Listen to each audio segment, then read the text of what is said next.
Alright, day 2.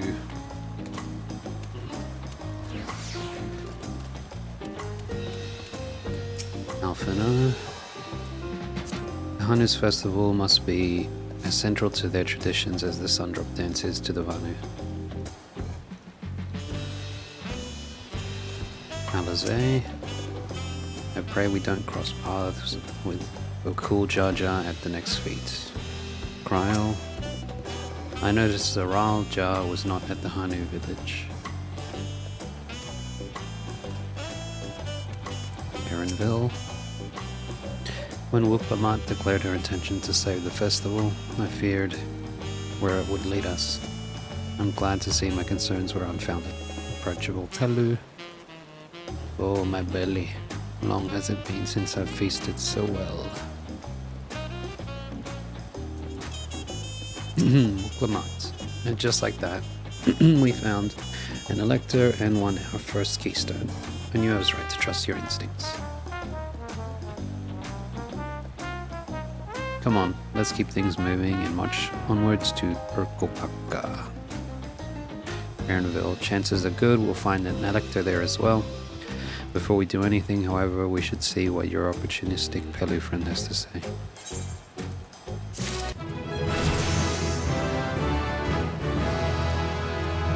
Enhanced second wind. Wow! Erinville. Wuklamat would have struggled to complete these fates alone. Bringing you together was the correct choice, it seems. Wuklamat, come on over, let's see what's waiting for us in the next village.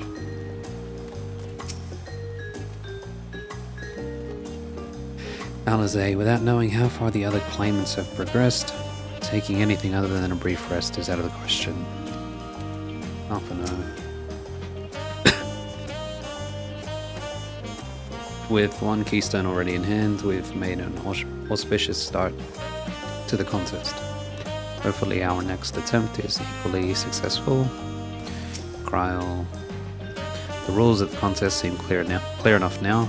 The scenes from the saga point us in the direction of the electors, and the electors award us keystones for performing their feats. Simple. For now. Approachable Pelu to Urkopaka. The approachable Pelu is awaiting your questions.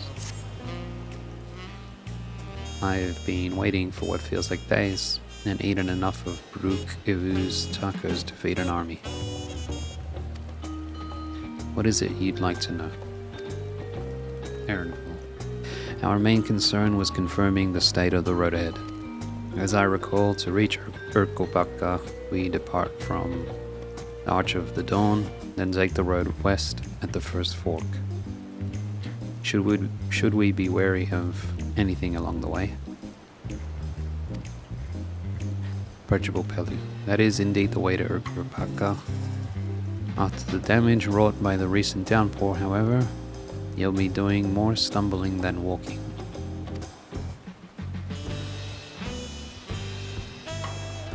But do take heart. When it comes to rugged terrain, we have a most dependable solution available. Come with me.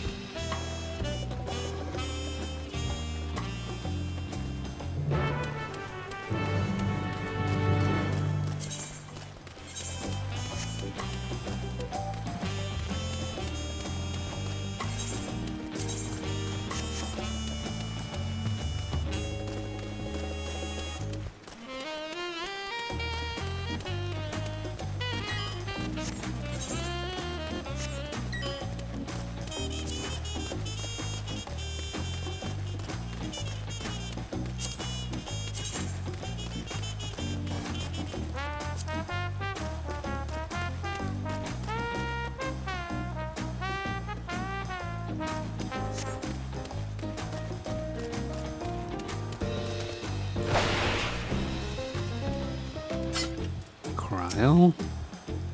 Oh my, are these fluffy babies our mounts? Alizé. The Pelu Pelu all being small enough is confusing enough. I mean, the Pelu Pelu all being small is confusing enough, but those masks make it almost impossible to tell men from women, let alone guess their age. Guess at their age.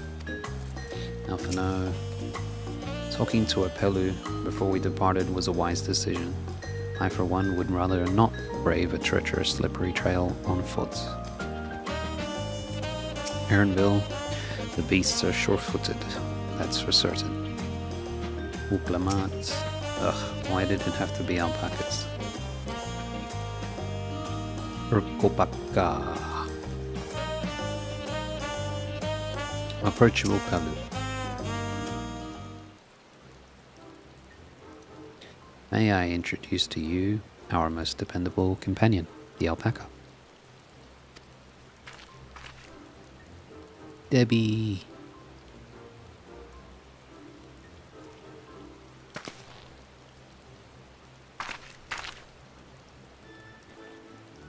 These animals can traverse Urkopaka's steep mountain trails as if they were gentle fields, and all while carrying heavy loads. Our merchants would be lost without them.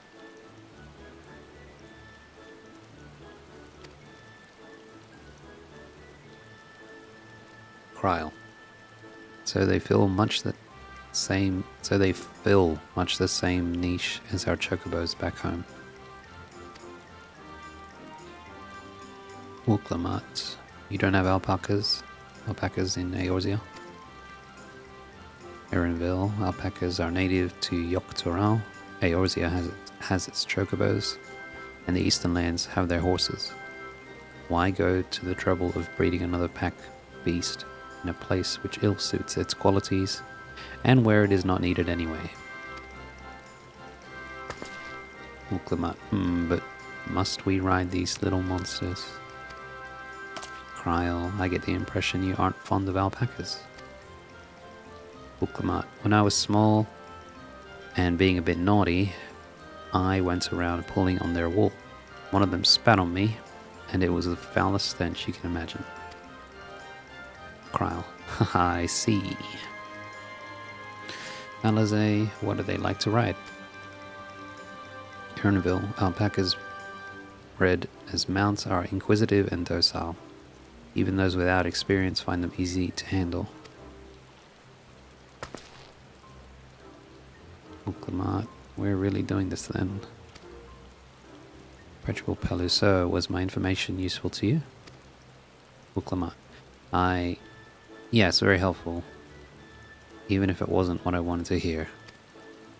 Approachable Pelu. Good. I'll take my payment now. Bruh, I already fed you.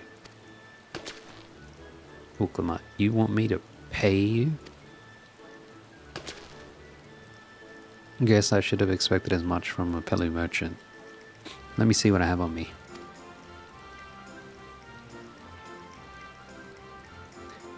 Aaronville, the Pelu Pelu value the act of spreading joy through trade, as you should know. They take pride in making deals that benefit both parties.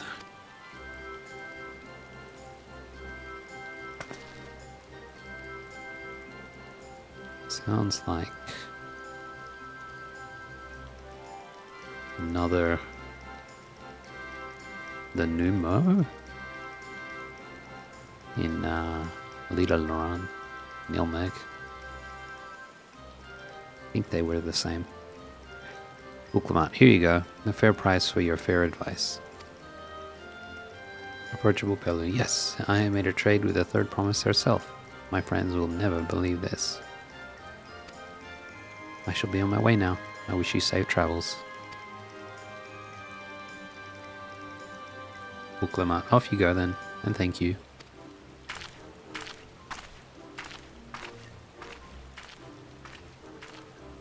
Better not get spit on again. Oops. Aaronville, you brought that on yourself. Remain calm and gentle, and so will they. Ouklamat, I'm still not happy about this. But if we need to ride alpacas to reach Urkopaka, then that's what we'll do.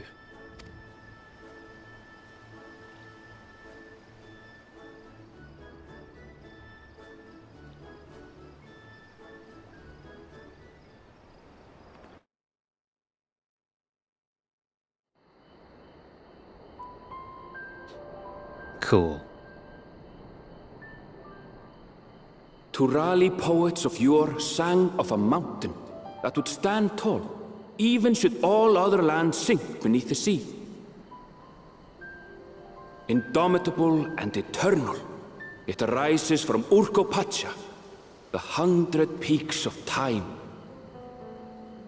Of all the beasts which crawl and fly, only the legendary Valigarmanda could hope to disturb the summit's serene majesty. Yet, with that flying calamity imprisoned by the Dawn Serpent, what great feat remains for those who would claim the throne? Pacha.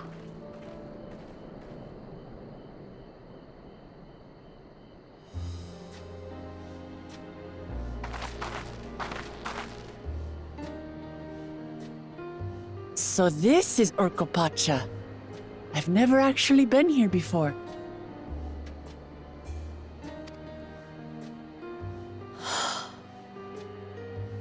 The air is so crisp and clear. Mountains everywhere you look. That one massive peak in particular has quite the presence. It puts me in mind of Som-Al. That is Workor Sormor, the tallest mountain in Yogg-Tural. Its sheer height makes it an imposing climb. But there are other reasons the ambitious keep their distance. Workor Sormor. Workor Sormor.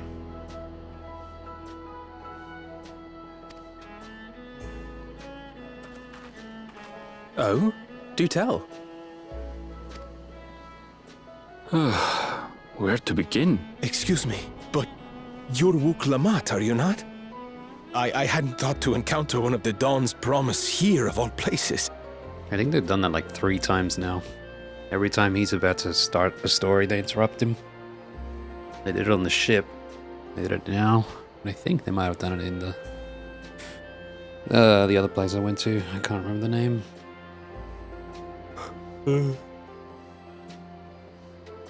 Wuk-Lamat.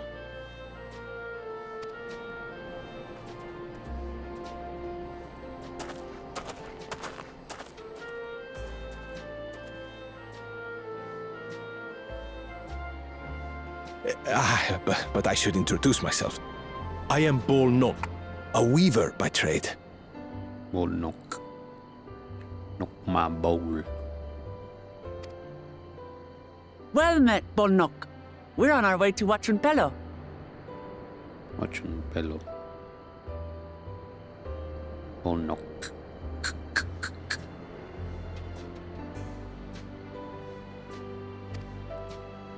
Oh, truly, I've just come from there, as it happens. I'd asked the Pelu who sell me their wool to give me a tour of their alpaca ranch. The head rancher and I shared a bottle of mezcal while he explained the finer points of wool production. Mezcal, is that a local beverage? It's an Urkopacha specialty. A spirit made from distilled agave heart juice.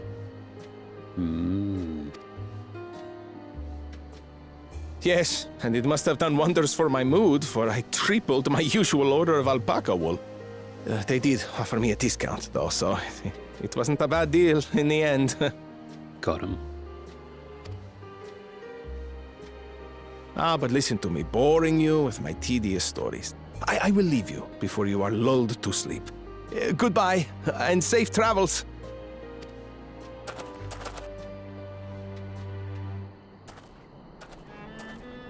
Oh, silly me. I almost forgot to say the thing I actually wanted to say. Peace for Tural. I agree with your vision, Third Promise. You have my support in your bid for the throne.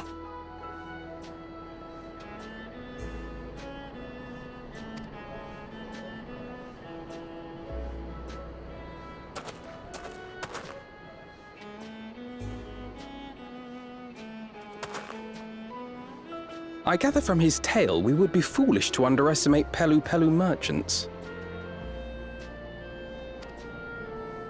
Yes, they do more than run the markets in Tuliyola. Pelu peddlers can be found everywhere in Tural, traveling from place to place on their sturdy alpacas.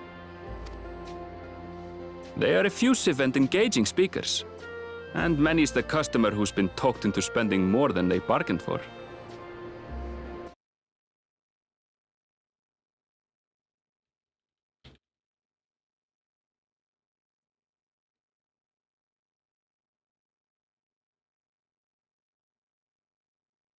Effusive, showing or expressing gratitude, pleasure, or approval in an unrestrained or heartfelt manner. Gratitude, pleasure, or approval.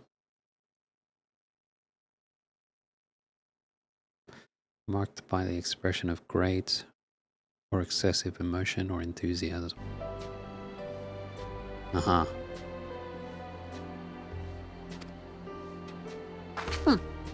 They won't find this customer so easily charmed.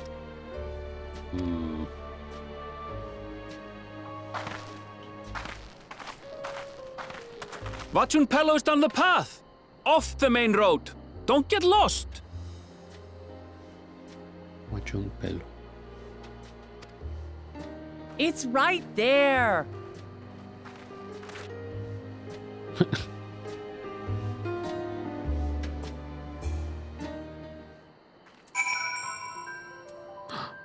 Kill.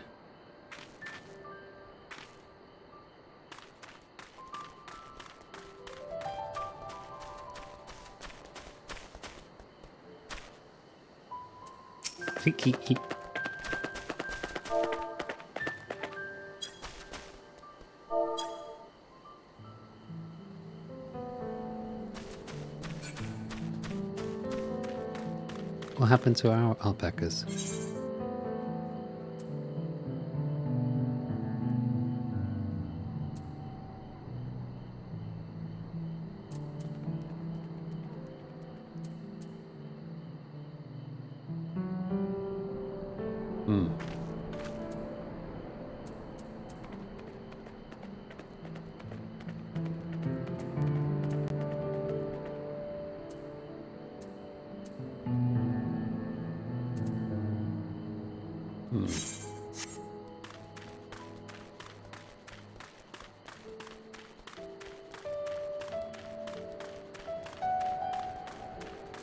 Kryl.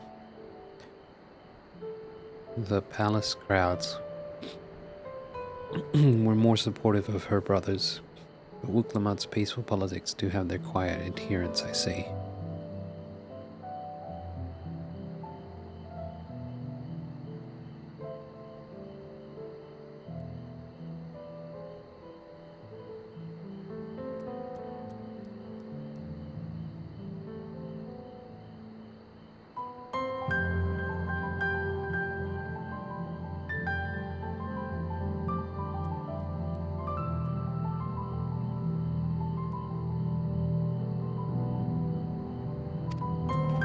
Alphino, I feel the change in altitude most keenly. While mayhap not to the same degree as the Sea of Clouds, the air is decidedly thin here. Alizé. Could see more buildings down the path Bolnock was taking. I wonder what's over that way. There's Wuklamat.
these numbers are lower than the other one. Maybe this is the first intended path. Wachunpelo.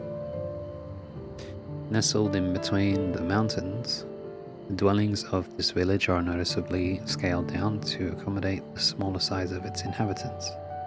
It is here that the peddler clan of the Pelu Pelu manufacture their trading goods such as coffee and mezcal, as well as maintain a ranch for the breeding and training of alpacas.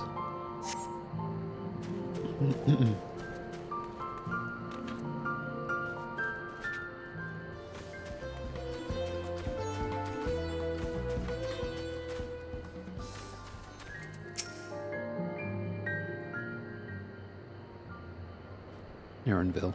This is it. Wachunpelo, home of the Pelu Pelu. Uklamat should have arrived before us.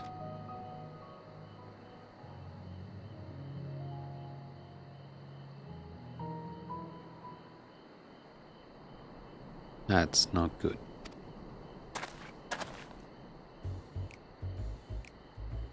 Amiable Pelu.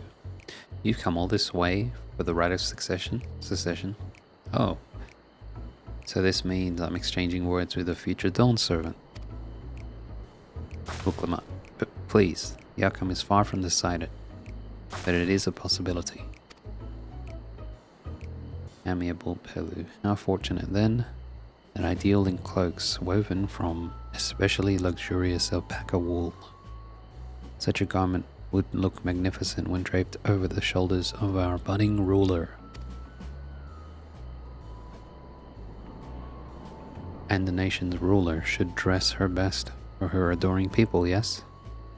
Finery for our finest lady, that's right. Come, third promise, my well-stocked shelves are but a few steps away. Uklamat, finest lady. I like the sound of that. Alright, I suppose a quick look wouldn't hurt. Aaronville. What did we just talk about? Uklamat. Aaronville, when did you...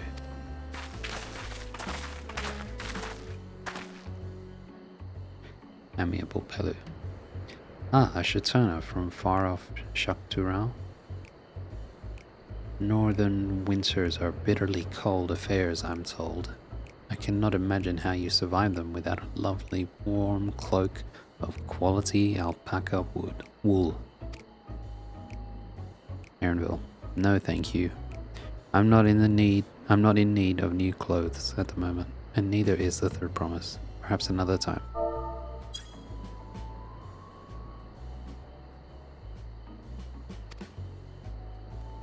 Amiable Pelu. Of course, of course.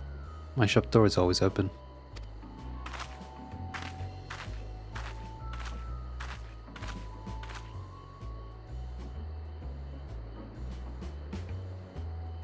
Aaronville, you were saying something about not being easily charmed? Lamont, I was just...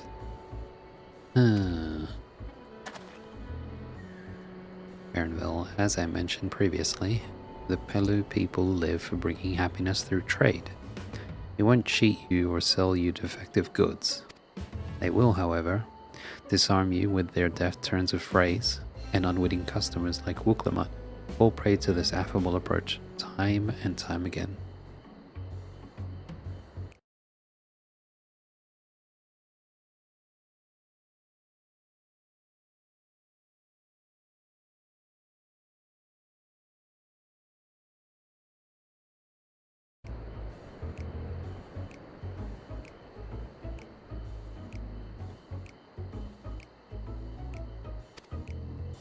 Your only recourse is a clear and firm refusal.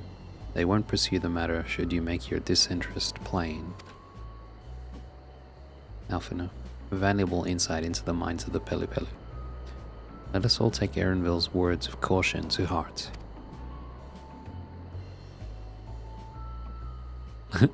Double nod.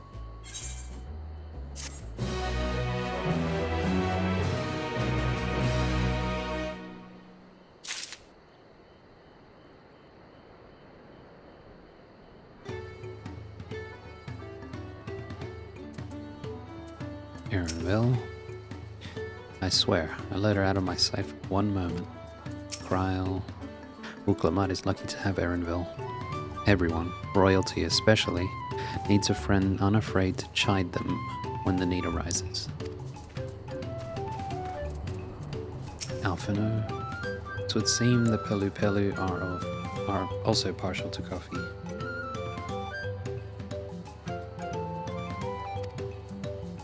Alizé. All these houses and buildings made to Pelu Pelu size, and mine too, come to think of it.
Traders of Happiness.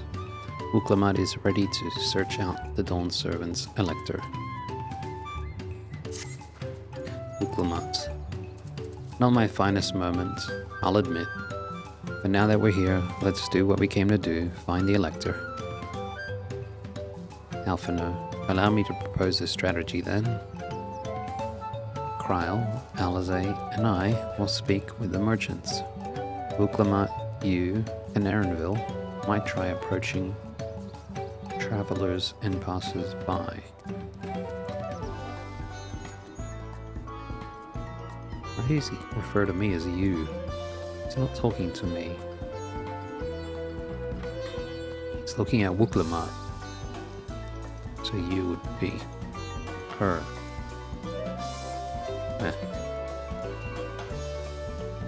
Uklamat, you and Erinville might have tried approaching travelers and passers-by. Kryl, Alizé, Alpha are going to talk to merchants. Evray, pray investigate any of the other establishments which catch your eye. Should we learn aught of use, let us relay it to the third promise.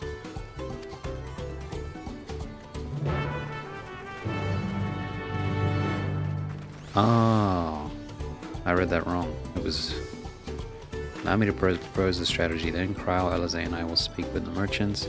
Uklamat, you and Erinville might try approaching travelers and passers-by. And then Evray, pray investigate any of the other establishments which catch your eye. Should we learn aught of use, let us relate to the third promise. Alright. That makes more sense.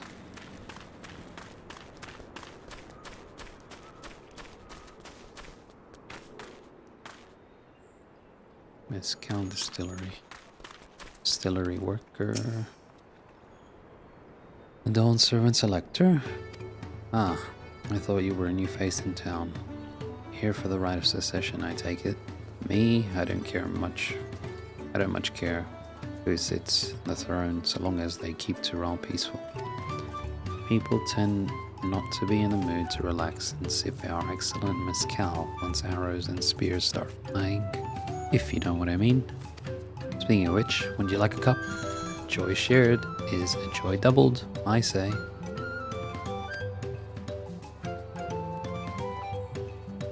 Oh, right. Yes, you were asking about that Elector business. Being but freshly returned from my trading route, I've heard that there's a contest afoot, but not much else. Our head ledger Tobly could probably tell you more about it. Tobly. Speak to Tobly, our head ledger. He'll have the answers you seek.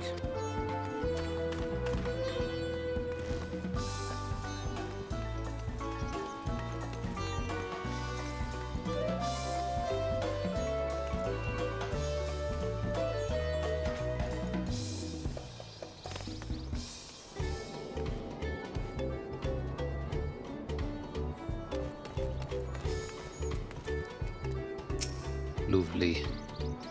Welcome, welcome. Urkopacha is terribly cold, isn't it? Come sit down and have a cup. It'll warm right up. Bilja. They sell mezcal directly from the distillery here. If you're a spirit drinker, I encourage you to give it a taste.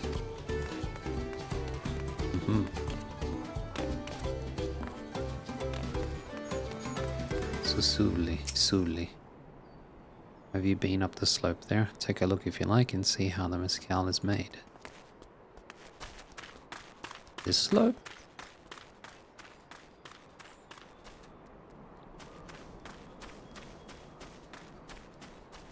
Wow. Mezcal distillery.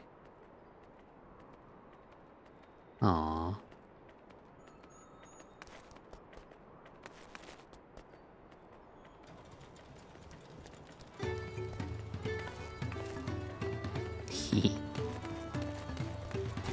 Mivli. Do you wish to see how mezcal is made? As a distiller myself, it always brings me joy to see others take an interest in our craft.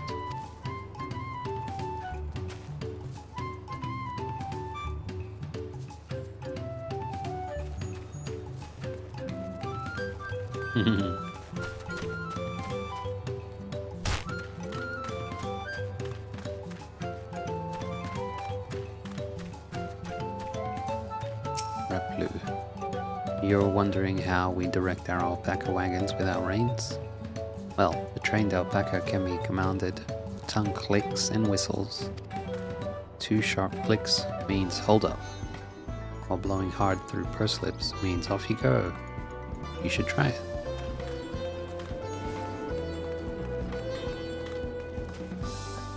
Wobbly.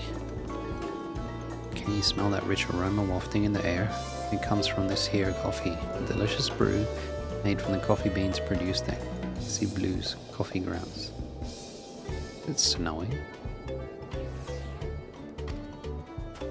think that's snow. Jacques Roque. Too far away, what? Weird. You look like you can handle yourself. If you're interested in joining the hunt, I reckon you and I might meet again. Oh yeah.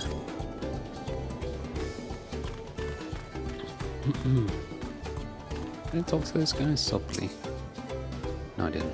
Welcome to the house of the Pelu Pelu. Wachun Pelu. Pelu. We have many local specialties on offer here, so please have a look around.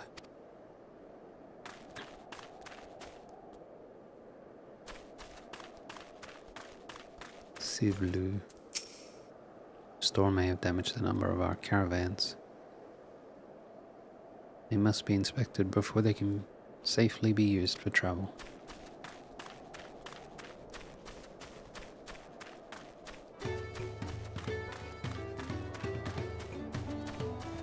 Lovely. Say, are you curious about our traditional garments? They're a source of pride for us. We are able to produce this distinctive hue and weave the fabric in this way through a special method passed down through the generations.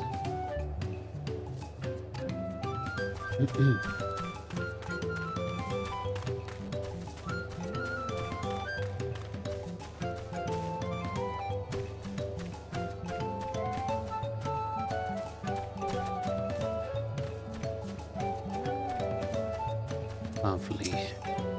As you can see, only the finest leather for my saddles.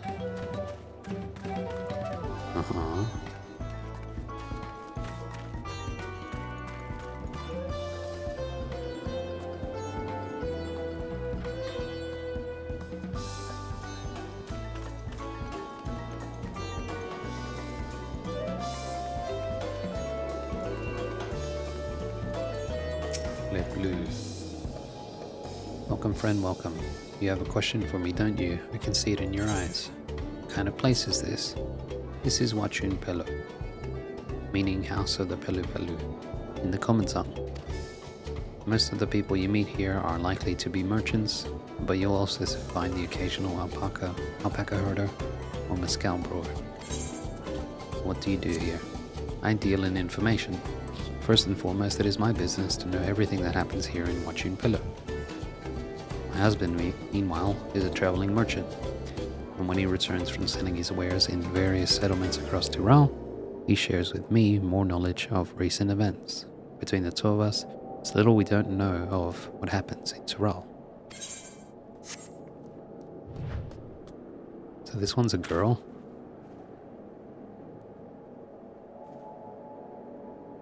Yeah, it is really difficult to tell, especially with the masks. Just like Alizé said.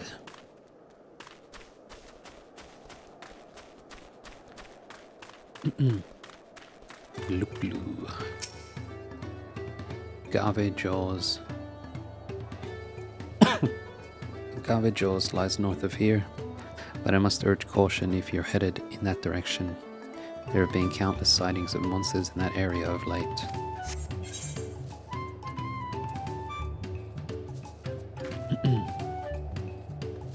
Agave Jaws.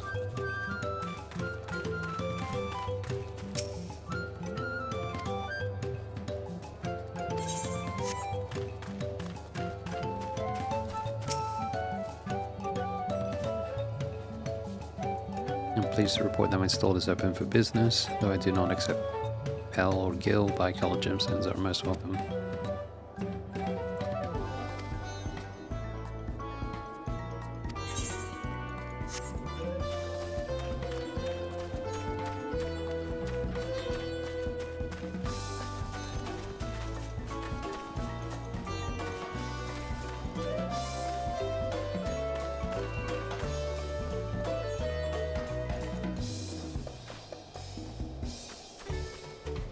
Impatient Porter. Electors? Oh yes, I've heard all about the right of secession. They're looking to put a new ruler on the throne, eh? Personally, I'm rooting for Zoral Jah. If the first promise wins, they'll look to expand our sphere of influence. That means access to more resources and more customers. In the thousands column, potentially. So many new trading opportunities to spread happiness far and wide. Others have been coming around to my way of thinking, so I've begun crafting goods inspired by the resilient sun. Would you care to purchase something? Please just answer my question. No, I would not. No, I would not. Very well. You said you wanted to know about the Elector? I could help you, but I won't. I can tell you're no supporter of Zoral Jah or his policies. The first promise will come here too, won't he? I'll give him a nudge in the right direction. Bastard.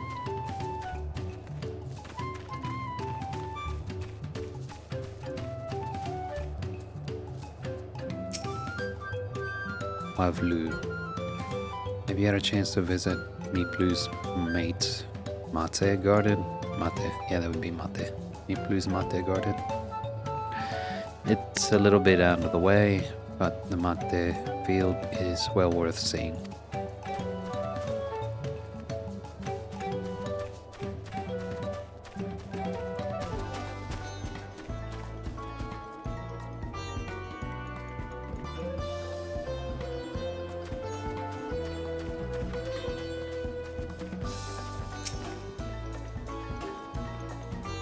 Ravlu. Have you spoken with Yavli yonder?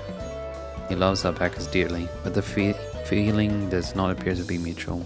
Not with this lot, at any rate.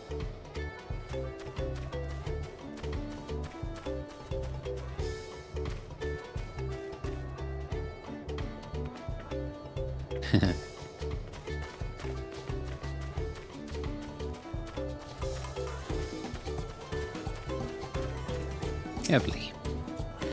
This here is the family ranch, where we raise alpacas. Their fluffy fleece, wiggly ears, and curious capriciousness are just the best, aren't they?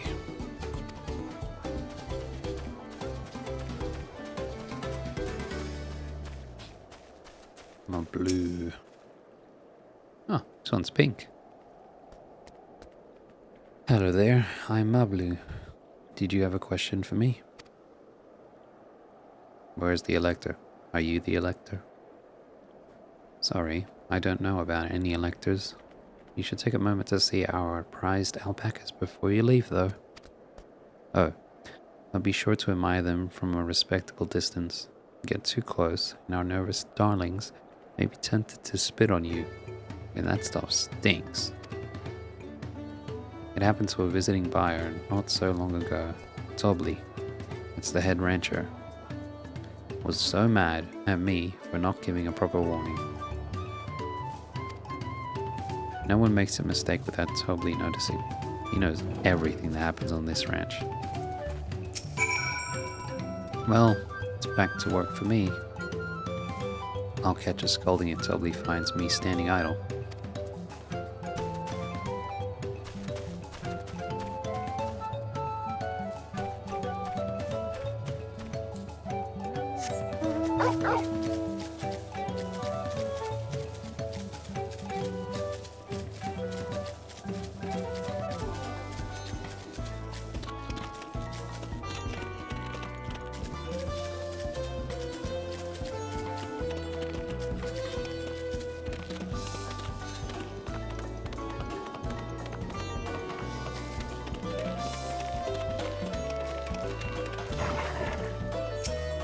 Clement, you really have to watch yourself around these silver-tongued peddlers.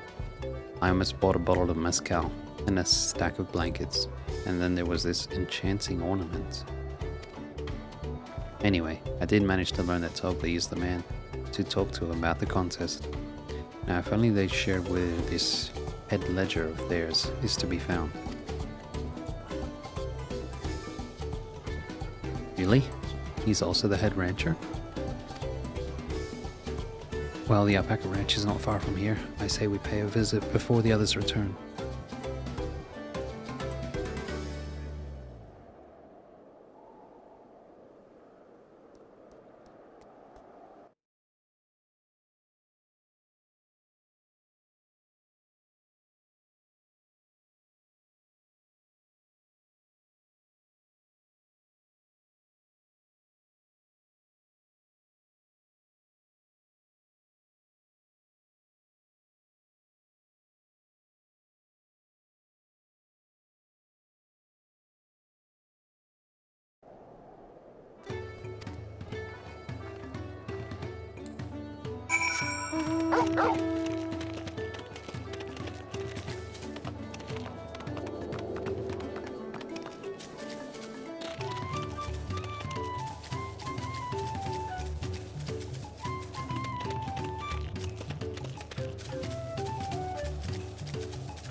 Back already? Hopefully much.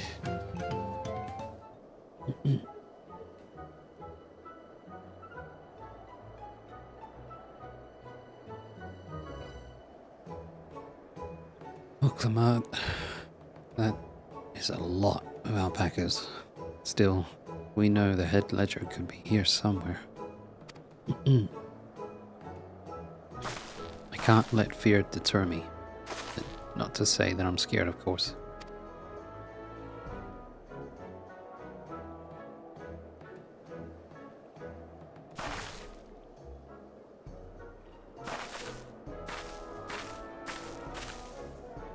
Excuse me. Is one of these workers Tobley? Mablu. Tobley? Oh yes, he likes to mingle with the ranch hands and keep an eye on things. I can't tell you which one he is though. Clement, you can't? Is this part of the contest? Mablu. All I can say is that Tobley often mentions his favorite pungent subject. Huh. He also can't resist the profitable trade. Though, who among us could? Am I right? Still, if you bring him a very good deal, he might let his identity slip. Book them out. Huh, so it's like a game. Easy enough. All I have to do is offer Tobly a deal he can't ignore. No problem at all. Well, maybe one problem. I don't think my purse is deep enough to pay everyone we think might be Tobly. Let's ask some questions first to narrow down the field. Great, we can meet back here to share our impressions.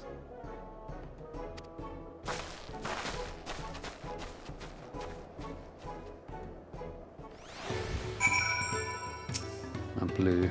Well, obviously I'm not Tobly. Oops. I shouldn't have said that. You're meant to find out for yourself who Tobly is. Or if an elector is even in the village at all. Good luck. Remember, I never actually said there was an elector in Wachun Pella. Diligent ranch hand. Ah, a visitor from across the salt, if I'm not mistaken. Be warned, the alpacas will spit if you startle them. I suggest you keep your movements slow and deliberate.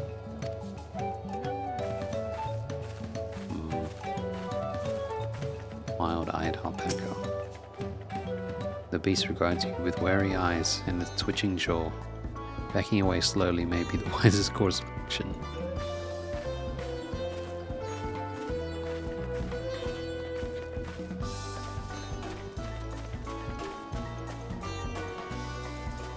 Boastful ranch hand. You think I might be Tobly? Well, maybe I am. All I will say is that, in this village, none have reared more alpacas than I. The third promise must demonstrate her worth. Uklamat. I'll sniff out the head ledger in a heartbeat. You'll see. Nonchalant ranch hand. Am I Tobly? Yes. Yes, that's me. Excellent work from the third promise and her entourage. Sharp instincts. Shall we commence the rite of secession then? Well, are you not ready to begin the contest? Ukmat. Same thing. Can I speak with this guy? About the alpacas are sensitive creatures. Many of the goods for caring for them come at a great cost. But that is a small price to pay for their happiness.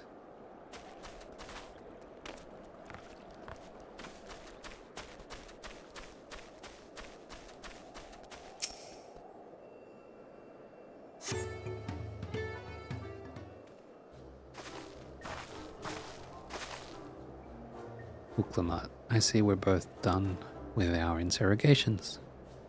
That butt jiggle.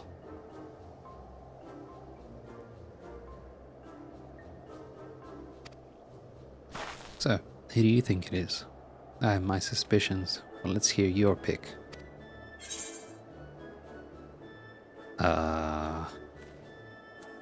Intelligent ranch hand. A boastful ranch hand. A nonchalant ranch hand. I don't know, man. None of them.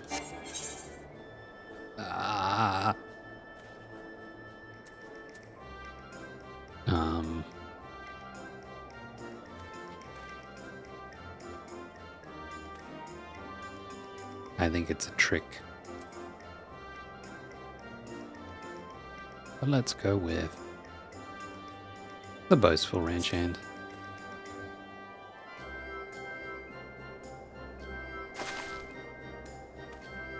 That loud, boastful fellow?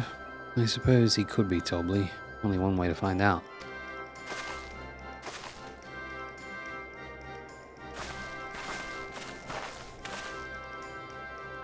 Nothing would make me happier than knowing your identity.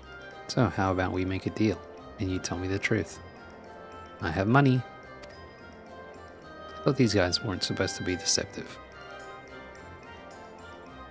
Boastful ranch hand. Ha ha ha, then I agree to your trade. Done and done. As for my part of the bargain, I am not Tobly, not the head ledger, and not the head rancher.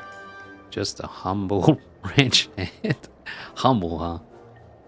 boastful and humble do not go together. Uklamat, you're not him? Damn it, Avery, I trusted you. That coin could have bought me 300 gourmet tacos. Hey man, not my fault. No, I can't let this taco tragedy distract me from what matters most. We need to determine which one is Toby. It's none of them.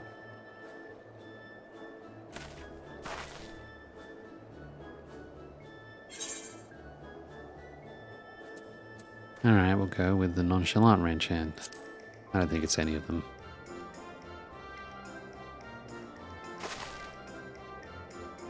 He seemed unconvincing to me. But if that's your choice, then that's who we'll talk to. Why the hell is it my choice?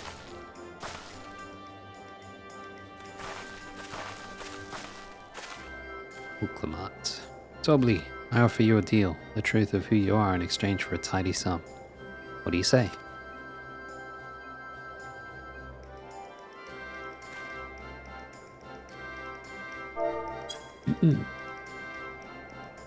Nonchalant ranch hand. I say hand over the coin. The truth is, I'm not even a ranch hand. I just like to come by and watch the alpacas. Uklama. What? You don't even work here? I knew I should have gone with my gut on this one. But now's not the time to mourn wasted coin. We need to regroup and rethink this.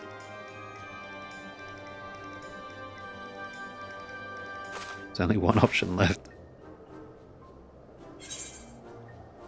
The diligent ranch hand. It's nobody. It's none of them. It's a trick.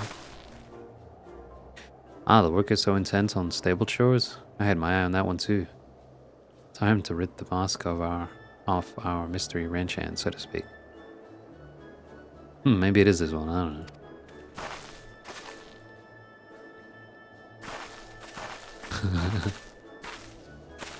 We know it's you, Toby.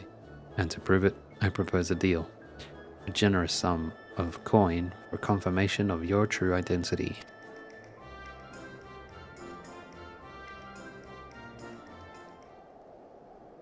Diligent ranch hand. An offer I gladly accept. Oh wow, okay. Bro. I didn't guess very well. Tobli, as you have correctly guessed, I am indeed Tobli, head ledger of Wachun Pillow, and head rancher of the family ranch. Take that, Wuklamat's wallet.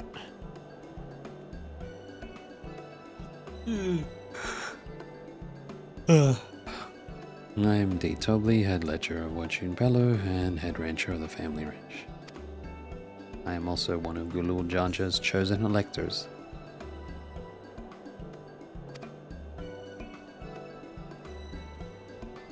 Wuklamat. Aha! In a place featured in the Tuliyolan saga, just as we thought. Though it took more coin than I would have liked to know for certain. Too bad. You take the initiative next time. Mablu. She found you out fair and square, Tobli. Tobli. And I'm glad she did. Would have been a pity had her bid ended here.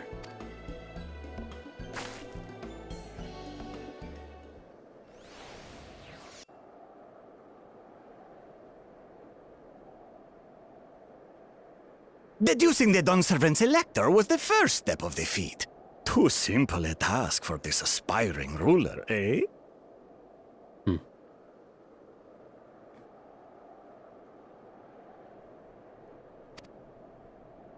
Right.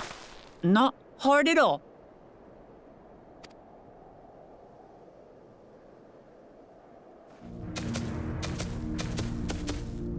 Hey, he's here. The first son, first promise. Zoralja. Zoralja. Zoralja. ZZZ. I am told the head ledger, Tobli, is to be found here. Bro, he cheated, man. We found him. And now you just come in and sweep. Sweep up the win.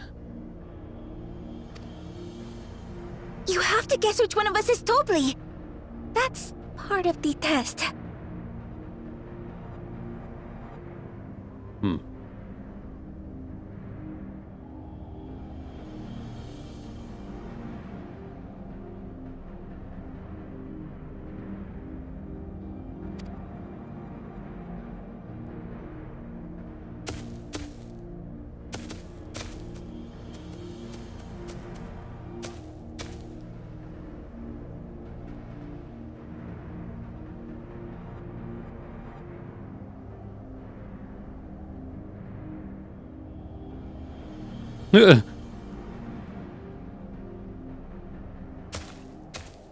You're Tobli.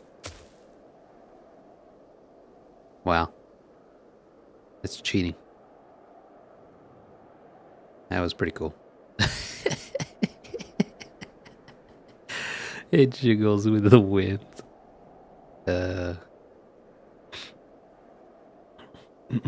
You are Tobli. You are Tobli.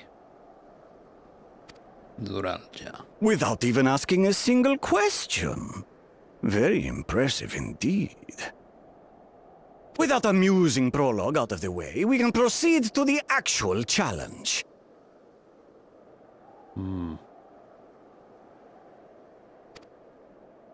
Per the Dawn Servant's instructions, I was free to devise any manner of feat. I considered a number of possibilities in the 10th column.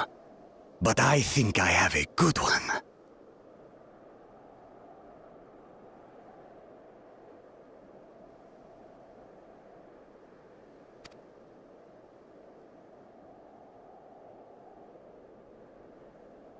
You must go forth and capture for me an alpaca.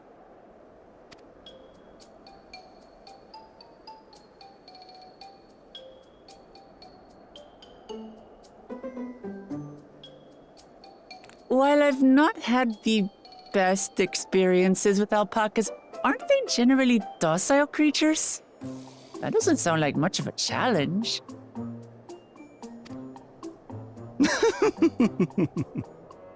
Bring out the example!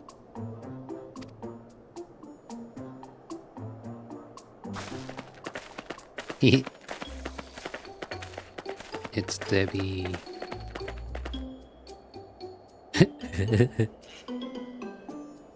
This is a special kind of alpaca.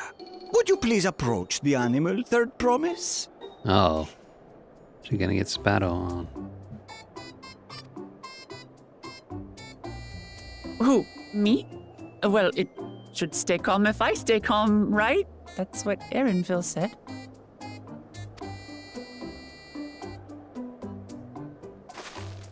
Oh no.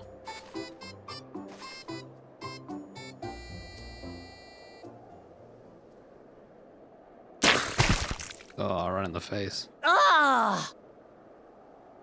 The little monster spat on me! Ah, oh, that stinks. I can't.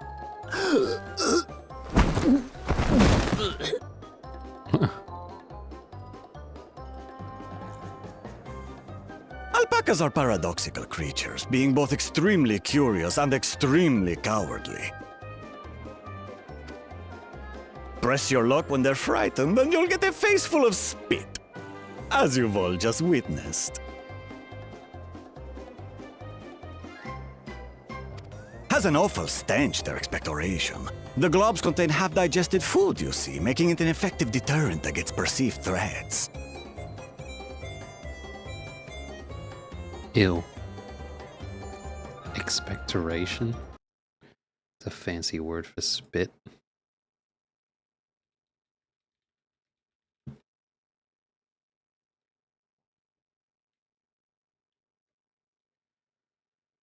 To discharge as phlegm from the throat or lungs by coughing and spitting. Expectorate.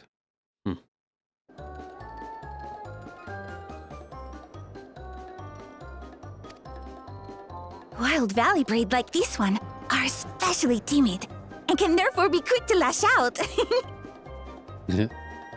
I like her voice. They're also especially hardy. Indeed. We take the rugged wild alpacas and breed them with our gentle domesticated stock.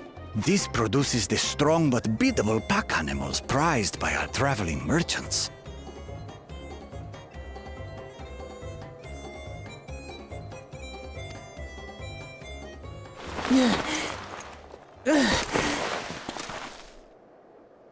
That's all well and good, but did I need to bathe an alpaca spit for you to make your point? So, the task is to catch a wild alpaca.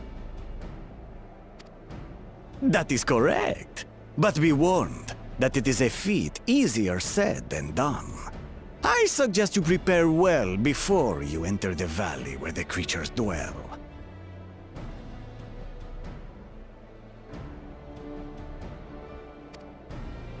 And by you, I mean the claimants only.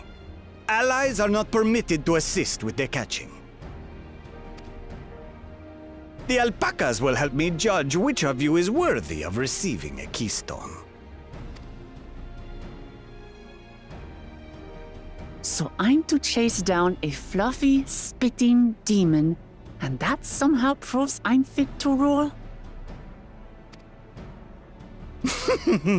As I said, the Dawn Servant granted me the freedom to decide my challenge. And when you reach the end of the rite, I dare say you will understand why I chose what I chose.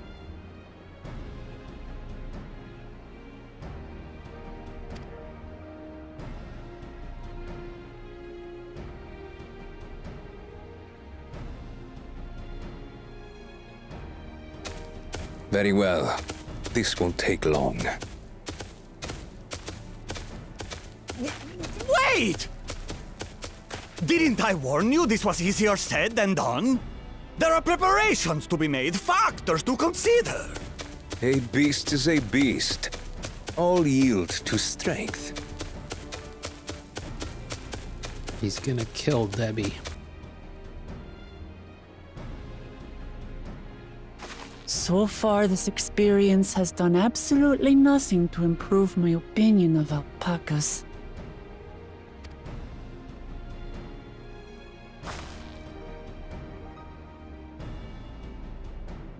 But that doesn't mean I can't do this. Revolting spit aside, they're just another animal. Racist.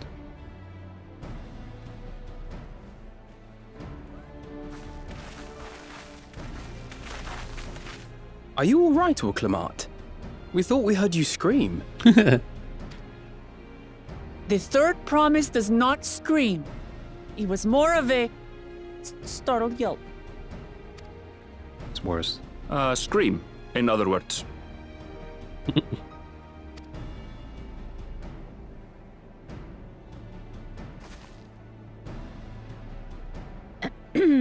Did you find the Elector? Oh, we certainly did.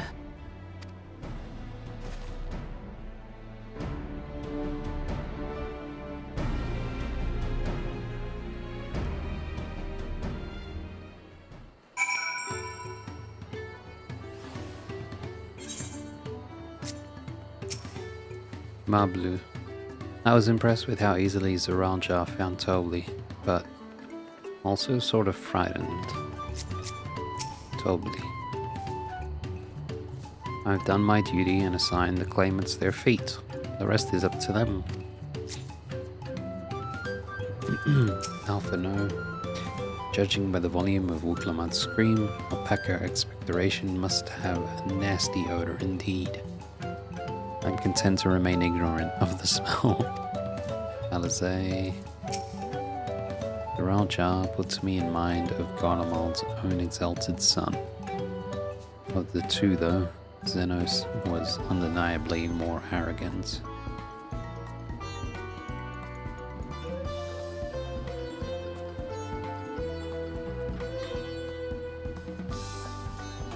Of the two.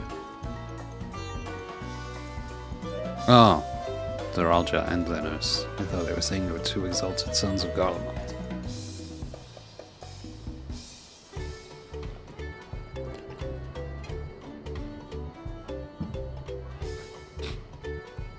Xenos was undeniably more arrogant. We barely know Zaralja.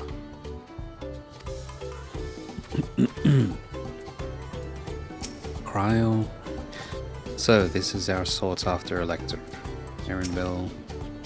I did say remaining calm was key, but the same rules don't apply to wild alpacas. Clement. I had to go and wash that nasty stuff off my face. I think I got all of it. But would you mind taking a sniff at me, just to make sure?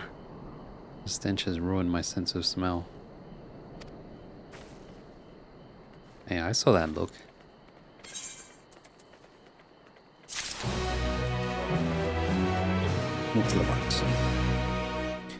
So, can you still smell it? Be honest.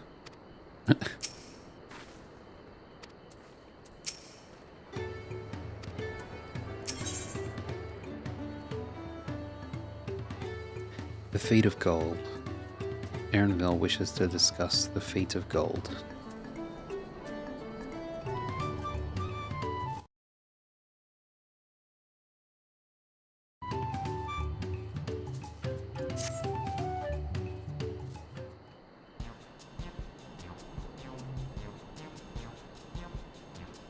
Erenville. As Wuklamad helped demonstrate, the Valley Alpaca are wary of people. Getting close enough to catch one will not be an easy task. Wuklamad, you might have warned me about that earlier. I have enough trouble with tame alpacas. How do you expect me to wrangle a wild one? Totally. With the proper saddle. We infuse the leather with a relaxing scent that soothes the spitting beast. Wuklamad, wonderful. Give me one of those then. Tobly, have you perchance forgotten we are a clan of merchants? If you want a taming saddle, then you'll need to find a saddler and make them an offer. They don't come cheap, of course. Crafting a saddle will cost you the equivalent of 10 pel. In the thousands column.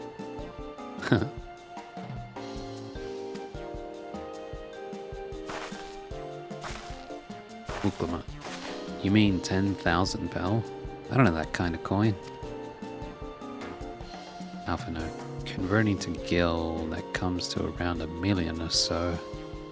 Mayhap if we all pitch in. Wuklamad, no, this is my feat to accomplish. I wouldn't feel right about having others pay the cost. I'll find the money, somehow.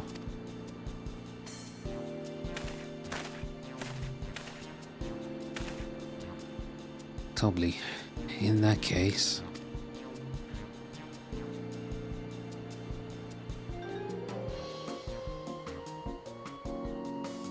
That basket of wool is worth the sum you paid me earlier.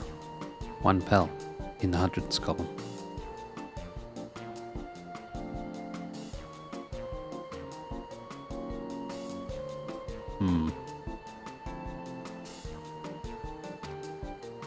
Beginning with the wool, you can trade for ever more valuable goods until you have something suitable to bargain with for the saddle. Wuklamad, that's a nice gesture. But you think I can turn 100 pel into 1 million? That's 10,000 times more.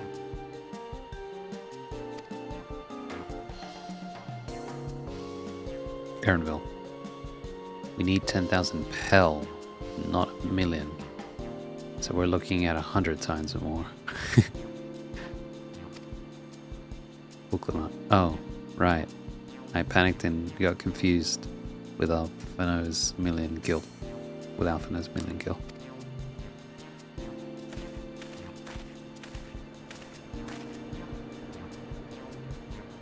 $100x is still a lot, man.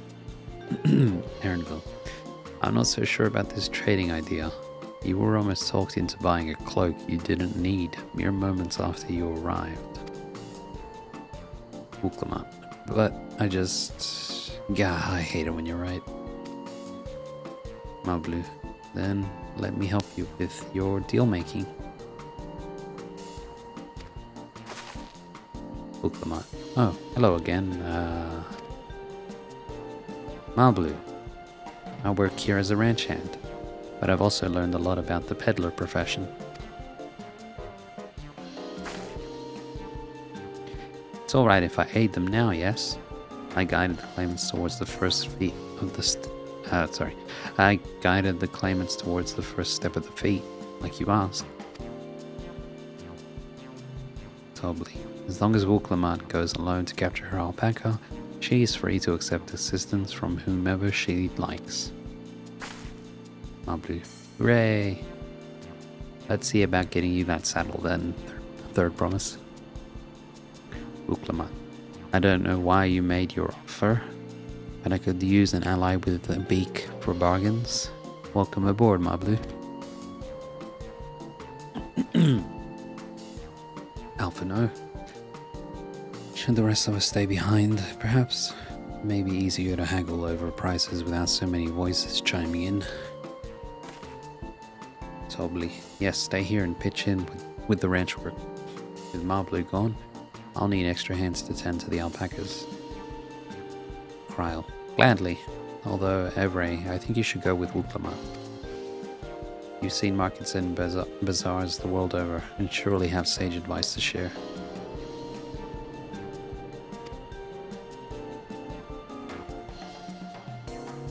Aaronville. In that case, you should also hold on to the alpaca wool.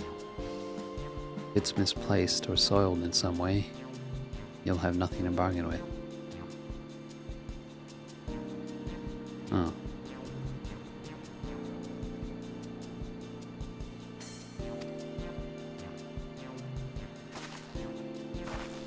Uklamat.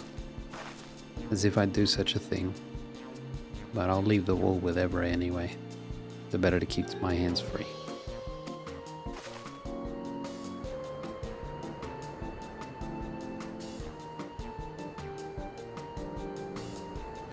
Mablu. To begin, I suggest we try trading the wool to Havli, the saddler. He won't agree to the deal, of course, but it'll give us an idea of how much he'll accept for his wares. And trading the wool to Havli, the saddler.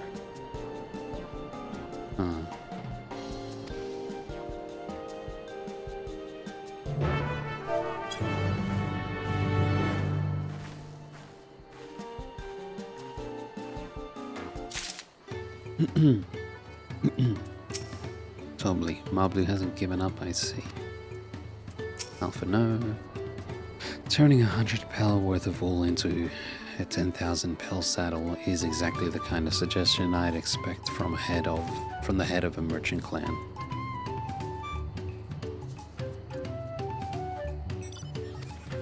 LSA. I'd worry if it was just Uklamat, but it sounds like Mablu knows a thing or two about trading. Kryl. I have every confidence you'll come back with a saddle. Aaronville. Tending the alpacas, are we? I had some experience with that when I was younger.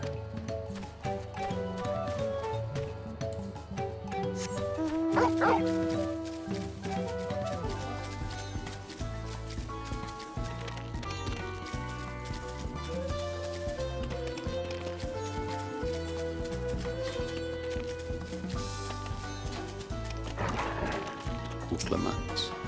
Is it really possible to make 100 times what that wool is worth just through trading? Mablu.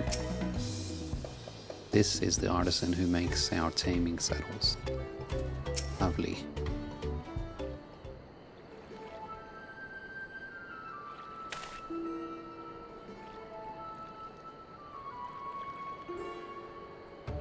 Something I can do for you? Uklamat. We've come to bargain. I need one of your special taming saddles to catch a wild alpaca. Lovely. A saddle, is it? And how will you be paying for it? Uklamat. With this basket of fine alpaca wool.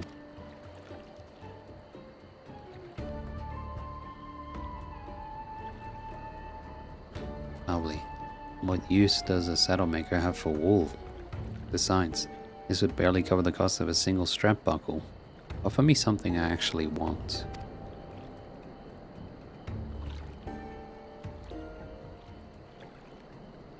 Uklamat. And what might that be? Hopefully, mezcal.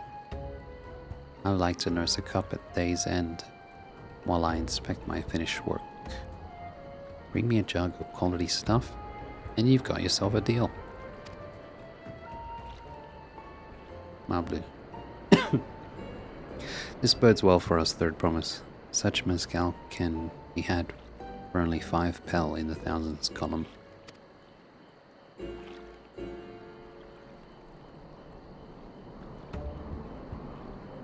Lovely. Hold on. Did you say third promise? Then my offer has changed.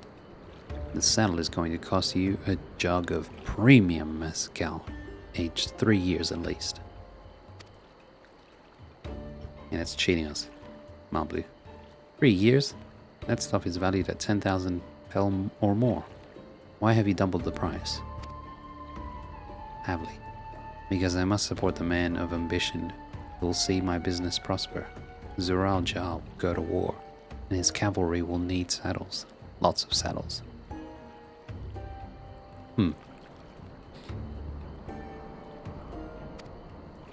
It's nothing personal, third promise.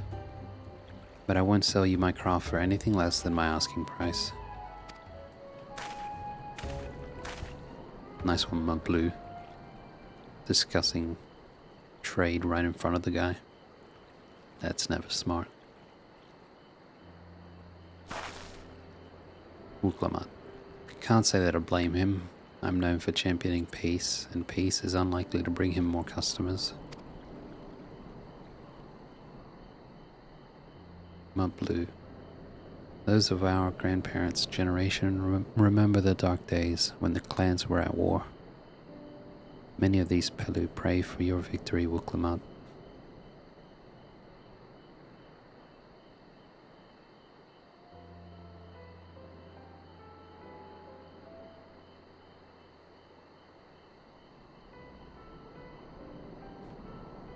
What a nice view.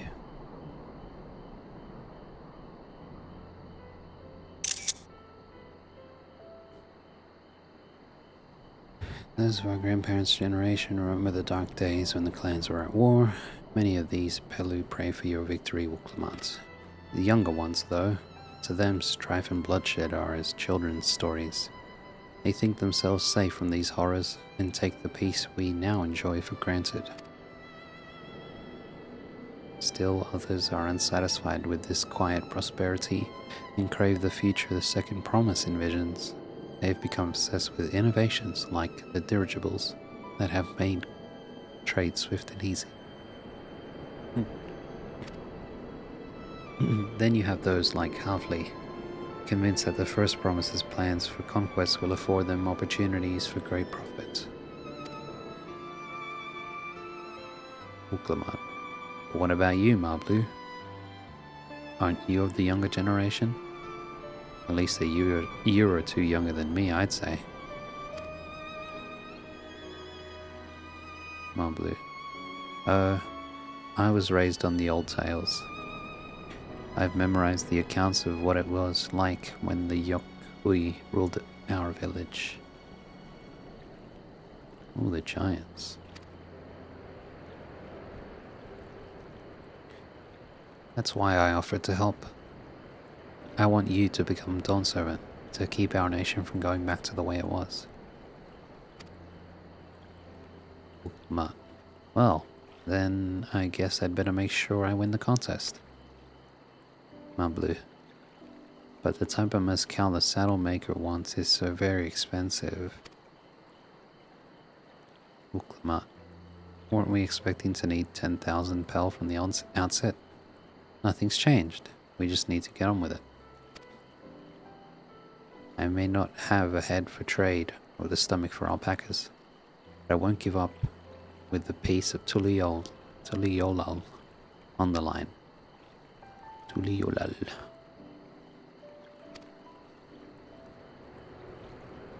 Mablu. And neither will I. We will make you Dawn Servant. Aiming for that 10,000 pel jug right away will only bring us failure and frustration. So let's first try exchanging the wool for anything even a touch more valuable.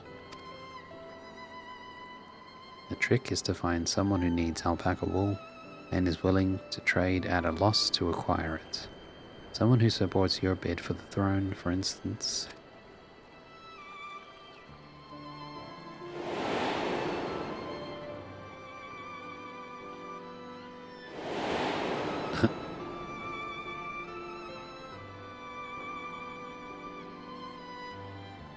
Of course, the weaver. Bolnok was his name, I believe. He went out of his way to say he agreed with my vision, and he was here to buy wool. He already bought more wool than he needed, though. I think I remember the direction he was going, but for now, let's head back to that road where we first met him.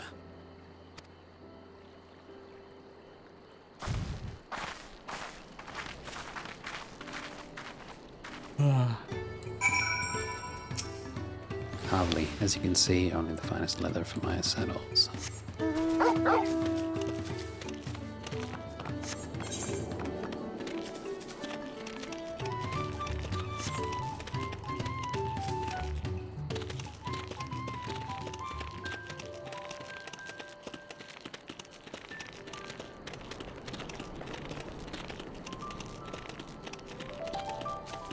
Blue.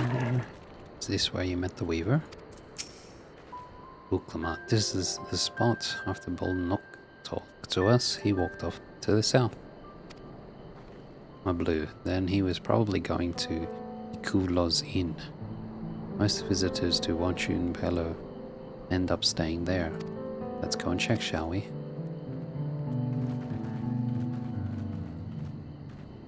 Yeah. Let's do it.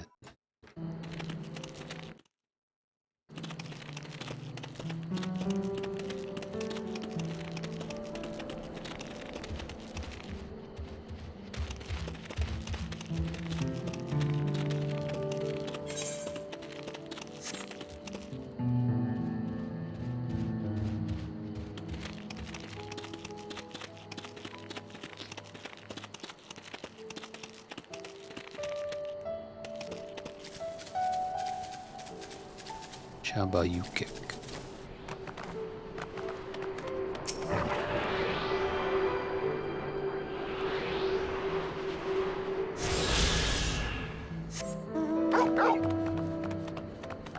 Bring back Sheriff Lobo.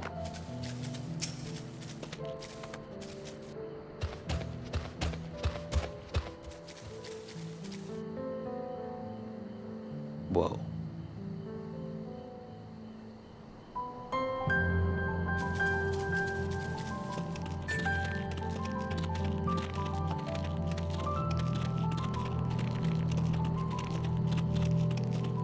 Ikulo's Inn.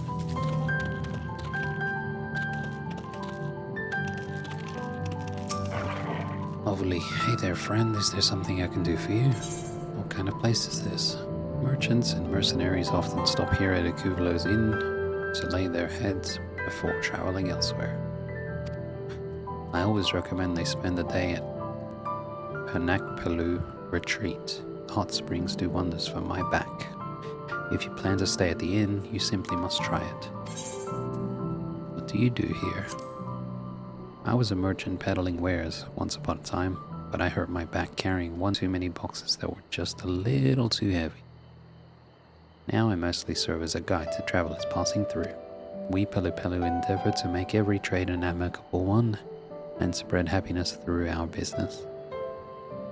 You would be hard-pressed to find anyone dissatisfied after dealing with us.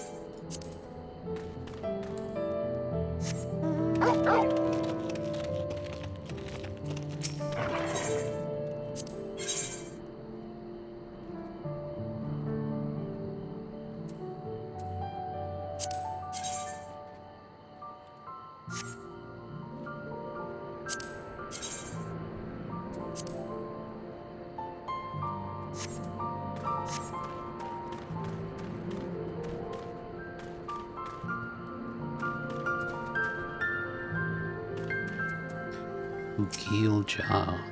Rukopacha is home to the Pelu Pelu, and many merchants like myself make the journey to these mountains to trade with them. They are gracious enough to offer us beds in the inn and a dip in the hot springs at bargain prices. I must admit, being received with such hospitality puts me in high spirits.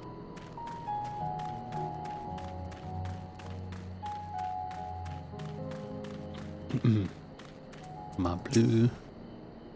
I hope he's willing to offer us something wonderful in exchange. Or not. Ah, we meet again. But wait, weren't you all on your way to Wachunpelo? I'm on my way to my retainers.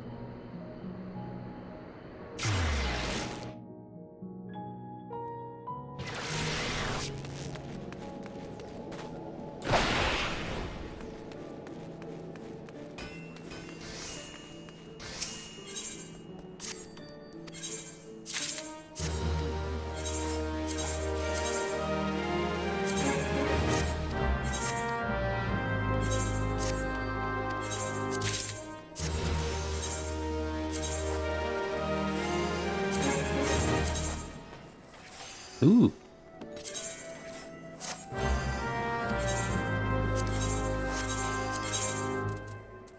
Wooden staircase bookshelf. Hey, nice.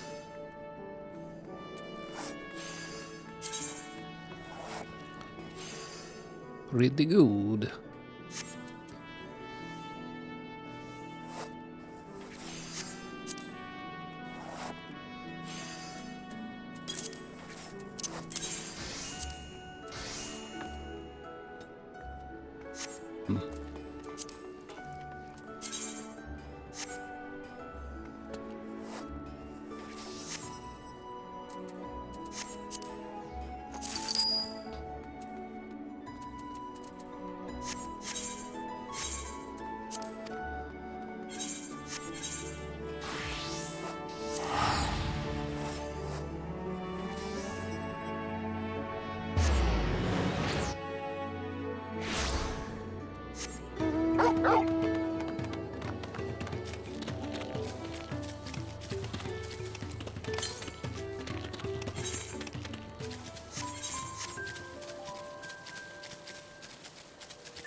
Uklama, can I have that basket over, eh?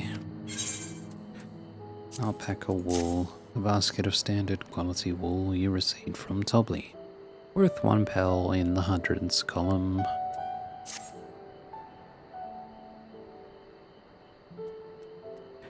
Thanks. Now let's see if we can turn a profit.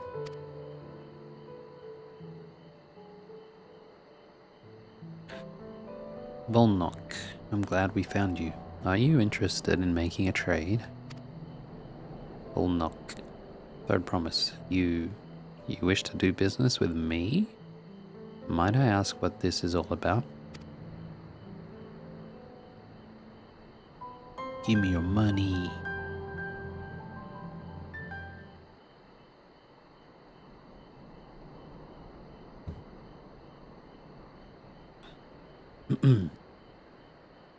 I see. So the goal is to turn that basket of wool into a jug of 3-year-old premium mezcal? Then allow me to invest in your efforts.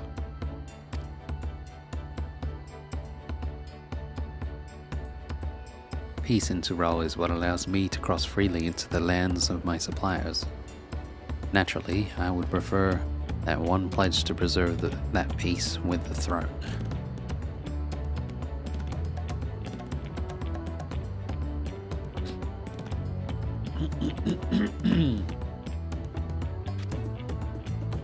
Thus do I humbly offer you this wool poncho, a small token that I pray contributes to your victory.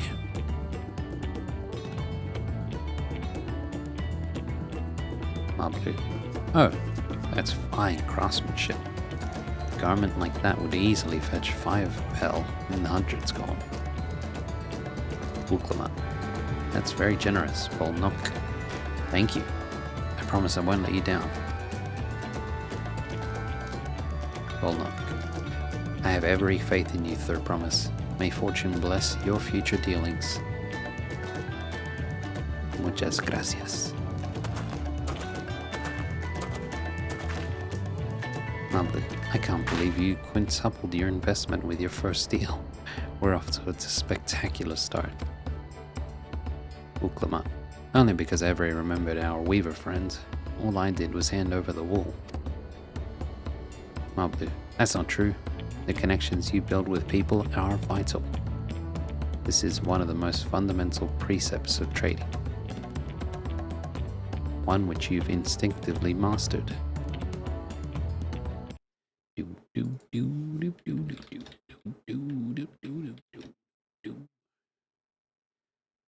Precept. General rule intended to regulate behavior or thought. Precept. Aha.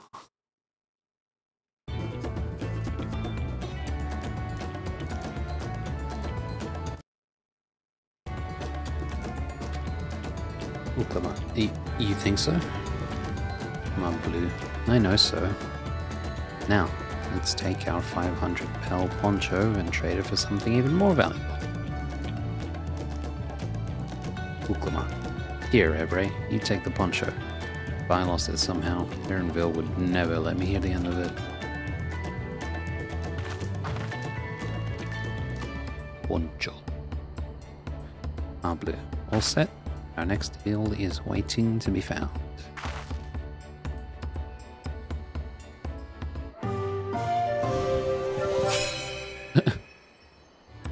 Nice. Success. You traded a 100 pel basket of alpaca wool for a 500 pel wool poncho. Hog. Master Trader. Uklama. We turned 100 pel into 500. I know it's only 5 times more, but it feels like 500 times more.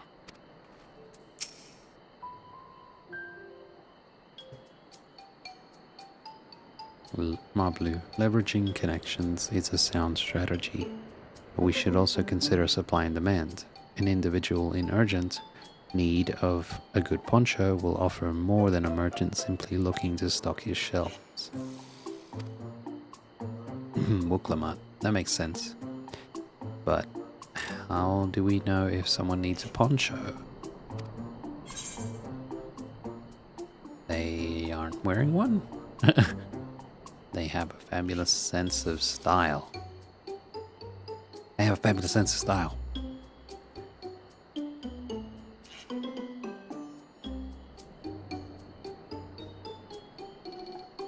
Wuklamat. It's a nice sturdy poncho, but the design is traditional. I don't think fashion is part of its appeal. Aw. Only those people with a practical need would be interested. Wait, that's the obvious answer, isn't it? We look for a person without a poncho and hope they're eager to buy ours. Lol. Mablu, yes, there you go. We find the demand for our supply. Uklama. So, where should we begin our search for prospective buyers? Mablu.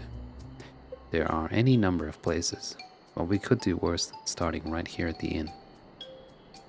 There might be interested travelers.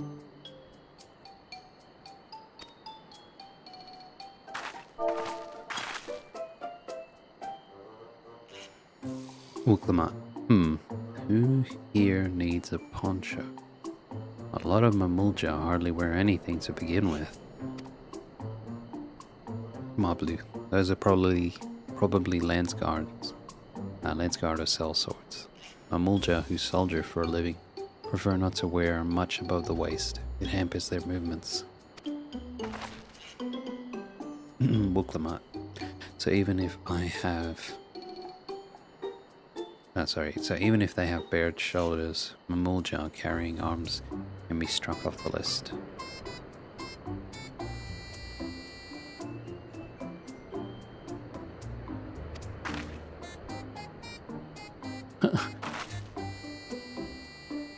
Alright, this guy's got arms. Blue? Fine.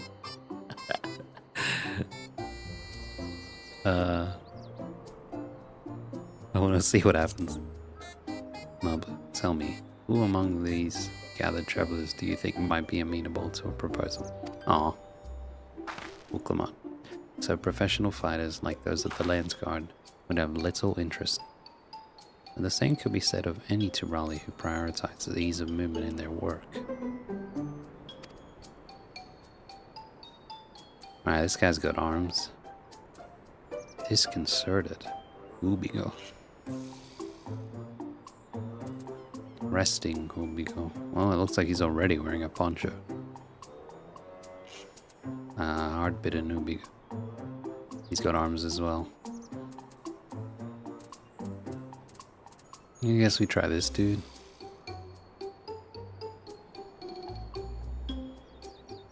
It's kind of tempting to choose the wrong ones to see what the conversation would be.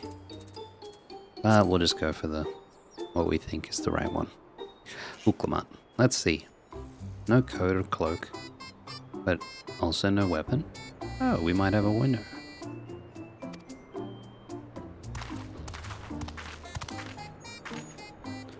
Oh there, friend. You're not a mercenary by trade, right? I was curious about your bold choice of dress, or lack thereof. Disconcerted Ubigo. Oh, it was no choice of mine, believe me. I was attacked by beasts on the way here, and barely escaped with my scales intact. My coat was not so lucky. I'm actually a tool maker from Tuliolal, and was dressed quite smartly. All the better to show the Pelu I am a man who takes pride in his appearance, and therefore his work as well. But now look at me. Uklamat. Well, sir, this is your lucky day.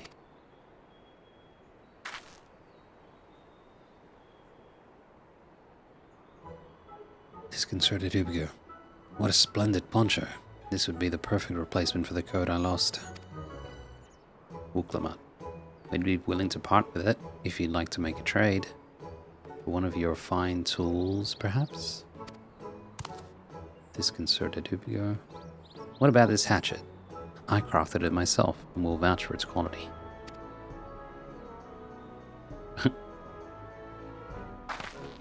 Mablu. The blade looks sharp, and the haft well made. I'd value it at 1 pel in the thousands column.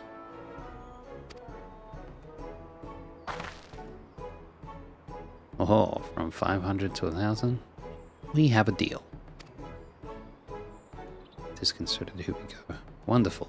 A fine garment such as this should put me on even footing with any Pelu merchant. Like the eponymous owner of Miplu's Mate Garden, for one. Her field hands use hatchets to harvest the mate, and I thought to impress her with the tool I sold you.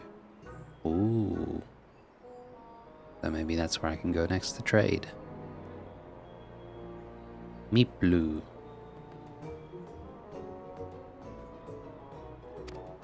No matter. I have other wares to sell. Glad I am to have met you.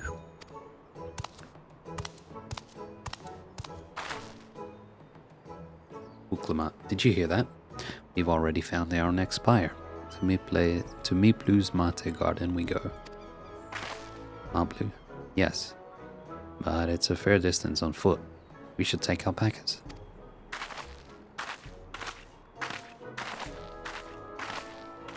Uklamat. These ones will be the calm type, right?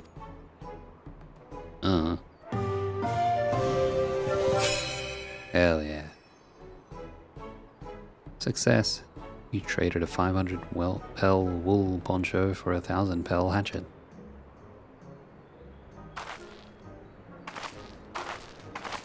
Making all kinds of gains.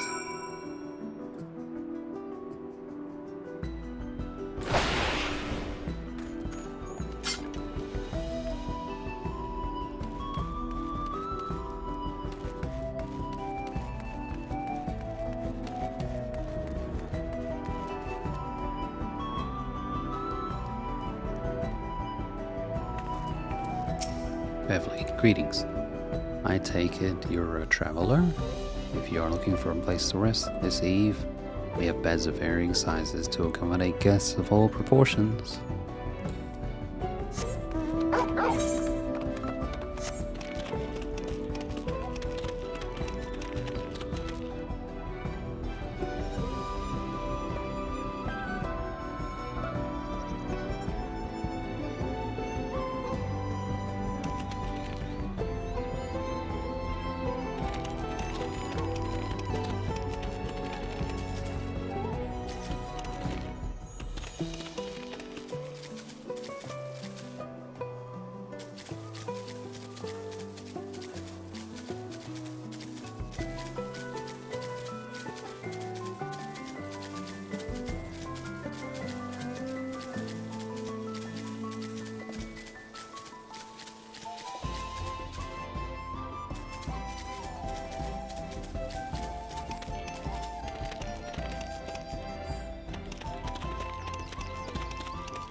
Uklamat, here we go again, riding alpacas.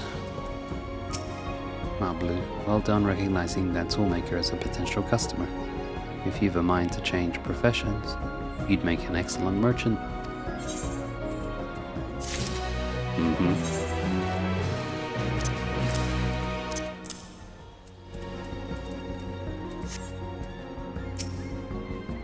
You've been doing so well, even Tobley would have to agree.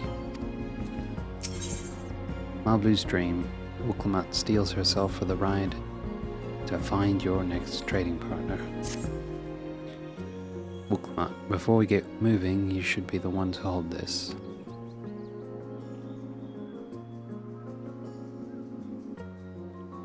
With that, I suppose we should hop on the alpacas Blue has so kindly provided.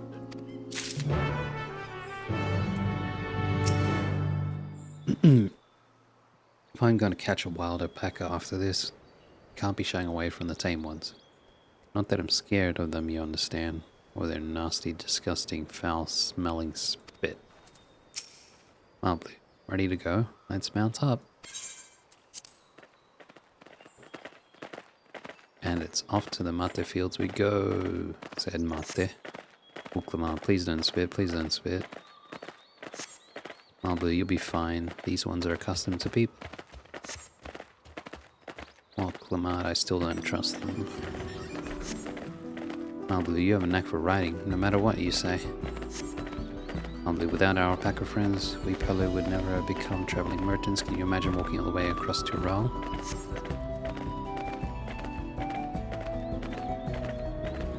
Cool. I swear that man is too tall to be real, said Uklamat. Orkor Zormor, wasn't that the name? Blue, a forbidding sight, isn't it? One I've never appreciated up close. You have to take the long way around the cliffs to get there, to the highlands belonging to the Yokhui.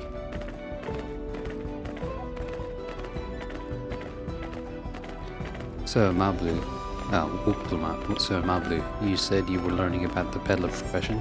You don't care for ranch work? Blue, no, I love it. I love working with alpacas. But becoming a peddler has always been a dream of mine. It's just, I'm not sure I have the talent for it. If I can help you buy the taming saddle though, then it'd be proof that I can do this after all. Uklamat, in that case, you'd best get ready to be a merchant. Blue, look, we're almost there.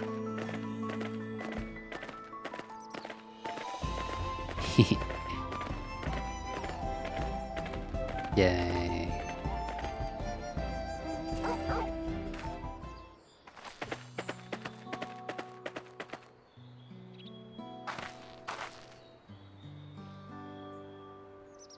Uklamat, we made it, and without a single smelly incident.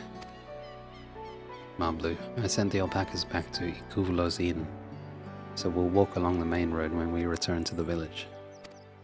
Speaking of roads to travel, you were adopted by the Dawn Servant. Weren't you, Third Promise? Huh? Speaking of roads to travel, you were adopted by the Dawn Servant. Weren't you, Third Promise? I don't see the segue, but alright.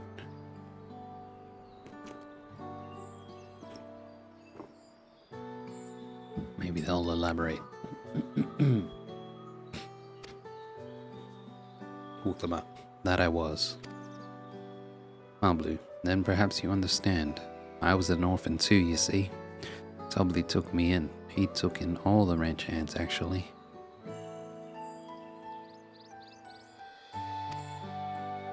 Uklamat, all of them? Marblu, yes, and everyone works hard at their chores, grateful for the opportunity to repay the head ledger's generosity. Yet here I am, the only one wanting to go off and be a merchant.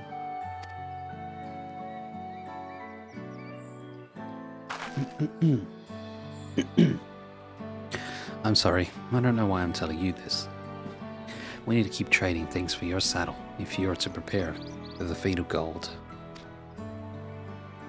As it's mate harvesting season, they can't have too many quality hatchets. Oh, as it's mate harvesting season, they can't have too many quality hatchets. Add to that Uklamat's way with people, and we should have no trouble making a favorable deal.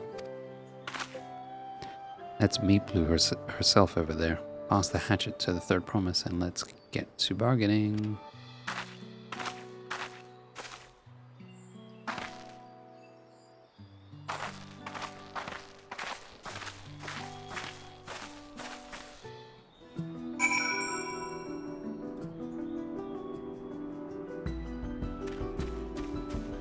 Marblu. Did you give the hatchet back to Uklamat? We should let her do the talking. Meatblue. To what do I owe this honor? Uklamat. You had that little axe for me? Little axe. Fine hatchet. A finely crafted hatchet you received in trade for a wool poncho, worth 1 pel in the thousands column. AKA 1,000 pel. Uklamat, thanks. Now to see what we can get for it.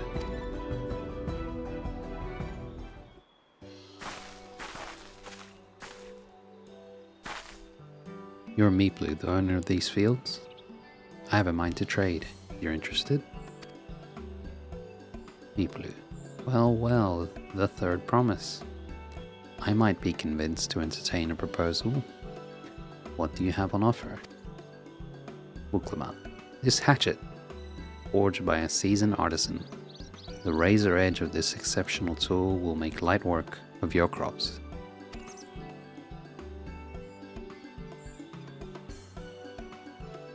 Meat.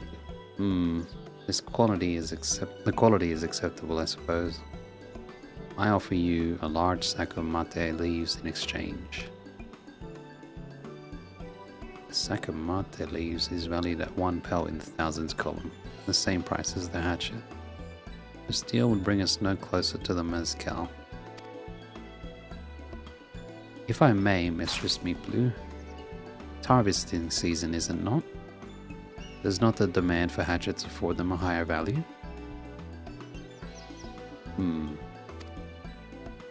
Meatblue. It is indeed the season, which is why I procured an ample batch of tools well in advance. Marblu. We've missed the window for demand. In that case, we'll have to fall back on connections.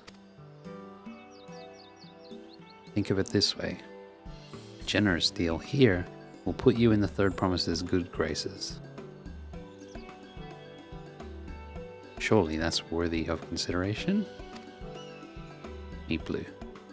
I do not wish to give offense, but I must tell you that I stand with the second promise. His innovations will improve every aspect of our lives, I believe, including farming. And I will no longer have need of hatchets. I assure you that I have nothing but respect for Wuklamot. That is why I'm prepared to purchase a spare hatchet at a fair price. Mablu, I suppose it is fair given your reasons, but we ourselves would be no better off with the transaction. Wuklamot. How about this then? If we were to help bring in your harvest, would you give us a better deal? Blue. As a matter of fact, I would. Till Corner's reforms come about, I can always use more hands in the fields. Wuklamot. Then you can go ahead and add our labor to the bargain.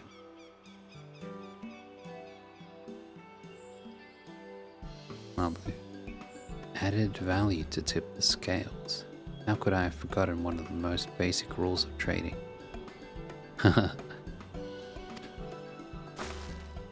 Wuklamot. You can rest here if you like, Mablu. Evra and I have mate together. Mablu. Oh no, I'm helping too. Blue. Off to the fields then. And mind you pick the healthy leaves. I'll take 5 good bundles from each of you. Whee!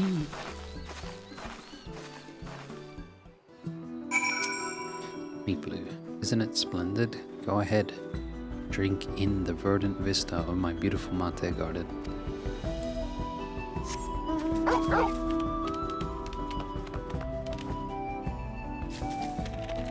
Obli.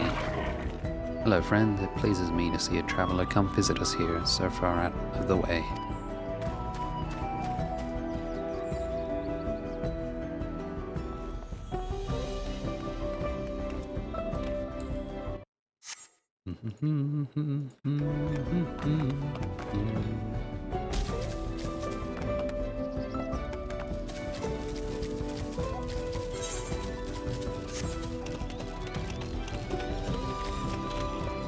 Lovely.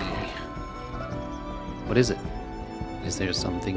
If there's something you need, speak up. What kind of place is this? Yes, of course. If I could just remember what Meeploo asked we tell visitor. Here at Meeploo's mate garden, we grow the freshest of mate leaves, packed with nutrients comparable to even the healthiest of vegetables. While originally grown to suit the tastes of we Pelu Pelu, we hope to someday see mate shared with the whole world, with the whole of Tural. What do you do here? I work at the fields here in Meeploo's mate garden, same as everyone else. I have more time on my hands when tea leaves aren't in season, of course, which I often spend attending to travelers come to tour the gardens.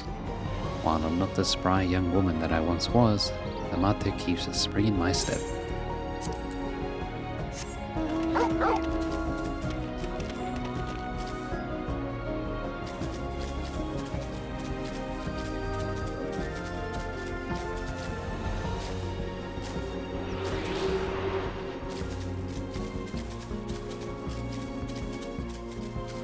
Shabameki.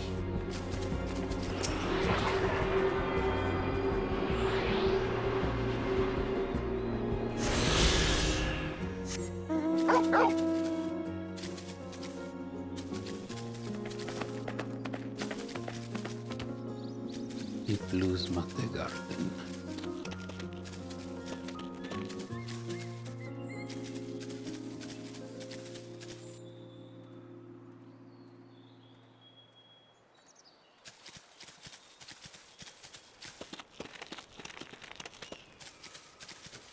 Mablu.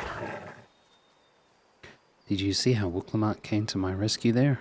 She really is good with people. Muktamat. I wasn't sure Meatblue would buy it, but it goes to show that you never know until you try.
Meatblue, you've brought me some leaves then. Verdant mate leaves, a sizable pile of freshly harvested mate leaves. An acceptable harvest. We'll see how your companions fared before I make any decisions though.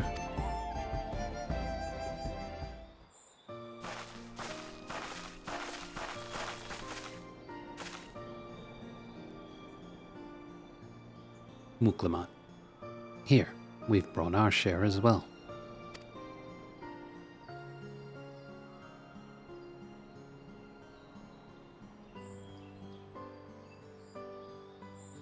Meatblue. Thank you, Third Promise. This is more than enough to hold up your end of the bargain. Now it's time to honor mine. After adding the value of your labor to the price of the hatchet, I am prepared to offer you a full sack of our highest grade mate leaves. Mable. Premium mate. Bought at the shop. One sack of those leaves would cost no less than 5 pel in the thousands column. Cool. Uklamat. Then we can bid farewell to this hatchet.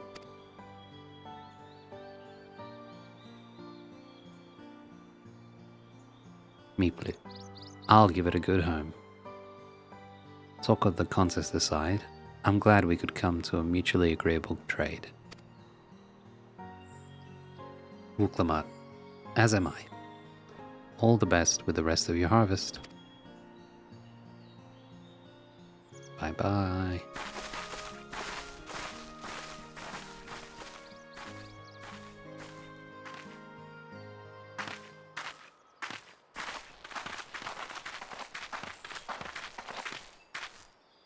Oh no, self-doubt time. Uklamat. Mablu? What's wrong? Mablu.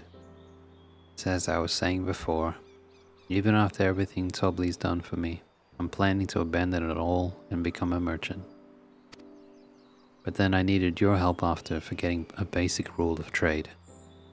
How can I expect Tobli to accept my decision then? What will you say? Have you mentioned your plans to leave? So you intend to give up then? Oh, let's not be that mean. Have you mentioned your plans to leave?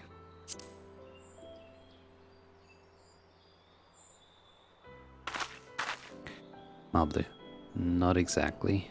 I wanted to prove I could succeed as a peddler before I declared my intentions. Uklamat, I seek to follow in my father's footsteps, but not because he expects it of me. I want to preserve Tyrell's peace, and becoming Dawn Servant happens to be the best way to do it. You should live a life of your own choosing, and I wouldn't be surprised if Tobli held the same opinion. So talk to him. Mablu, You're right. It's better to find out for sure than worry over what he might say. Thank you for the advice.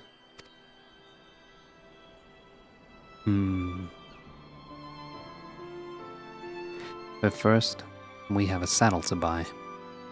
I want that success under my belt, so I can be sure of my decision. Wuklamat. What's next then? You try to trade our tea leaves for something halfway to 10,000 pel?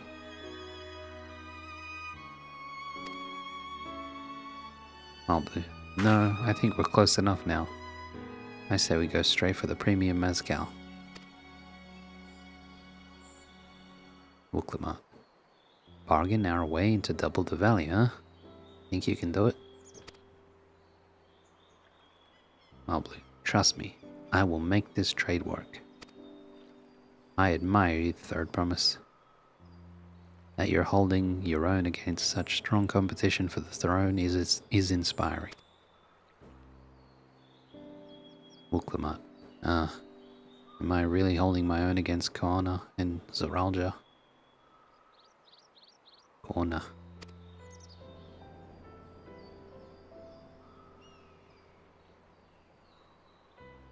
I mean, of course I am. I'm Wuklamat of the Dawn's Promise, after all.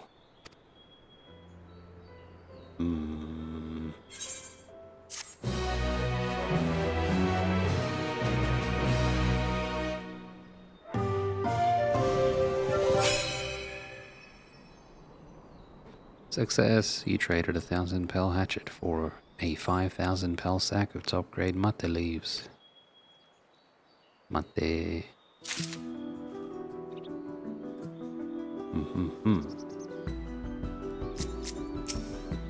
Mablu, I've never been one to take it slow. Once I have a goal in mind, it's full speed ahead. That's who I am. Wuklamat, a premium deal. Wuklamat has her eye on a jug of premium mezcal. Before we go, let me give you the mate leaves. I don't need to risk proving Ernville's point.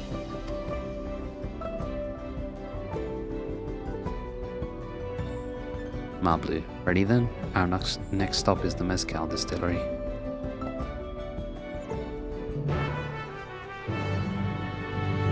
Curvy stepsister. Ayah.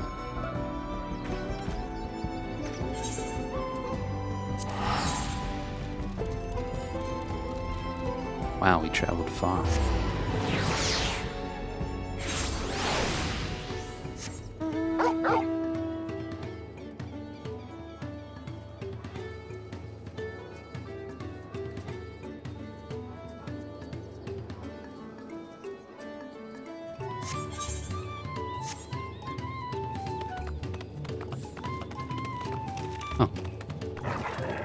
Wuklamat. Oof, the smell of mezcal is overpowering. The fumes alone are making me dizzy. Mablu? We'll want to speak with a man by the name of Gobli. Even among his fellow distillers, he's regarded as a master of the craft. He knows the value of his product, so if we're to convince him to trade for twice what the leaves are worth, we're going to need targeted information. That means asking around and taking in the gossip.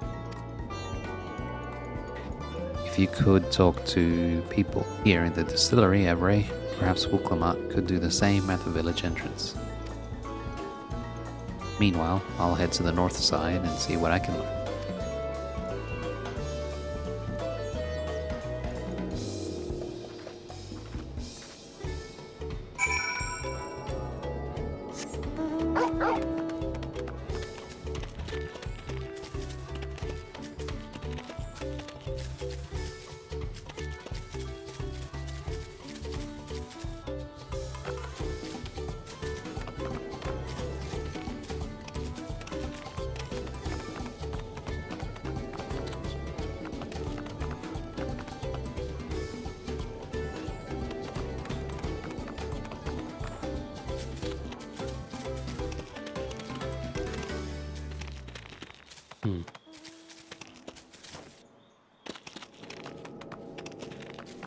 Babilja.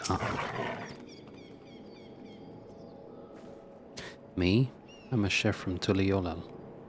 I often come here to buy Gobli's mezcal, the finest in Tural, according to my customers.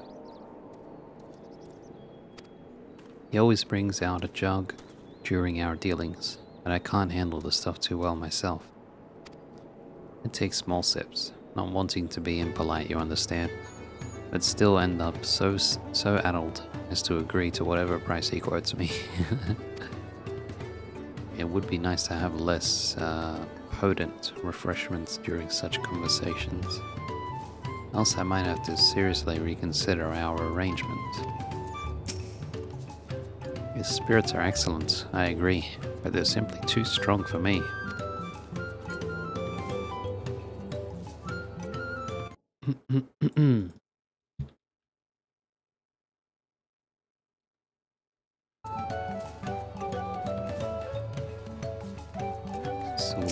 Suvli. Gobli might be a deft hand at distilling, but he's got no sense when it comes to appearances. Rumor has it, he's been invited to the palace for business negotiations. If he presents himself to the court wearing his usual rumpled attire, though, he'll be laughed out of Sunperch. And that's good information. Most Pelu have at least one set of especially fine garments. The success of a deal can hinge on how you present yourself, so it pays to dress to impress.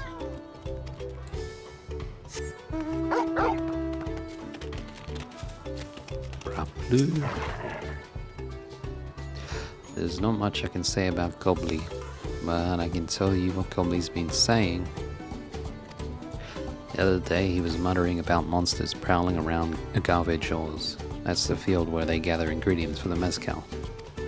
Their presence has made it harder to procure said ingredients, and thus driven up the price of his product. A boon, some might argue, but it's hard to celebrate when it affects the work as it does. Can't rightly bring joy to people if you can't keep making the thing they love. Hiring mercenaries to come and cull the threats would eat into profits. I bet Gobli would be glad to find a less expensive solution. Yeah, we'll kill them for him.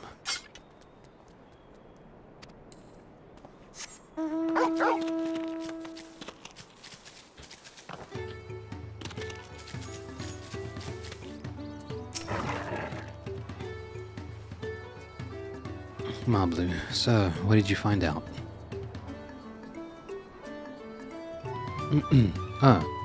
We can make use of all of those tidbits. The deal is as good as sealed. As for me, I found out where Gobli is working. There's a millstone at the top of the slope behind the distillery. You go on ahead and I'll bring Wuklamat. A millstone at the top of the slope behind the distillery. There? Or up there?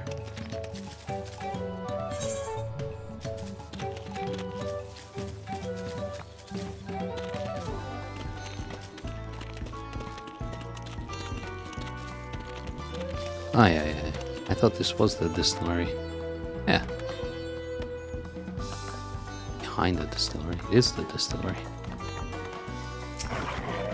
Gobli. You have business with me, madam? Why don't we talk down below so as to not distract the alpaca from his work?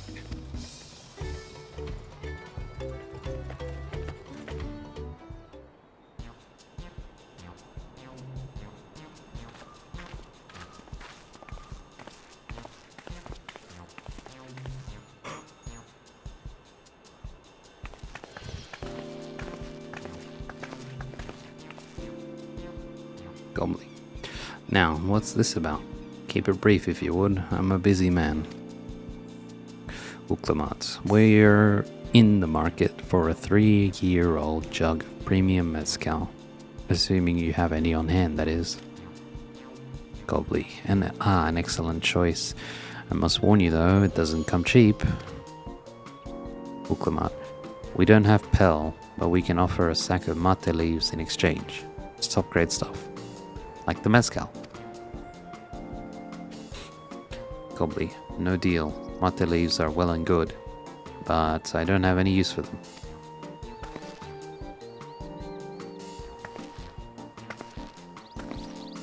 Muklamat. No deal? Just like that? Gobley. Still, I'd hate to send you away empty-handed. Why don't we sit and chat a while over a cup of mezcal? Nice try. Mablu. Now the real bargaining begins. Which of our cards do you want to play first? The Hubigoat chef's distaste for a strong drink, Gobley's invitation to the palace, the monsters in the agave fields.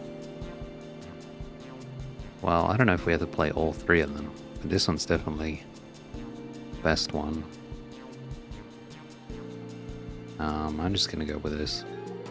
The monsters in the agave fields. But then again, didn't he say it's making his prices go up? Yeah, screw it. The monsters in the agave fields.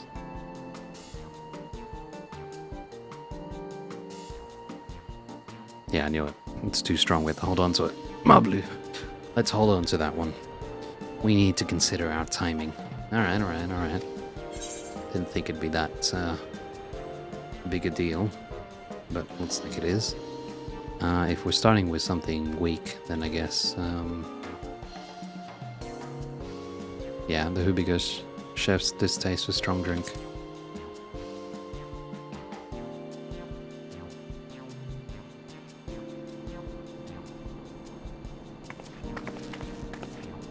Mablu, I appreciate your hospitality, but I'm afraid I can't hold my drink.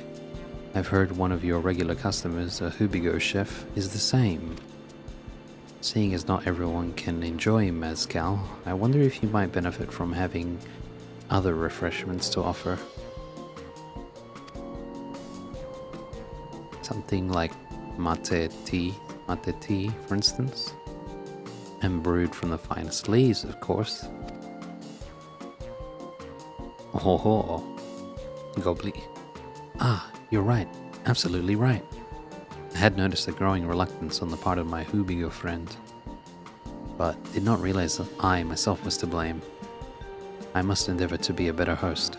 Still, even with that added value in mind, no sack of leaves is worth the mezcal you're after.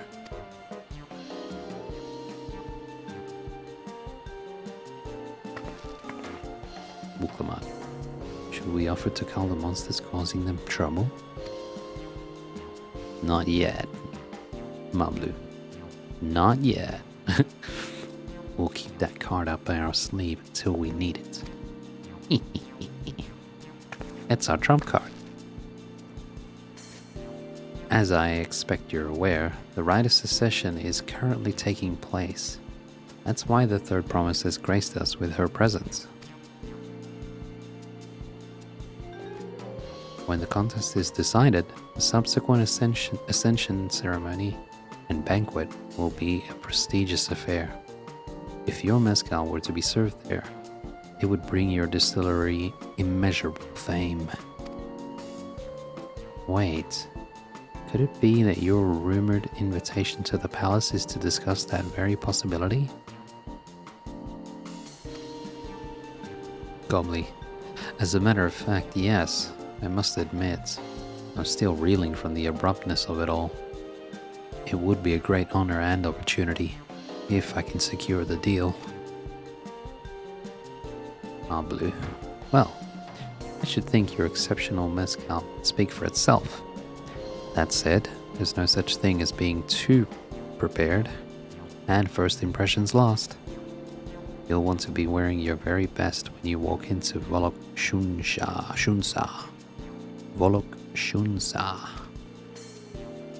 It would be such a shame to miss this chance of a lifetime simply for want of proper garments.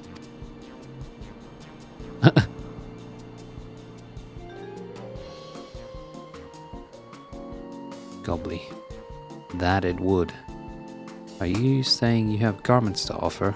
Something ideal for court? Mablu. We have no garments on hand, I'm afraid, but we can provide you with the next best thing, an introduction to a weaver. His name is Bolnok, and his works are highly regarded in Tuliyollal. Damn. As a supporter of Wuklamat and keen observer of palace politics, he will doubtless be happy to guide you in the selection of an outfit to this golden occasion. Gobly, that is certainly a tempting proposal, one of which I should like to take full advantage, but the scales still aren't quite balancing. No deal. Trump card time. Wuklamat, say, weren't there monsters running amok in the agave jaws? That's a problem we could easily solve for you. Gobly, truly? I would be most grateful for your immediate assistance. I was resigned to hiring sellswords to clear them out. Factoring in that saved expense and an introduction to a trusted weaver, this is shaping up to be a sound bargain. Alright, you have a deal. Wuklamat, yes, I knew you'd come around. Give us a moment and Ebre and I will take care of those prowling nuisances. Mablu, in the meantime, I'll use the time to pen an introductory letter to Bolnok. The fields you're looking for are just north of Wachun Pelu. Be safe.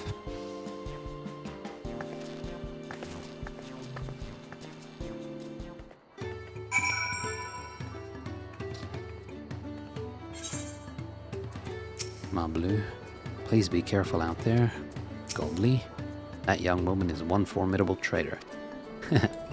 Yay, she did it.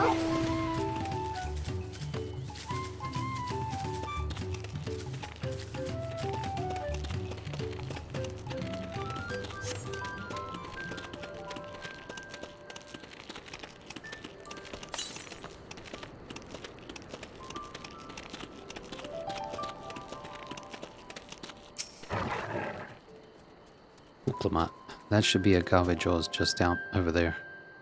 This will go faster if we split up. Come and find me once you've finished clearing out your share of the pests.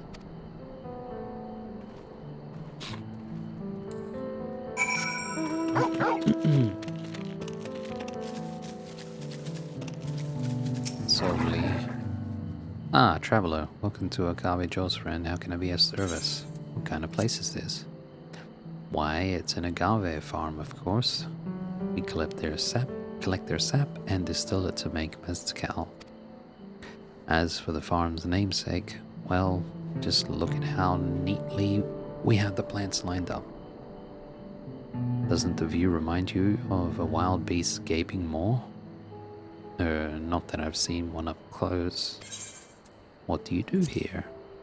Oh, many things. I examine the soil and weather to ensure our agaves grow in the best conditions possible, decide the pace at which they are cultivated, and determine how many are prepared for distillation. Nothing pleases me more than when someone takes an interest in the farm. My colleagues and I spend all day looking after the agaves. I suppose it just feels nice when our hard work is appreciated. Whoa. What? It's with a face.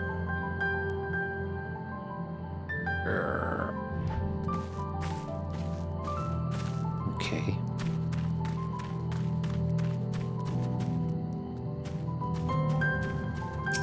Destination unknown.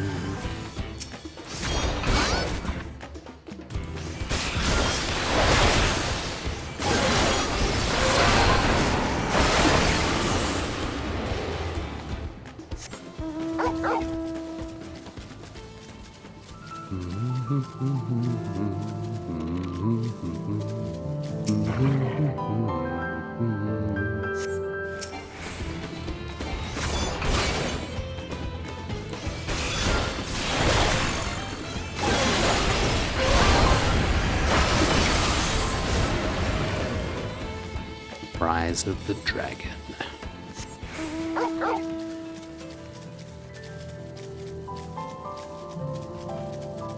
Uplamat.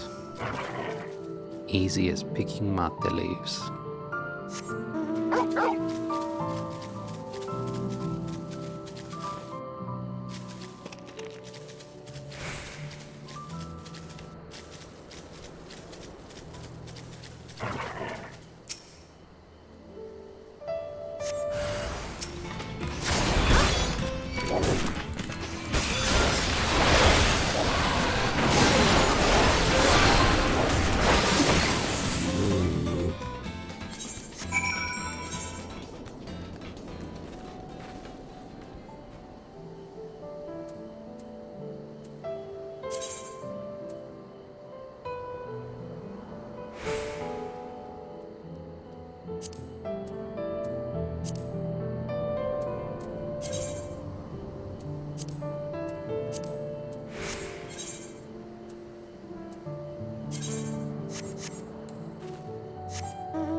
Uklama. Compared to the creatures I hunted with Papa, this was no challenge at all. Come on, let's head back to the distillery. All that's left is to give Ma Blue the sack of leaves so she can seal the deal.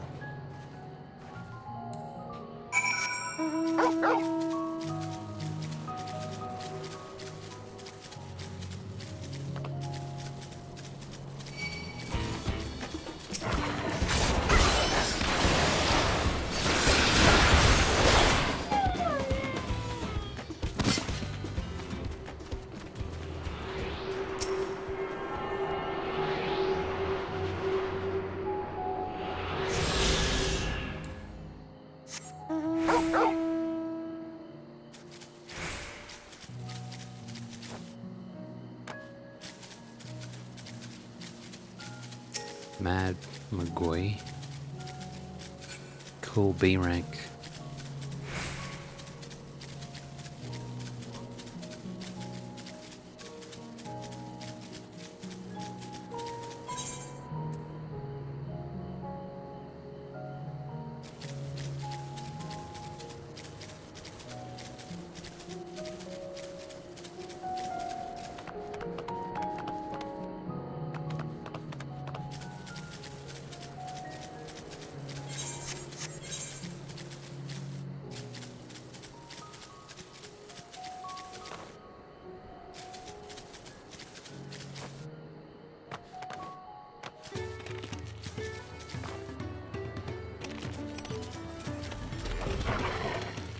Uklama, go on, give Ma Blue the sack of leaves so she can seal the deal.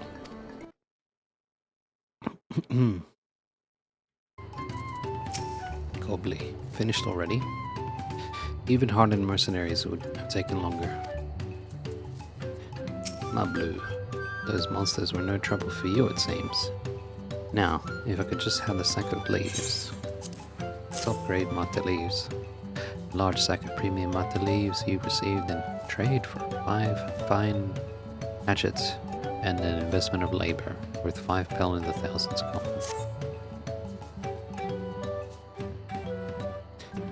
Thank you for looking after our precious trading goods.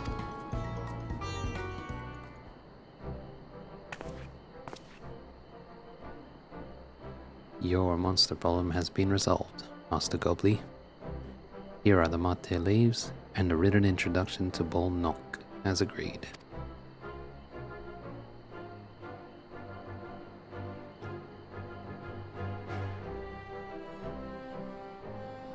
Gobbly. Then the deal is done. Here, your jug of premium mezcal, aged 3 years. Please accept it with my compliments.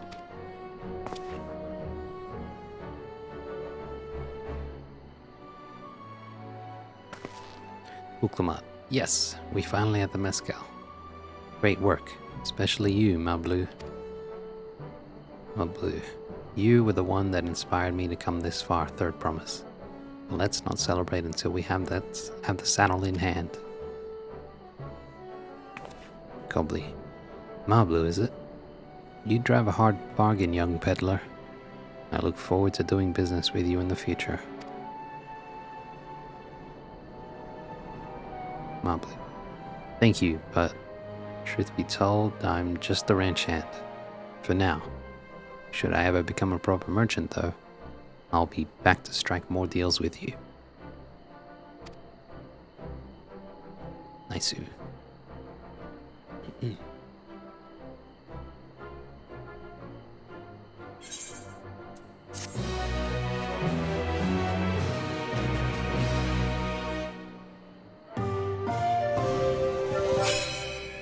Wham! Success! You traded a 5,000 pel sack of top-grade mate leaves for a 10,000 pel jug of premium mezcal. Marblu. Master Gobley's praise makes me confident I can be a peddler after all. Well, a bit more confident than before at least. Gobley. I'm satisfied with our trade, and I trust you are too. Should you have need of more mezcal, you know who to come to. Uklamat. Ah. Uklamat is ready to return to Havli. Uklamat in the saddle. Even at the palace, I don't think I've held a 10,000 pel jug of anything before. My hands won't stop shaking. Here, you'd better hold on to it till we get to the saddle maker. Literally, like, right over there. Marblu. Haha. Can you imagine if we dropped it and had to start it all over again? Luckily, Havli's place is not far. We just need to head across the plaza.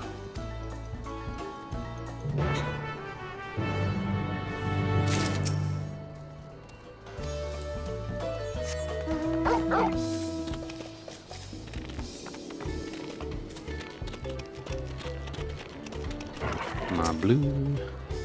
The third promise looks ready to trade the mezcal now.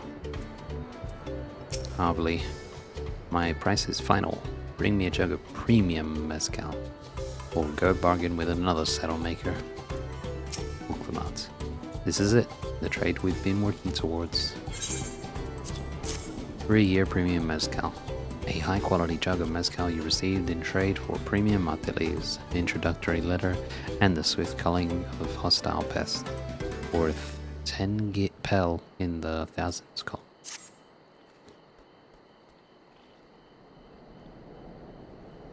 Book them up. Ooh, still in one piece. Right, time to make our deal. Yeah, come on, you bastard.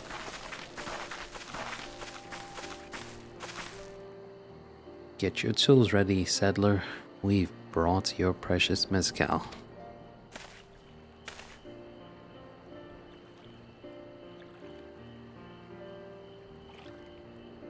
Lovely.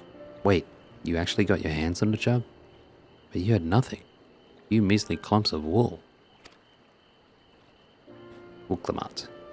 What we had was an aspiring trader with a gift for negotiation. Hell yeah.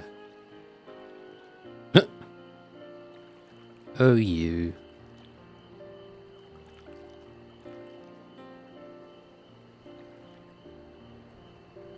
Havli. Although I'd sooner aid no claimant but Zeralja, I cannot go against the guiding principles of the Pelu Pelu. The trade is a fair one. I will craft your saddle, third promise. It's not fair, man. You like doubled the price on us, tripled the price. Just because we're not Zeralja. Uklamat. Great. Havli. Stay and wait if you like. I have all the requisite materials, so this won't take long.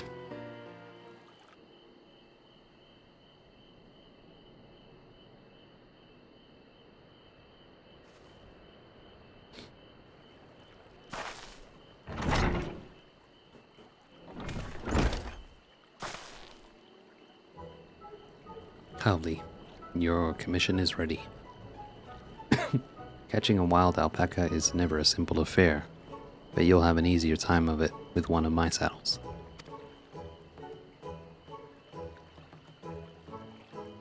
Now, if you don't mind, I have other work that needs finishing. Ah, I can taste that smooth mezcal already.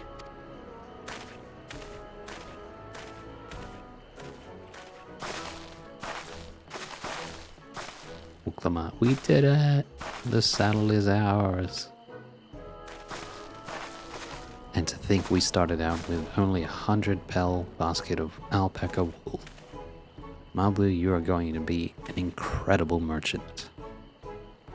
Mablu, thank you. It makes me so glad to hear you say that third promise.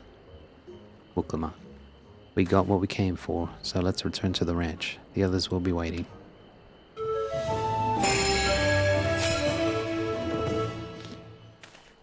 Success. You traded a 10,000 pel jug of premium mezcal.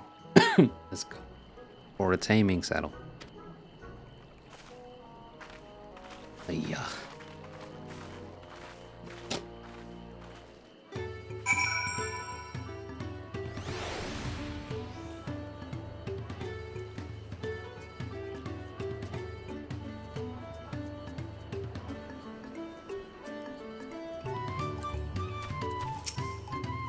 Lovely. So, that was the third promise.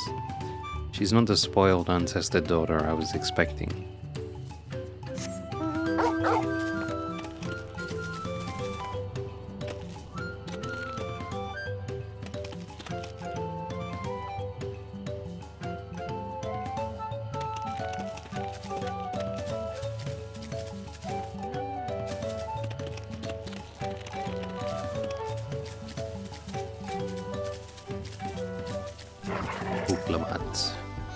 Let's tell them the good news. Mablu, looks like everyone's been pitching in with the alpacas. Erinville, you've been away for some time. I assume trading was productive. Alizé, I made the mistake of starving one and caught a globus spittle my trouble. I'm beginning to understand Wuklamat's aversion to the animals. Cryo, Tobley and Erinville have been teaching us how to care for alpacas. One gentle girl ate the feed straight from my hand. Of course, a Lalafell would not be too intimidating. Alpha, no.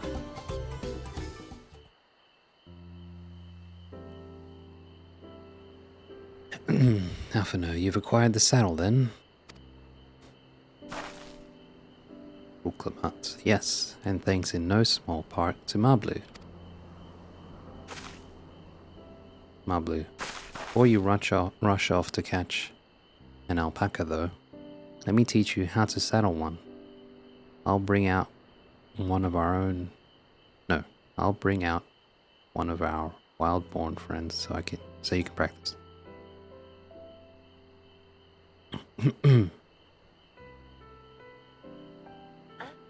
We rush off to catch an alpaca though. Let me teach you how to saddle one or bring out one of our wild-born friends so you can practice.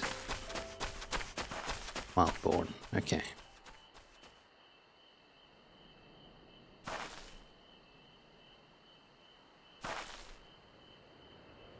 Wuklamat, I know. This is something I need to learn.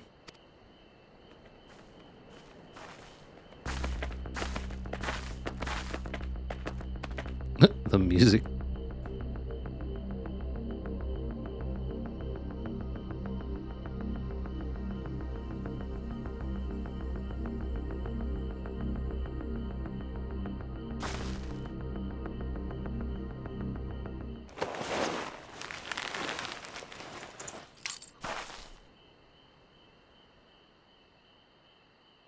Great sunken gods, I did it.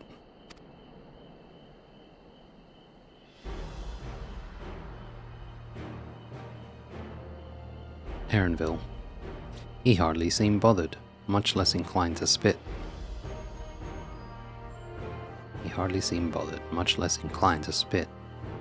As if he was completely accepting of Wuklamat's touch. Mablu. That is because of the singular scent with which the saddle has been coated. Alpacas find it very soothing.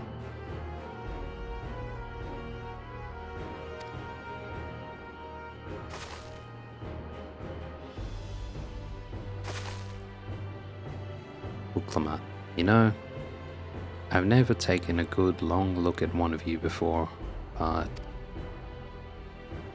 you're actually kind of cute. No shit.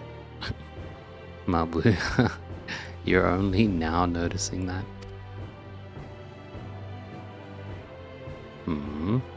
Cryo. Zoralja. He's back. Whoa, what the fuck? Why is his gold? Uklamat, having done exactly what he set out to do. That alpaca he brought. That alpaca he's brought. Is it just me or is it glowing? Aaronville, I've heard tales of such a beast. They say the golden alpaca lives a solitary existence deep in the valley, where it shuns the company of both man and its own kind.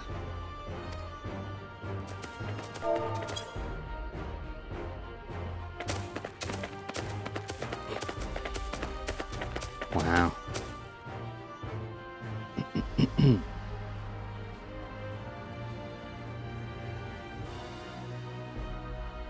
Uklamat, how did he manage to snare a prize like that?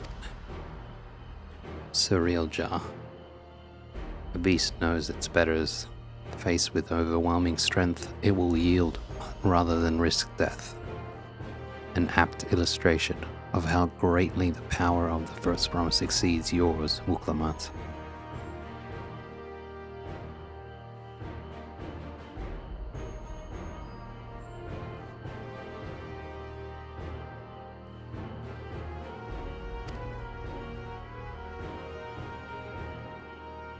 Uklamat. Strength alone won't win him our father's throne. I'll be the one to find the Golden City, and then Tural can remain at peace. Zoralja. An everlasting desire for peace can only be forged in the fires of war. An everlasting desire for peace can only be forged in the fires of war.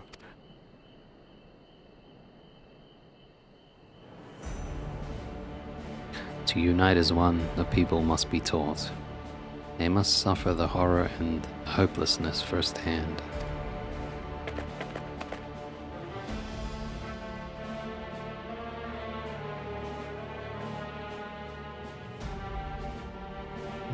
New song.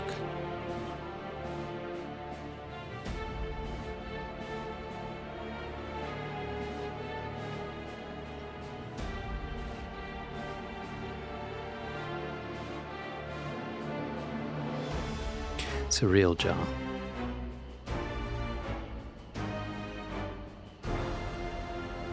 Exhaustion from prolonged conflict. The wages of war's merciless nature.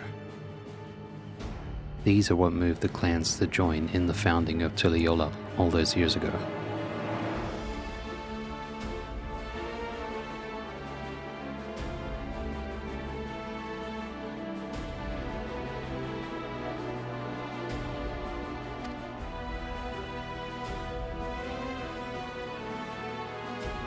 Consider the younger generation of this village.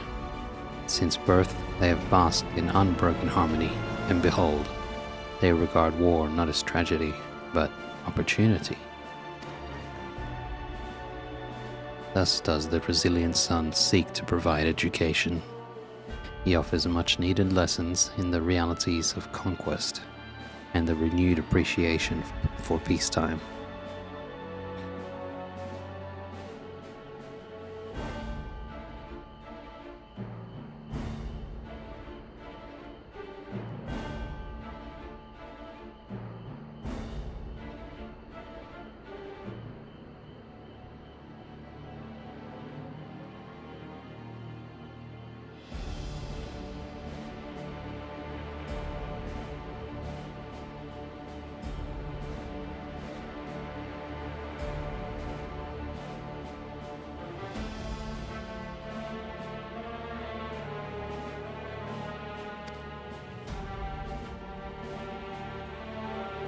Alphino, 'tis true that war's misery breeds a longing for peace. But I have seen with my own eyes what becomes of an empire forged through the violence you propose. The rebellions it spawned, and the ruins it left behind.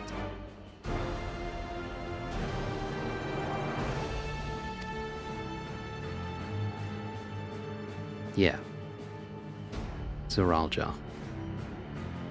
The Garlean Empire was a congregation of simpletons. I was thinking about Heaven's Ward. TBH. Dragon Song War. Zeralja. The Garlean Empire was a congregation of simpletons.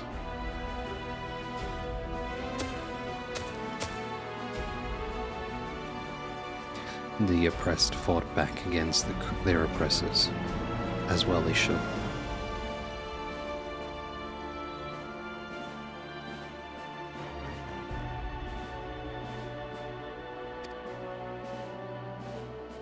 Men are not beasts. Only a fool would seek to rule over all with a threat of force alone.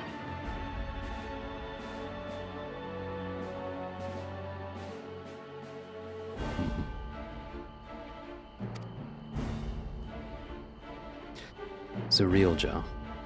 This is why Gulul Jaja did not elevate the Mamulja, why he treated all clans with equal respect.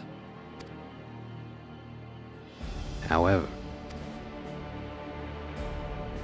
the first promise has his gaze fixed upon more distant horizons.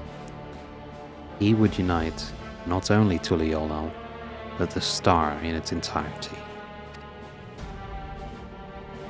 Wuklamat. What? Why?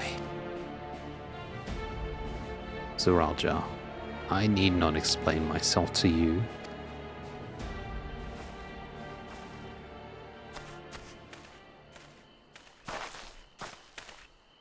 Tobli.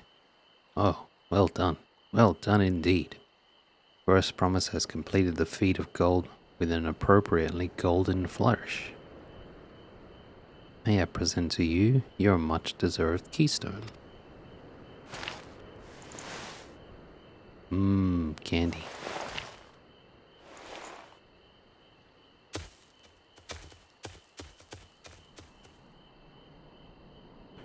Wuklamat.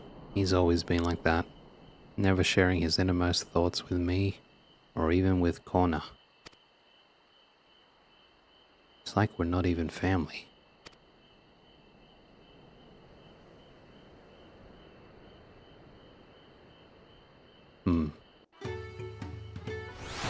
Step bro. Mablu. I could never agree with Zeralja. I want Tuliolal to be a land of peace, now and always. Erinville. A golden alpaca in the flesh. Like the Golden City, I thought them a children's tale. Alphino. So much of our star has begun to embrace reconciliation and rebuild. And this would-be warlord would thrust us all back into turmoil. We cannot allow it to happen. Alizé, what kind of idiot thinks the world can be united with war? Even most Garleans have since realized that their conquests were a mistake.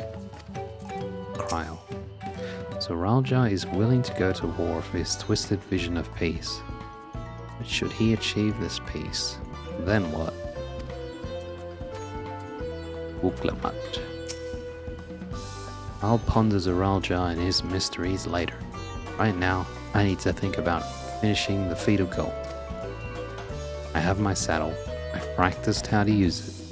So lead on to where the wild alpacas roam. Mablu.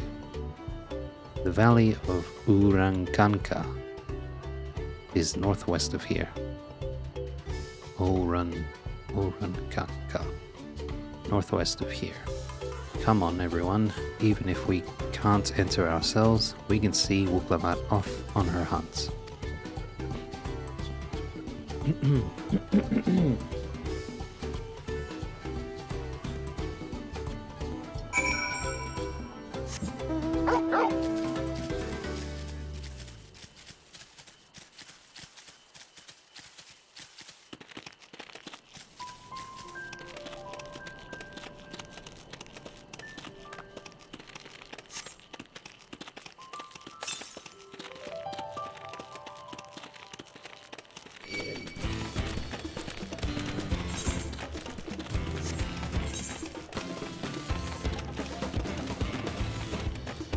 Sea Blue's coffee grounds.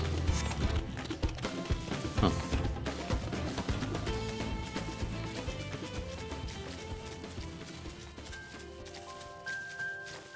Let's leave that area for later.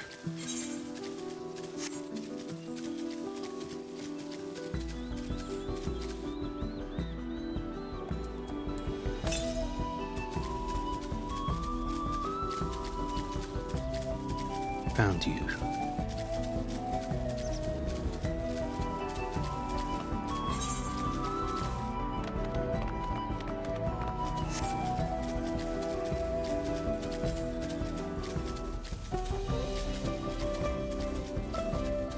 Oh no.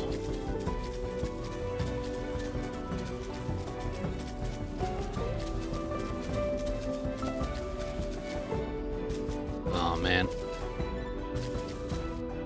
Come on. Don't make me have to go all the way around.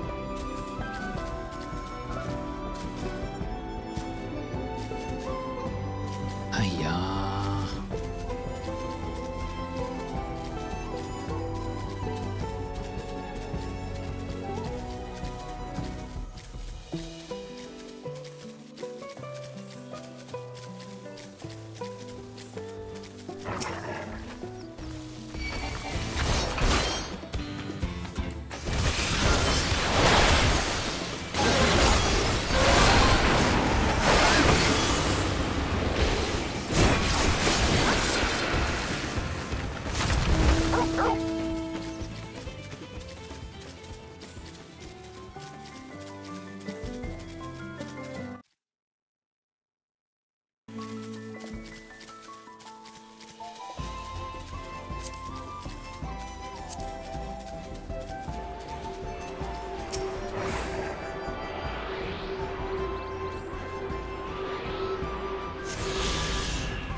Kryl.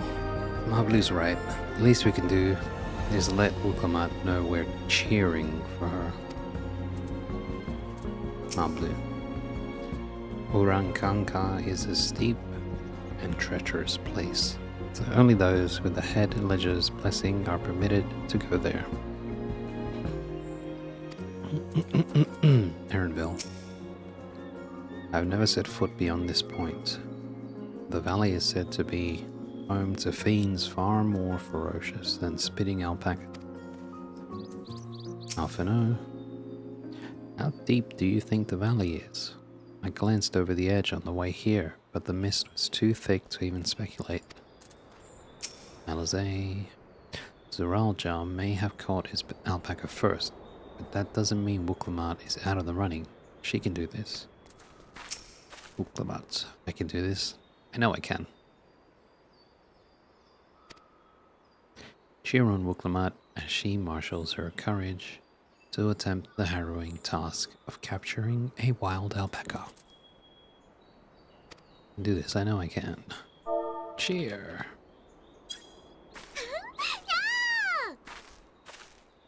Anime.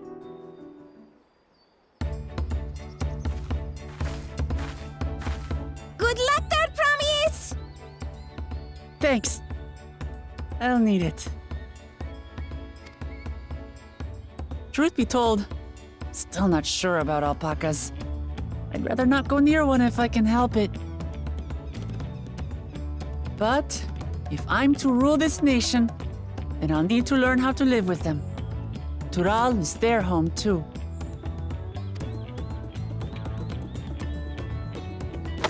Right. I'm off.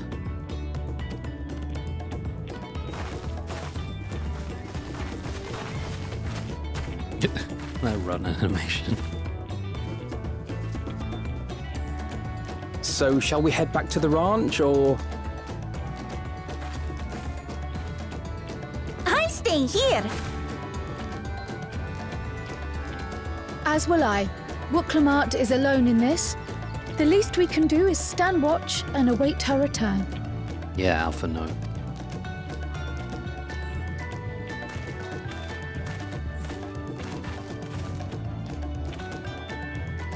It may be a while yet. Help me pitch the tent.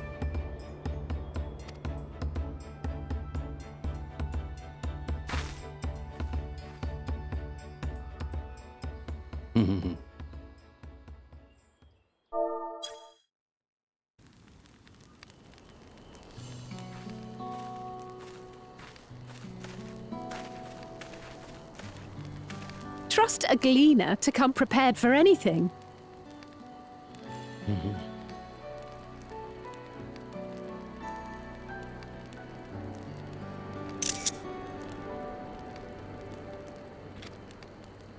What's a gleaner?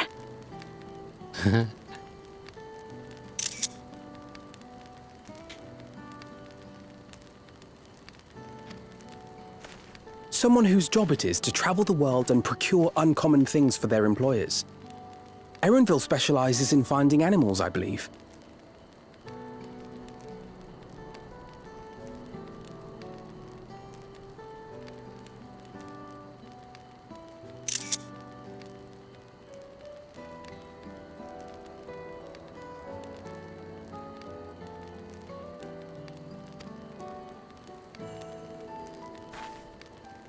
But aren't you a Shitona from Shaktural?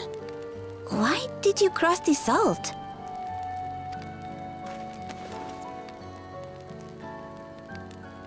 When I was much younger, the thought of leaving Tural never even occurred to me.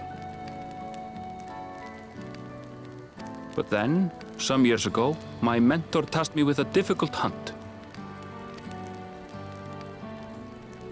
Something I could never find, she said, so long as I clung to the familiar. She suggested that I leave home, leave Tural, and join the Gleaners of Sharlayan.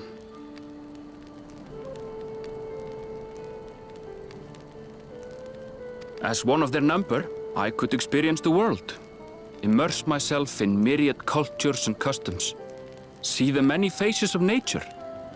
And once I had learned what is truly important, I would find that which I seek.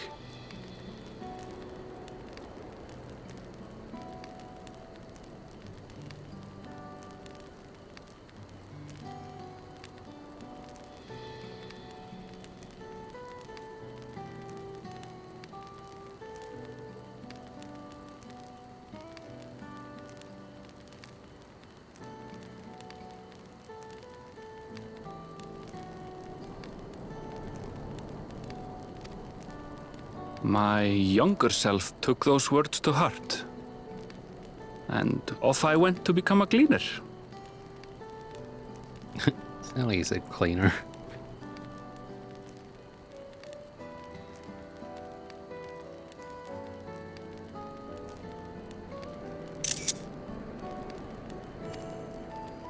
Her words alone moved you to leave behind everything you'd ever known? You must have great respect for your mentor.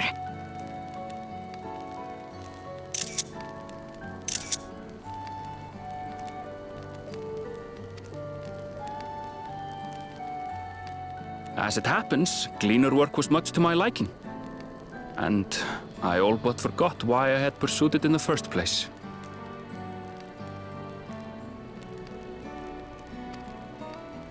Yet, events conspired to put me back on the trail I'd abandoned.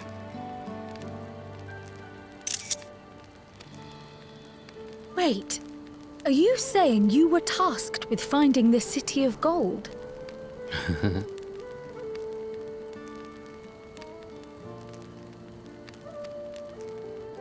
I was. And though my hunt is now entangled with the right of succession, I mean to see it through.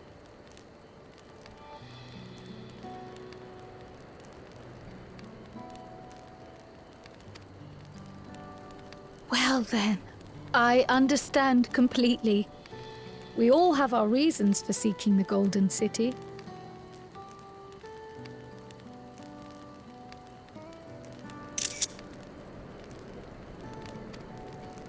Which is all the more reason for us to work together.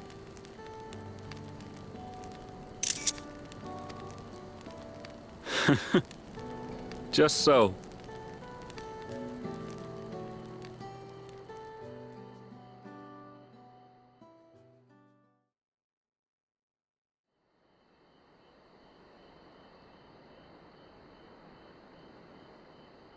Man, she's still not back? What the hell?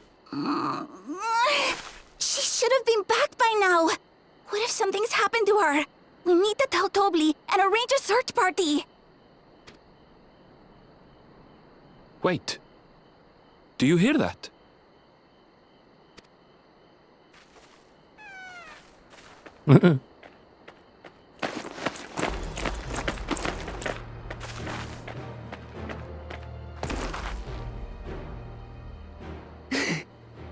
They did it.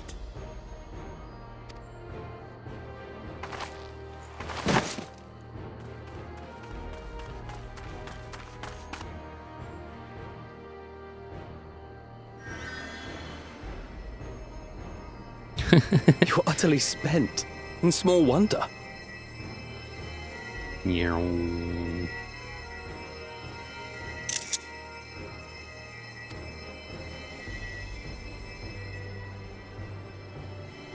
Well done, third promise. The ranch isn't going anywhere. Take a rest in the tent.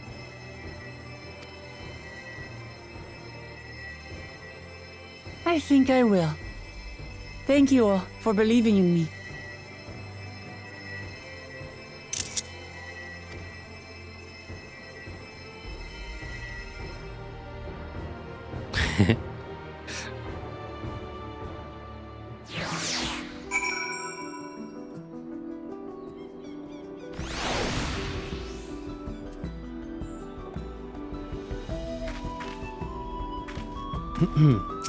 Uklamat. Thanks to Alphino and his healing hands, I can actually stand again, maybe even walk. Kryle. We were out here for quite some time, but I'm glad Uklamat was able to catch her alpaca. And Erenville choosing to share his story with us was a welcome surprise. Yeah. Erenville. I spoke too much. If Uklamat is up to it, we should be heading back to Tobli. So reticent. Alphino. Uklamat had no serious injuries to speak of. However, she had clearly been pushed to the very limits of her endurance. Alizé. Alphino was quick to lend a hand with dismantling the tent. Is this to be his new obsession now that he's mastered collecting firewood?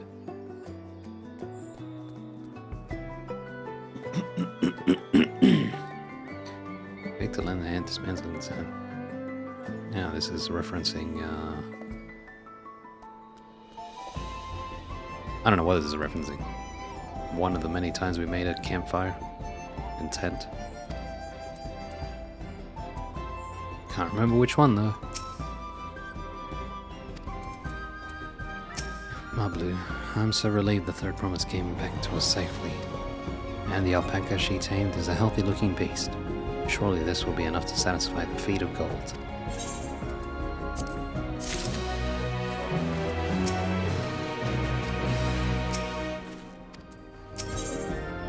Knowing the Pele Pele, Mablu is minded to rush ahead to the village.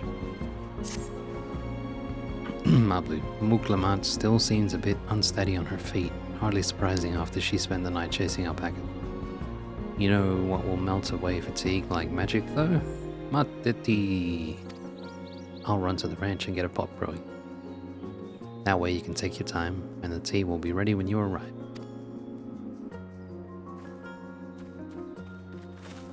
Alphino, as Mablu so wisely suggested, we shall set a slower pace for our exhausted third promise.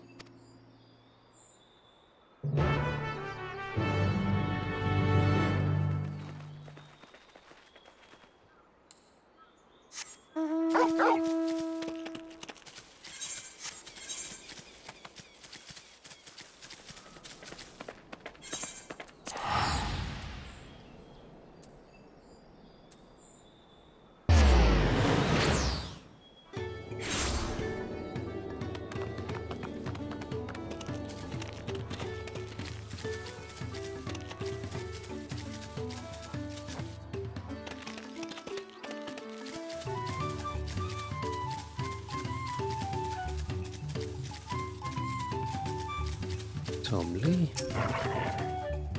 You might think catching an alpaca a trivial thing, but we shall see. As I said, there's a reason I chose it for my feet. Mablu. Came back ahead of the others, did you? I should hurry along with the tea. Then... Buklamat can't be that far behind.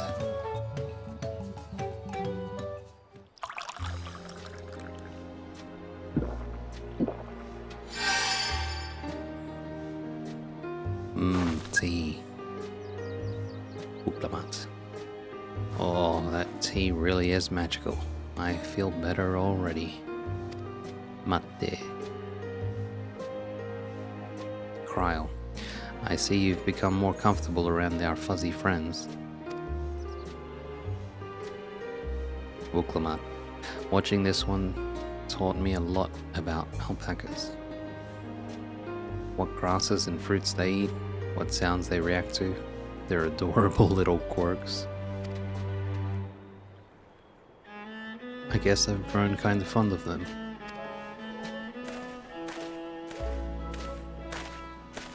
Tobly. Welcome back, Third Promise. Accomplished the feat of gold, have you?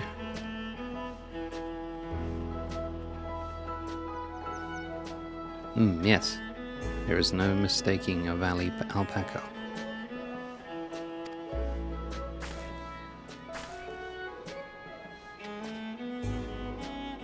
I commend you on your success. Well done.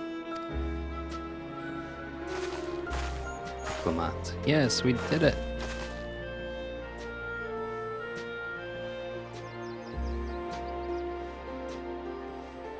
Although, I couldn't find the shiny one like Zeralja did. Tobly. I'd be surprised if he had. Golden alpacas are born but once every few decades. They are elusive, solitary creatures that are rarely seen, much less captured, thanks to their innate physical and magical gifts. I want a gold one as my mount.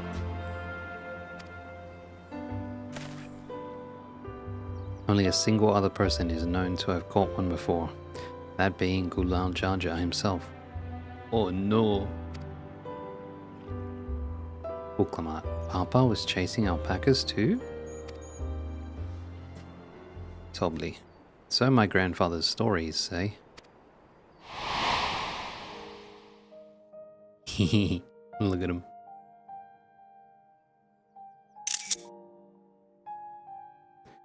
It was before the founding of Tuliolal, in a time when the mountain giants, the Yokui, held our people in thrall.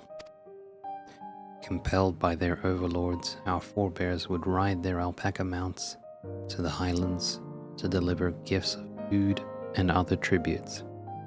Those were wretched days, to hear grandfather tell it. Then along came the young Gulul Jaja, yet unburdened by the mantle of Dawn servants.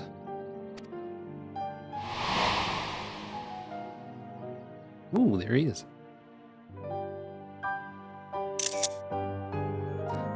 Our people were amazed by this imposing two-headed figure, equal to the Yokui in stature, and puzzled by his entourage of mismatched companions.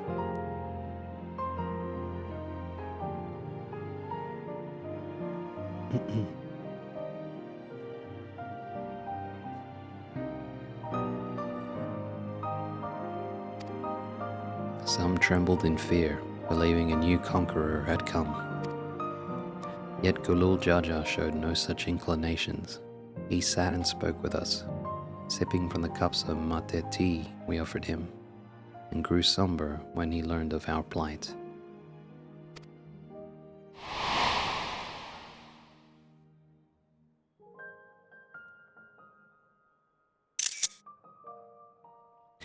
None could have anticipated what their visitor decided to do next. Gulul Jaja ascended the cliffs to face the giants and freed the Pelu Pelu from the Yokui's subjugation. He then turned an appraising eye upon our riders and proposed we take to the road to peddle our beverages. The suggestion seemed obvious for one who traveled as he did, intent on fostering amity between the clans.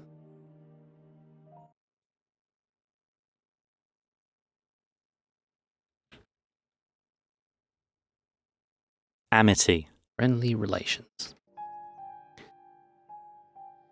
Rising high upon our riders and proposed we take to the road to battle our beverages. The suggestion seemed obvious for one who traveled as he did, intent on fostering amity between the clans.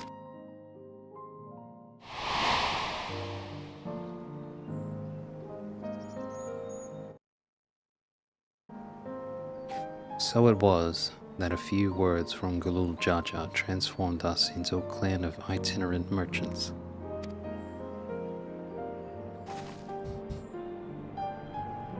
Uklamat.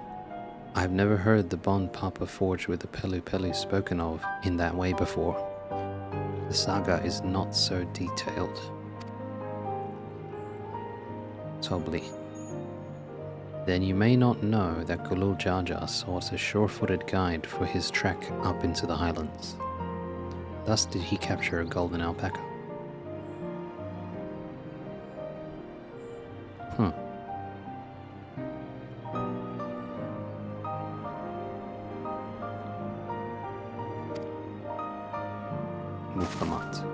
So both my brother and my father caught the rarest of creatures, while an ordinary one was the best I could manage. Mablu.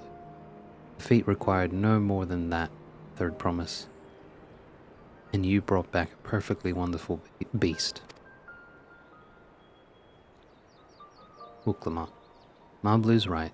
You're a perfectly wonderful beast. If anyone's ordinary, it's me. Oh.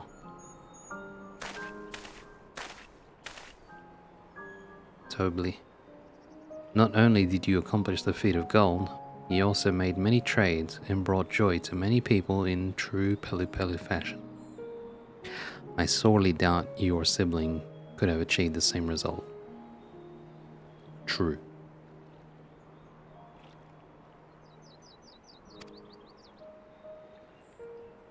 You should be proud of the accomplishments which earned you your keystone. Look at it go.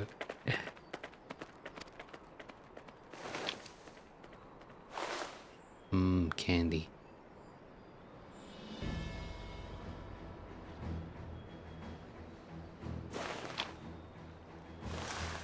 Put it in, put it in.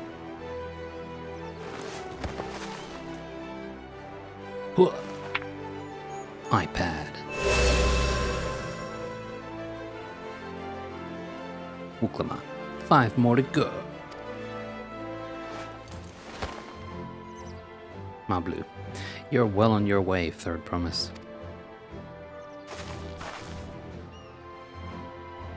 Uklamat. We'd have been lost without you, Mablu.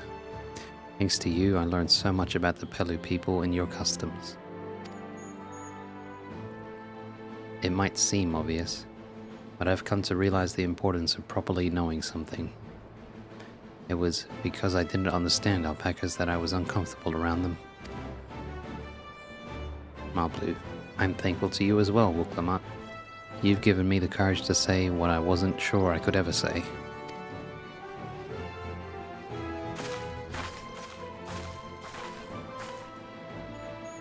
Tobli, I want to leave the ranch and become a merchant. I appreciate everything you've done for me, and I've loved every moment caring for the alpacas. But this is something I need to do. I need to walk my own path and make my own trades.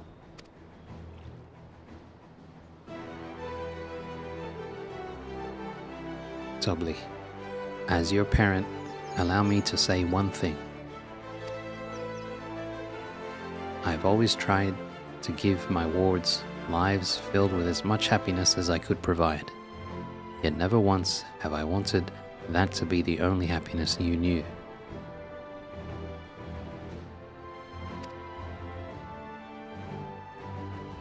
You have my blessing to walk any path you choose, Mablu. It gladdens me to hear you found the calling you wish to pursue with such passion. You will make an exceptional peddler, I'm sure of it.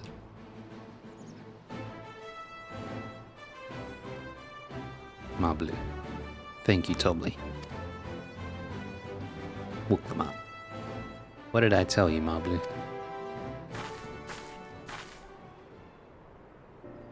Mablu, there's one last thing I can help you with, third promise. You need to find the Golden City, right? Wuklama. That's the end goal. Mablu. Then I suggest you talk to the Yokoi.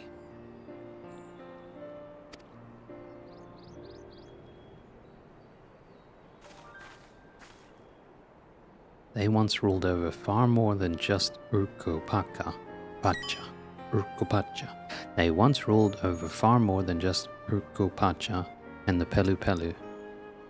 1,000 years ago, they were the overlords of Yoktural and all its peoples.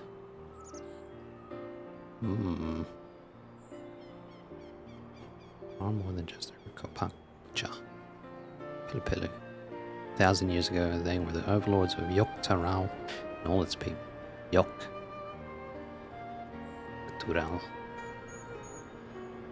Yoktural. That's southern Tural, I think.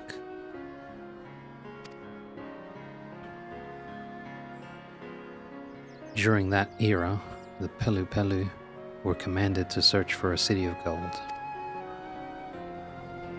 Scoured every corner of the continent, but never found any trace of that fabled place. Wuklamat. But if they didn't find anything, what could the Yokoi have to tell us? Kryl. They may not have found it, but the fact that they thought to look for it at all makes me curious. Perhaps there's value in delving into how the legend originated.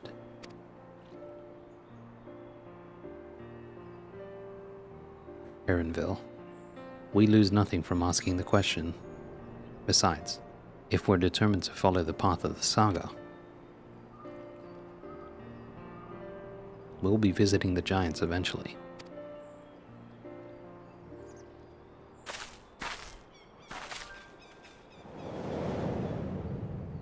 Whoa.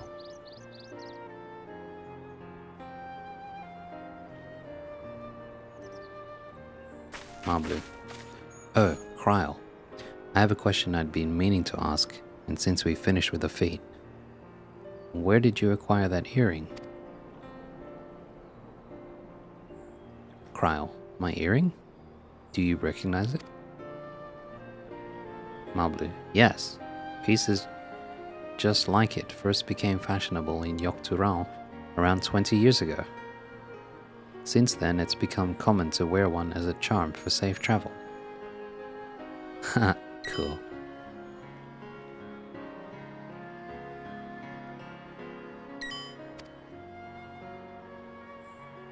Kryl, 20 years ago. Right about the time my grandfather made his journey. Yet, the Dawn Servant implied the earring was connected to the Golden City in some way. Surely there was more to its significance than simple fashion.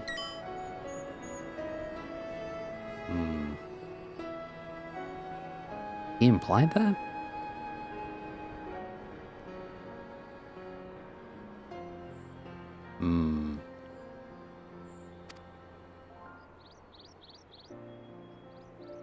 Mablu. If you want to know how it first came to be crafted, I could try to find out. Seeing as it's a regular seller for many merchants, I'm curious to learn about it myself. Kryl, I would appreciate that very much, thank you. Wuklamat, jumping feet first into the peddler business, eh, Mablu?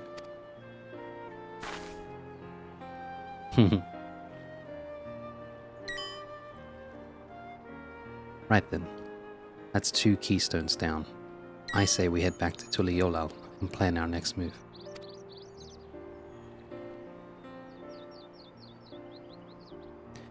Farewell for now, and thanks for all your help. I will become Dawn Servant, so make sure you set aside your best mezcal for the occasion.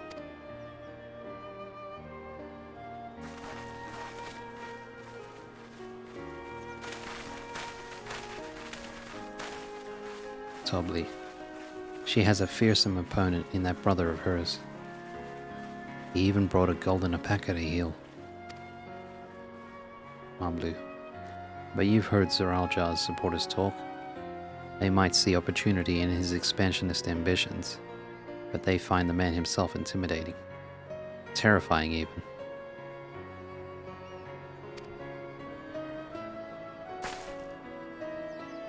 Whereas I've grown to love Wuklamut. Everyone she meets will come to love her too. And that's why she'll win the throne. Blech. Tobly. You might be right, Mablu. You might be right.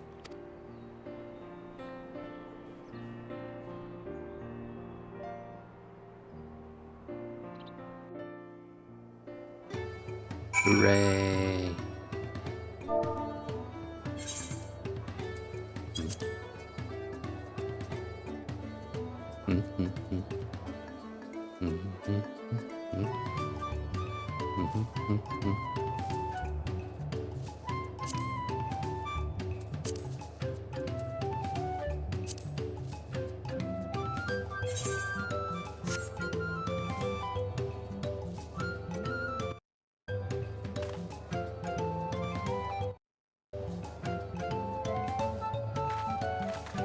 Cryle?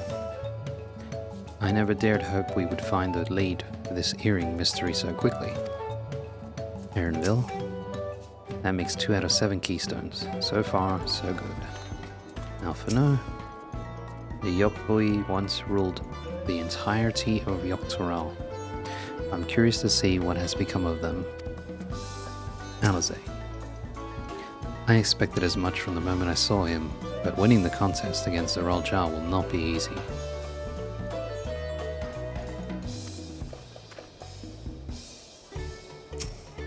Wuklamut. It feels good to have the feet of gold safely under our belt, even if my victory pales beside Zeraljar and his shiny golden alpaca. I know I shouldn't let it bother me, and gods know you've all been so supportive, but I want to be strong, or wise, like my brothers, to be a promise that people respect. Which is not likely if I stand here carrying on and on about things. Let's move on. Back to Jibalyev Tier with us. The contest has hardly begun.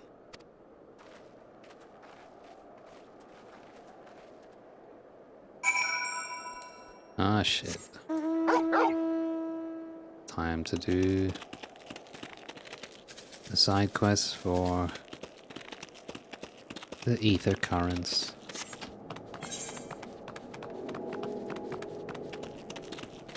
Traveler to the rescue. Crisis of corruption.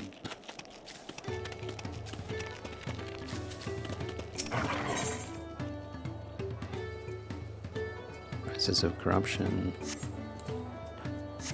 This one has a picture. Let's go see if the other one has a picture. Flustered merchant. Ah, good. This is the non-chain one. Let's do this first. Traveler to the rescue. The flustered merchant appears desperate for help. I'll be right back, actually, first.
Okay, a traveler to the rescue, and the flustered merchant appears desperate for help. Oh, thank goodness. A capable-looking traveler. Please, I need your help. My caravan was attacked by beasts. I had a bodyguard, a young Mamulja mercenary, but he could barely fend for himself, let alone me. He somehow managed to throw me over his shoulder and carry me all the way here. But no sooner did my feet touch the ground, than he ran back into the jaws of death. Damned if I can figure out why. Injured as he was, I don't like his chances. Please, I beg of you. Go to Chabayukek and save him.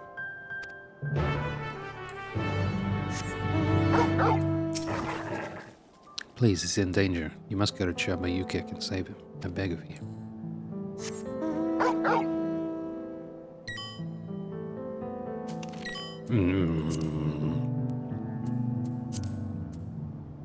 Alright, it's time.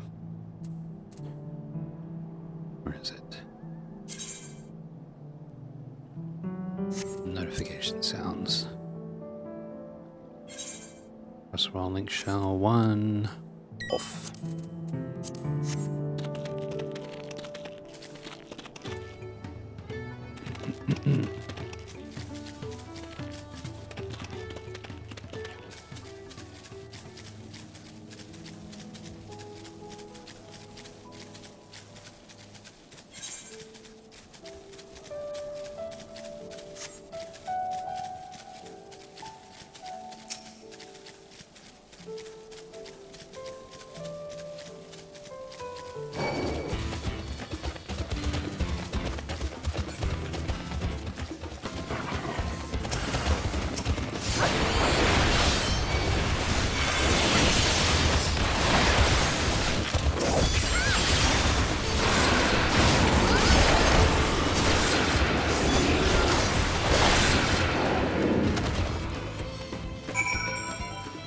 Young mercenary.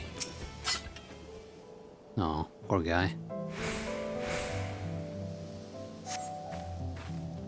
I can hardly believe my eyes. You felled this bloodthirsty beast with such ease. But I'm getting ahead of myself. Thank you for saving me. As a mercenary for hire, I'm ashamed such help was even necessary. It's alright, man. So the merchant sent you, did she? Attack on the caravan saw her wares scattered all over.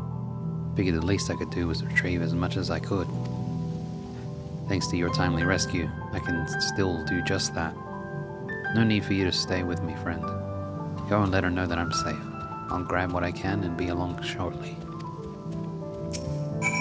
Don't worry, I'll be fine. Once I've assessed what's worth taking, I'll take as much as I can and head back.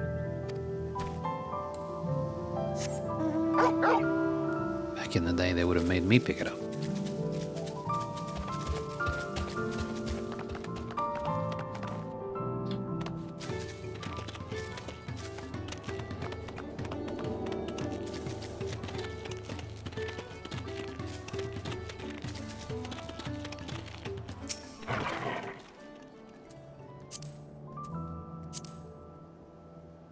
Oh, I'm so relieved to hear it's safe. The Mamulja take considerable pride in their trade as mercenaries. That young man seems to have a particularly acute sense of responsibility. I've heard tell that some Mamulja travel across the salt to make a name for themselves. As a preliminary step to that, it seems many young hopefuls gather experience here in Tyrol as mercenaries and bodyguards to sharpen their skills. That said, earnest as he is, the young man failed to protect my caravan.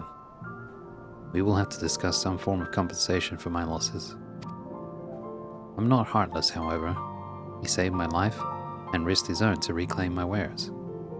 There's much to consider. For now, however, treating his wounds must come first.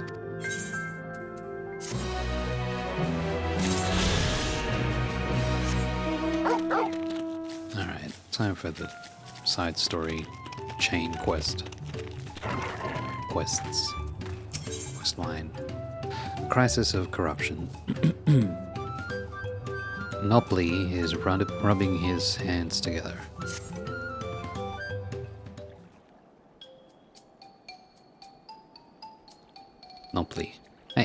recognize you. You're Ebre, yes? I've heard about you. Companion to the Third Promise. Most dependable individual. The name's Nopley. And I'll have you know I'm a merchant blessed by fortune, if I do say so myself. Indeed, I believe our meeting today is no chance encounter, but the hands of fate guiding us for one singular purpose. The exchange of invaluable items at an unbelievable price. If I could direct your attention over here for just a moment. Feast your eyes on these. Crates of exceedingly rare and precious corrupted crystals. Beautiful, aren't they? They were extracted from remote regions of Eorzea and shine a brilliant orange hue. Quite unlike your run-of-the-mill crystals, no?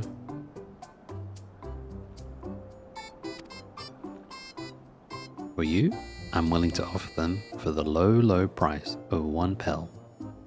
In the millions column. It's nigh highway robbery at this valuation, but anything for a friend of the Third Promise. Hey man, they're not supposed to be scoundrels.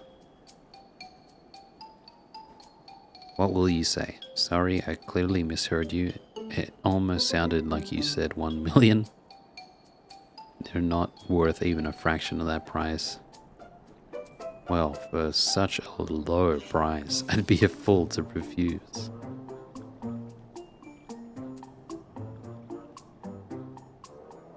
They're not worth even a fraction of that price. Nopley. What do you mean? Considering how much it set me back to purchase them, the price I'm offering should be perfectly reasonable. Strange. These are precious crystals, are they not?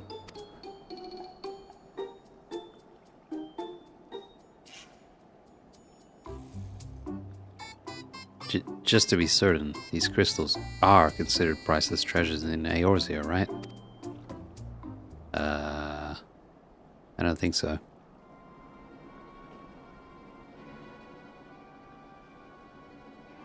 Let me see if I'm getting this right.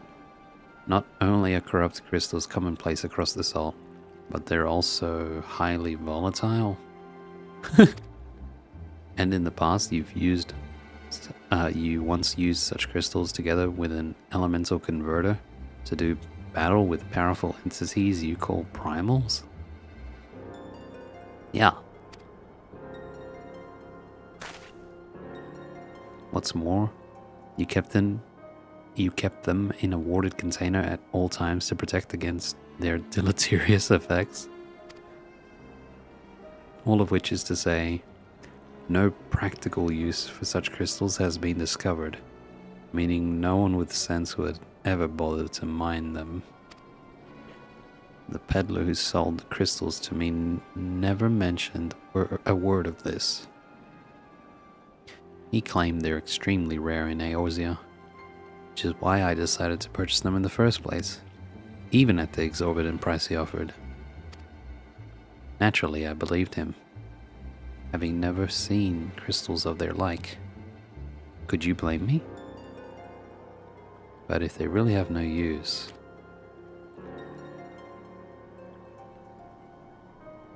Have I, Nopley the Lucky, been swindled?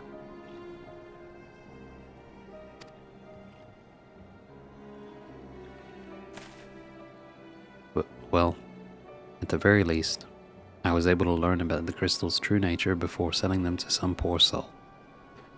Fortune hasn't abandoned me completely yet. At any rate, I'd like to verify whether these crystals truly hold no value. Would you be willing to help me look into this, Ebre? I need someone I can trust, and that you'd be willing to share the truth with me says a lot. No need to answer right away. Give it some thought. If you've no interest, you're free to be on your way. If you decide to assist me, however, I'll be here waiting.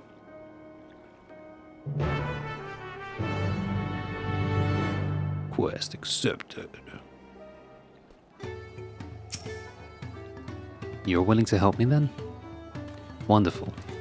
You truly are a kind-hearted soul.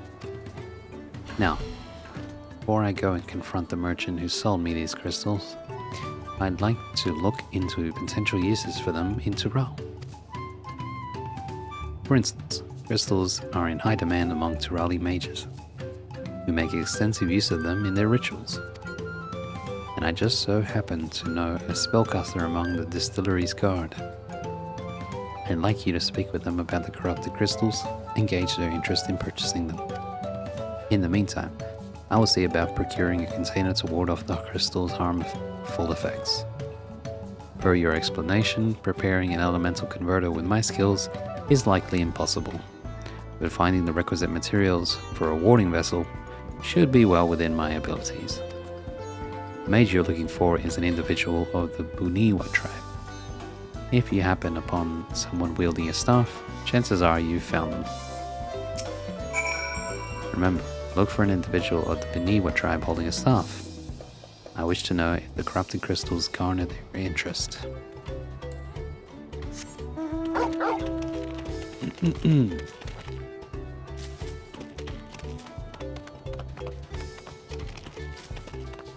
Sword-wielding guard.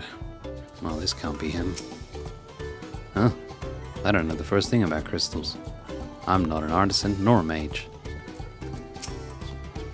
I don't know the first thing about crystals. Try asking a mage.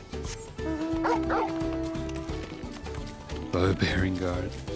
Alright, let's ask him too. Unusual crystals? Not interested. I prefer to keep my distance from peculiarities. I told you, I'm not interested. The time would be better spent asking someone who is. Yeah.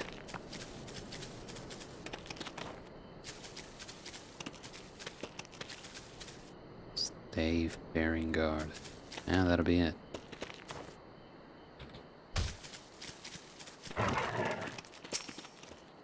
Intriguing. I've never heard of these corrupted crystals. As a practitioner of the arcane arts, I'll not deny they pique my curiosity. But I'm afraid I have no interest in purchasing them. They're as volatile as you say. There's little to be done with crystals whose very nature can change on a whim. I've no interest in purchasing the corrupted crystals. If they are so unstable, they must be kept inside a special container.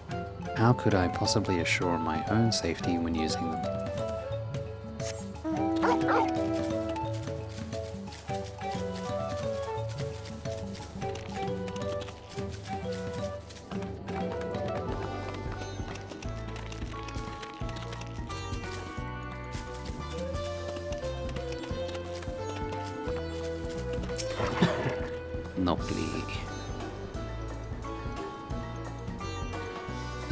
So even the mage was not interested. Nevertheless, I thank you for speaking with them on my behalf. Seems you were right. These crystals really are worthless. I may be unable to make back what I've lost, but there's still one thing I can do. Ebre, I wish to stop that pernicious peddler from continuing his crooked ways. Will you help me? What a relief! Allow me to offer you a small token of my thanks. When you have a moment to spare, please come see me again. We must stop him before he has a chance to swindle anyone else.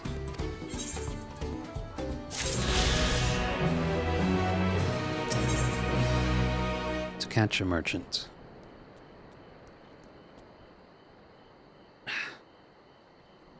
Longplay is eager to put a stop to the pernicious peddler's malevolent schemes.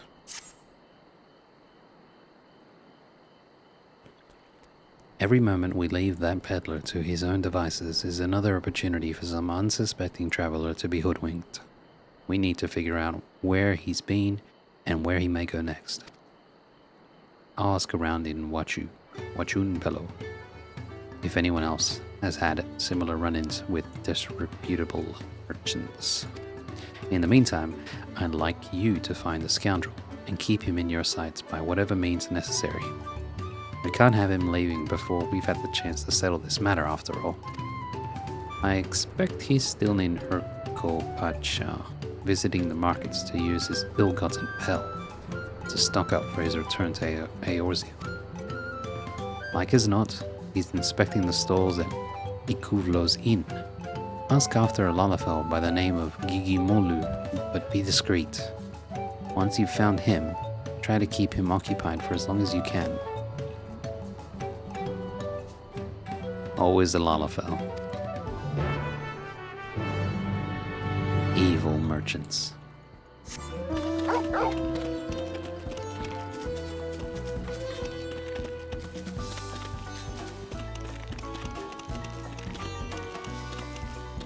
Is this way?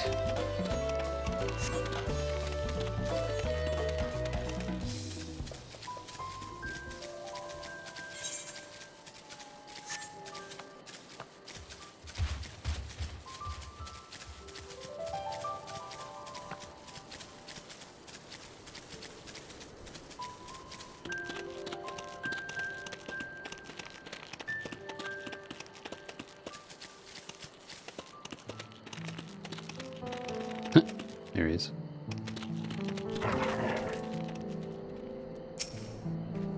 Gigimolu.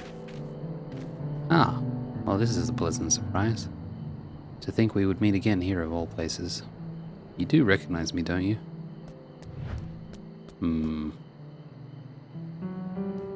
All shorties look alike. The merchant you spoke with on the ship to Tuliola. Ah. Now I remember. You were sitting on the barrel. I neglected to impart my name to you at the time, but I shall happily rectify that now. Gigimolu, at your service.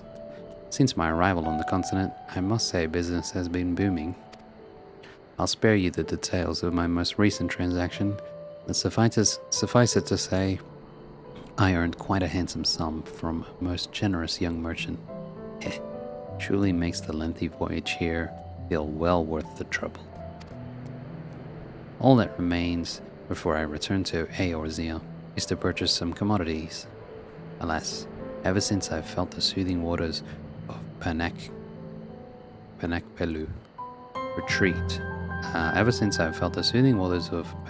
retreat on my skin, I can think of little else. The mere mention of it has stirred my yearning to avail myself of those hot springs once more. Ahem. It was a pleasure to meet you again, my friend, but I must be going. Farewell. Bloody swindler.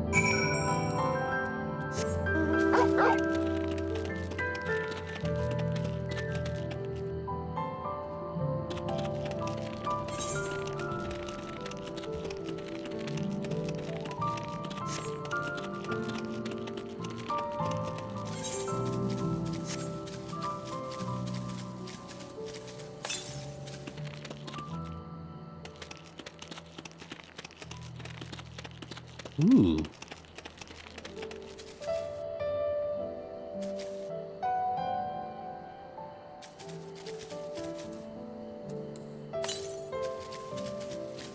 Let me find this first.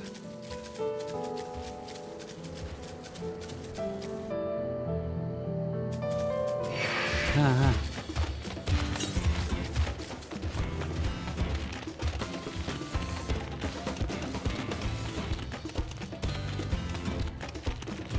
Ooh, lava.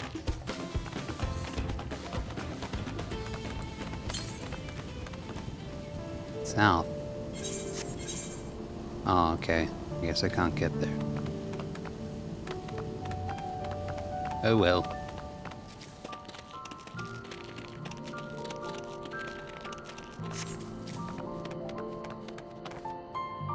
Ah.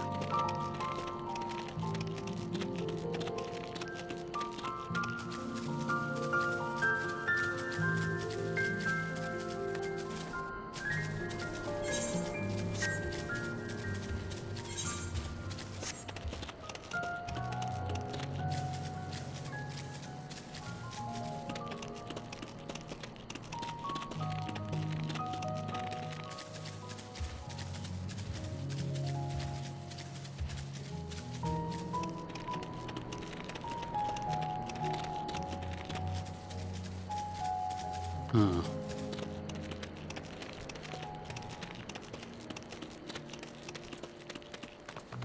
Reupload. Penakpelu Retreat. Welcome to Penakpelu Retreat. If there's anything you'd like to know, please feel free to ask away. What kind of place is this? Penakpelu Retreat is where travelers and merchants from afar come to soothe the aches of their journeys. All who visit may avail themselves of these natural hot springs free of charge. Lest you wonder how we can afford this, we actually earn sufficient pel from the assorted souvenirs and dining services we offer. This way, we treat our customers, and they treat us in return. A mutually satisfactory arrangement. Do you not agree? Who are you? I'm Reupload, and I aid visitors in finding all that we have to offer here. You'll find my brother Kavli just up the slope there, and I'm sure you'll see the rest of my family helping others around here if you stay long enough. I often spend my time speaking with the guests about the benefits of the springs waters and their history. I hope that one day we might do the same.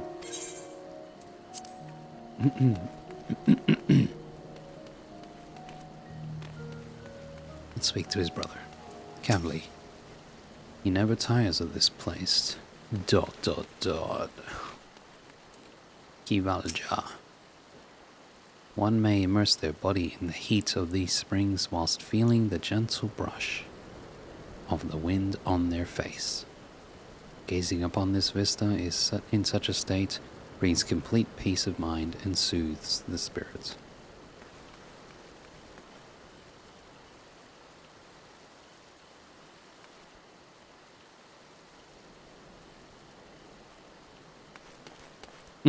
Gobi. Mavli. Welcome to Penakpelu Retreat. Pray let down your burdens and enjoy our spacious springs as you take in the breathtaking view.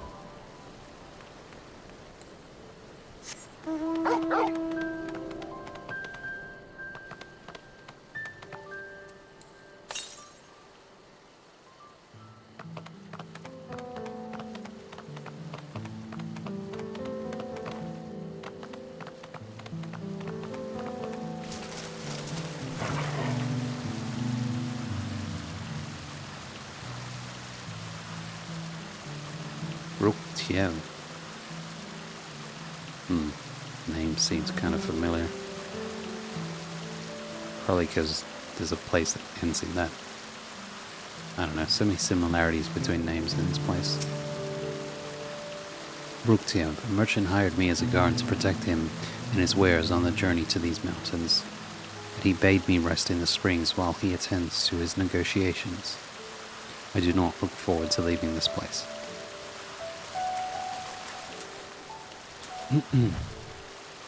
That face. Gigi Molu. Oh, it's you again. Did you follow me here? Perhaps you too have succumbed to the allure of these hot springs.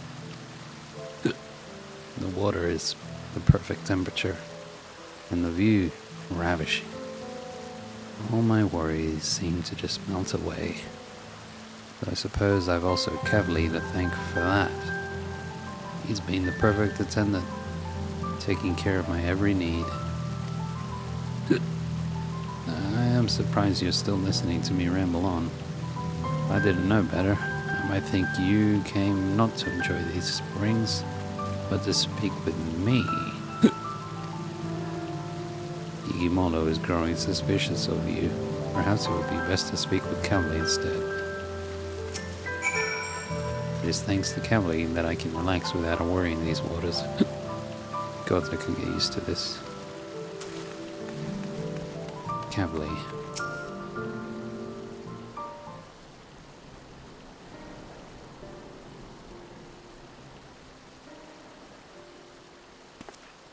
Igimolu truly did such an awful thing? I had no idea.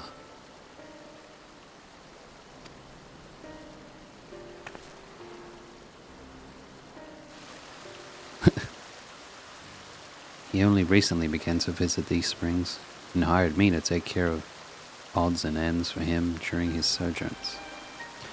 I took him to be quite the affluent individual, the way he carries himself.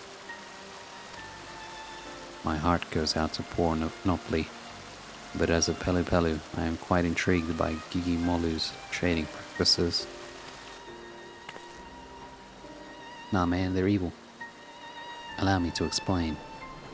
Many years ago, we Pelu were looked down upon by the other peoples of Tural, both figuratively and literally due to our diminutive stature. Chagrined, it is said that our ancestors decided to start wearing masks made in the image of the most powerful Tural Vidral, Valigarmanda, in order to strike fear into the hearts of all who looked upon them.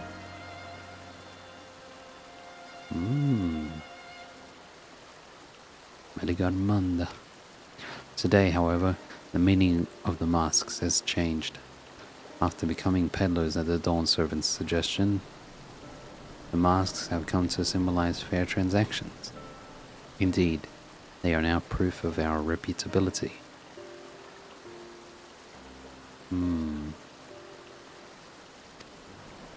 Instead of focusing solely on our own profit, we endeavor to make every trade mutually satisfactory. Countless years of doing so has earned us the respect of those around us, and we now very rarely experience any belittlement.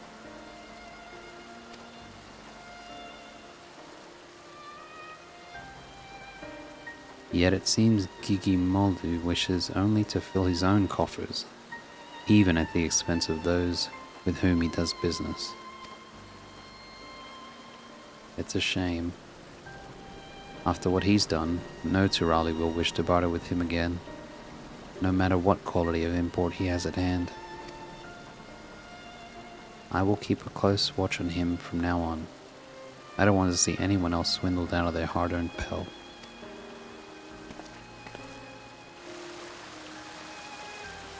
Though given his present euphoria, I doubt he'll be doing anything of the sort anytime soon.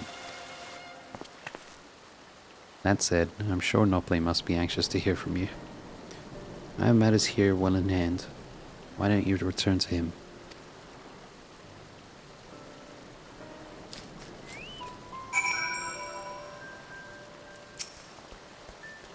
Don't worry, I won't let him out of my sight.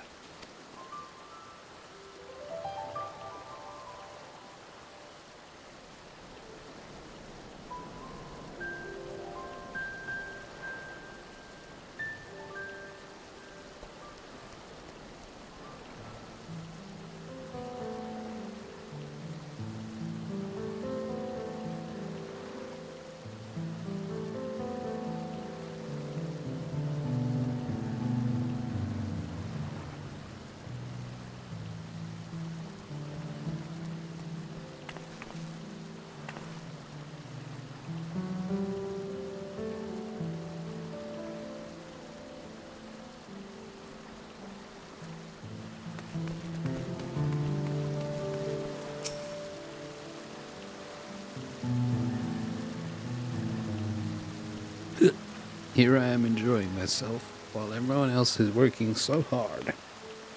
How selfish of me.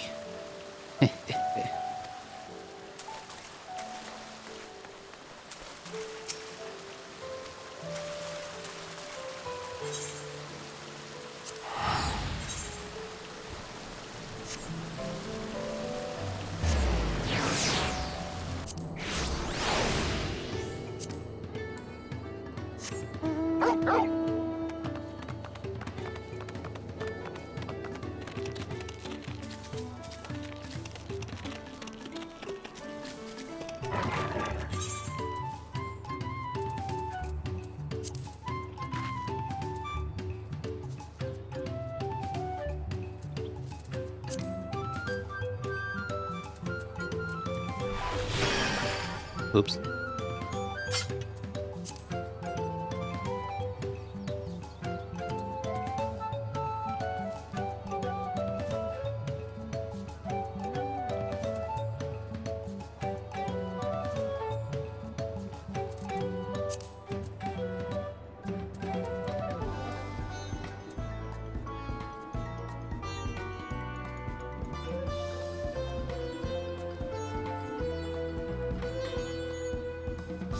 Oh, physical damage, huh? Not that it matters really.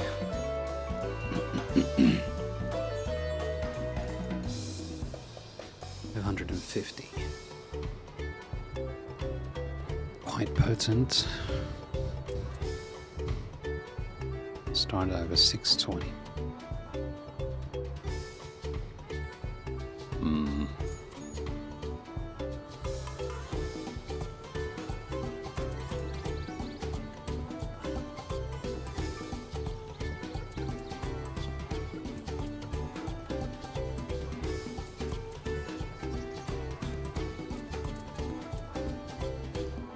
$700 potency.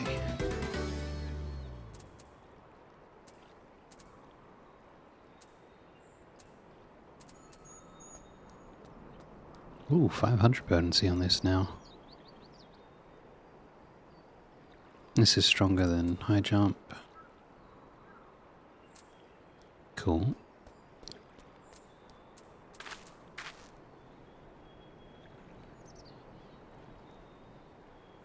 I wish they would make this last longer than 5 seconds. It's really annoying.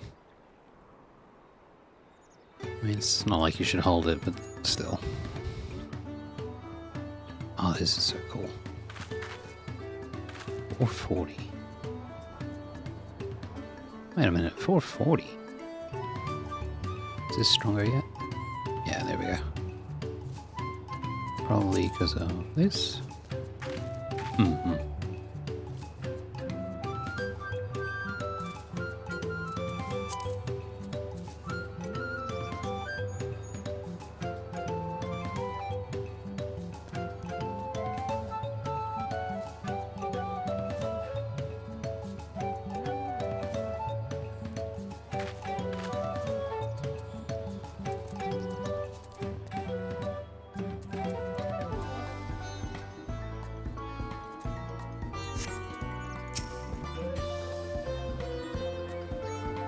Longplay.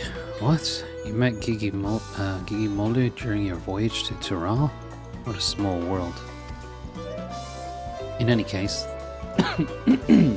sorry. In any case, thank you for lending your assistance once again, Evray. It's reassuring to know Kavli will be keeping careful watch of him. As for my investigation here, it seems I'm presently Gigi Molu's only victim. But I fear I won't be the last. There's no telling what underhanded tricks he'll use to procure those wares you spoke of, and I refuse to let him besmirch all that it means to be a merchant.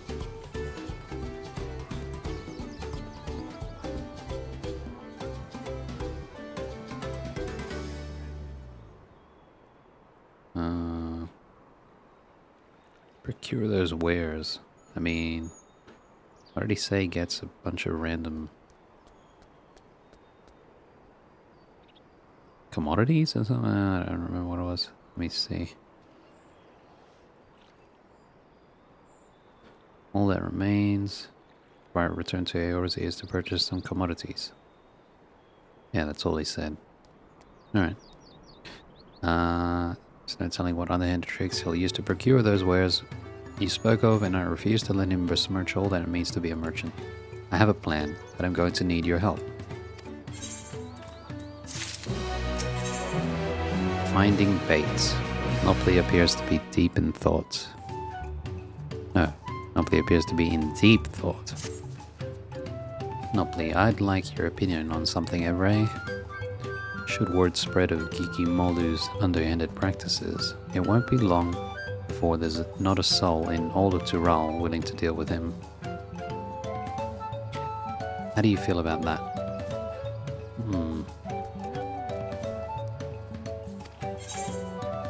It's only natural, serves him right. I'm not sure.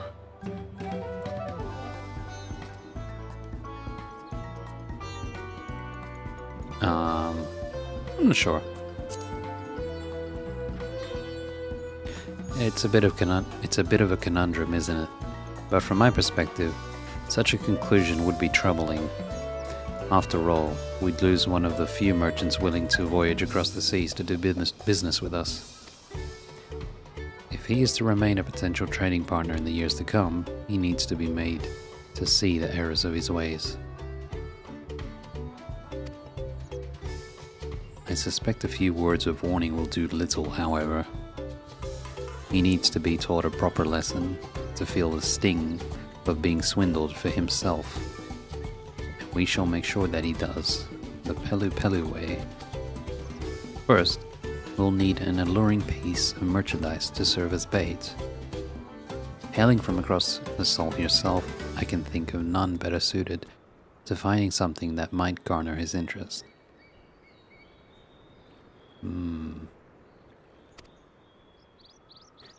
Have a look about and see what local specialties we have to offer. I should like to know if anything catches your eye. I'm sure there's something here that's certain to entice Gigi Molu. It's simply a matter of finding it.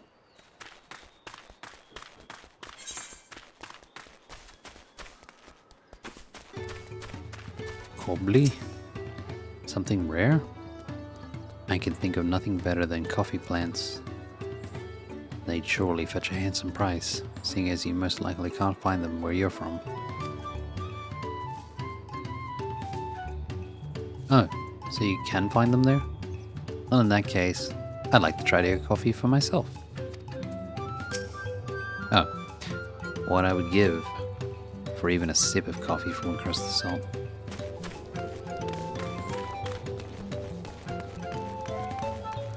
Popoto peddler. A local specialty that's on the rarer side? How about the popotas being sold at the distillery?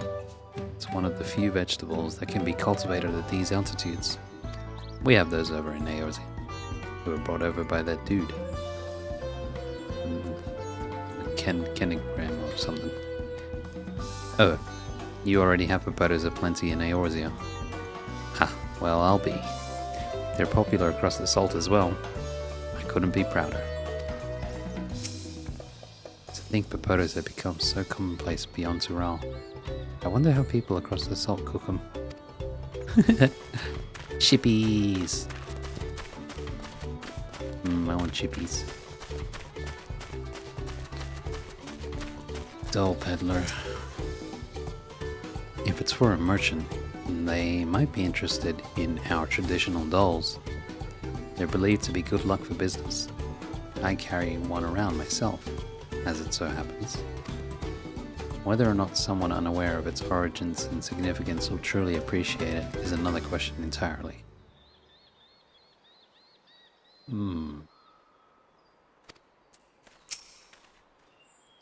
These dolls are of great importance and value to both we... These dolls are of great importance and value both to we Pelu Pelu. Perhaps the merchant will be interested in purchasing one for himself. Yeah, maybe.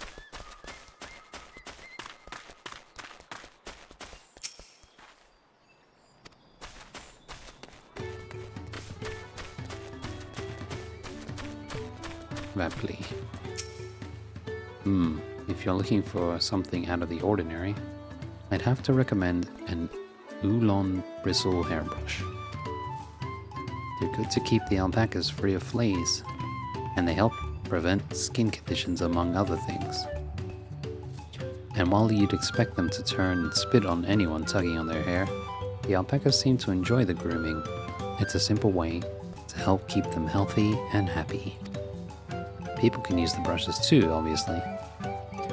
The Oolong bristles help distribute natural scalp oils and strip the hair of leftover dead strands to promote a healthy scalp. It's surprisingly gentle on the skin too, so it's little wonder they've grown so popular. Popotos and coffee plants do not seem like bait enticing enough to draw Gigi Molu's interest. Doll and hairbrush, on the other hand, may just be tantalizing enough. Report back to Longplay and inform him of your findings. I'd have to recommend an Oolong bristle hairbrush. In recent days, the brushes have gained some popularity among folk who are fussier about their hair.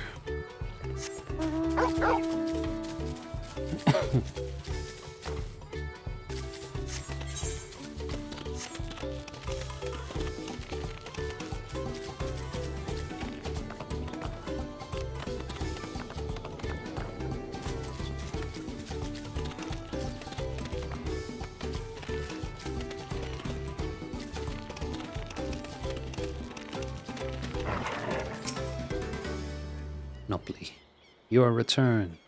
I take it you found an item or two of interest?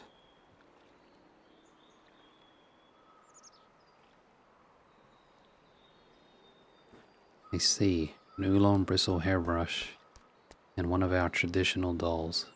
I must admit, whether such a doll would truly be desirable to an outsider is a bit dubious. I think it'd be safest to go with a hairbrush. My thanks for finding a suitable bait. Normally, they go for 1 peel in the 10,000s column, but to teach our pernicious peddler a lesson, I'll offer him 1 for 1 pel in the 100,000s column.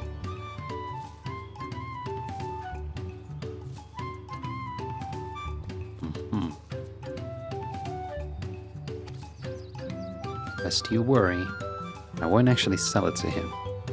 I'm just giving him a taste of his own medicine, so he can come to understand why a fair and honest deal is so important to we Pelu Pelu.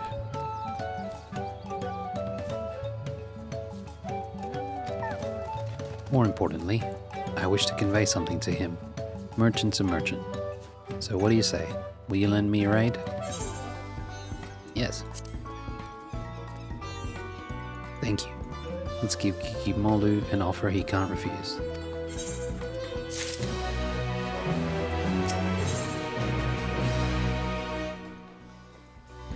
Springing the trap. Nopley is of a mind to swindle a swindler. All that remains is for me to begin my negotiations with Gigimolu. However, even should I approach him, I expect he wouldn't be willing to bend an ear to anything I have to say. But if you, a fellow Eorzean, were to whisper in his ear of a merchant dealing in exotic wares he won't find elsewhere, I dare say his interest will be piqued. I expect he's still soaking in the springs, so try searching for him first at Panek Pelu Retreat. I will join you after procuring a suitable store of hairbrushes.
Kavli, is it even safe for him to be in the water this long?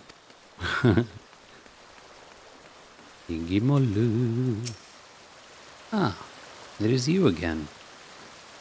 I take it you too are unable to resist the allure of these waters.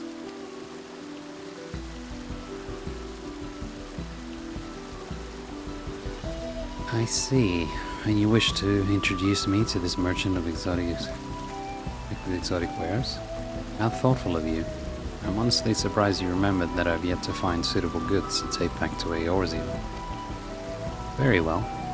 I shall meet this merchant, but I can hardly sit at the negotiating table in little more than a bathing towel. Pray wait for me below while I make myself presentable. It would not do for me to show any openings before the other party, if you take my meaning. Pray wait for me below in the rest area.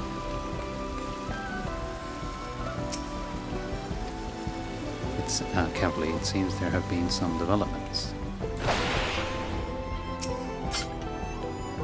In the following sequence, you will be tasked with supporting Nopley's negotiations with Gigimolu. As the negotiations may take several minutes, you may wish to cancel any pending duty free.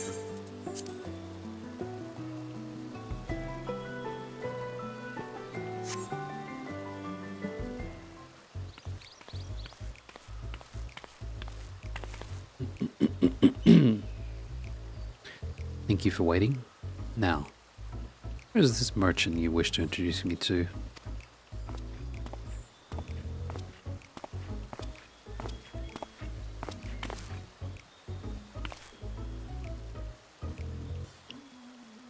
Nopley? I see. So you two are in cahoots. If you've come to return the corrupted crystals, I'm afraid I do not accept refunds. How did he recognize them? They're wearing masks.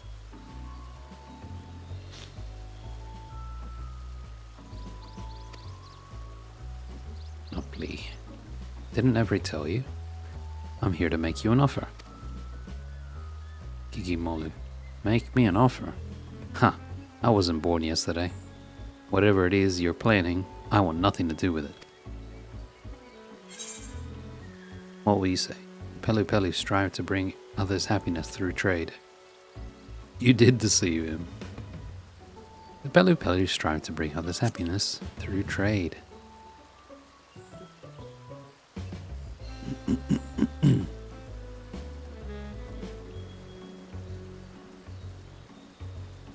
Kikimolu. Hogwash. You really expect me to believe I could benefit from another deal with him? Nopley. This is not only for your benefit, but that of new customers you are certain to meet in future commercial endeavors. Upon my mask, I swear it.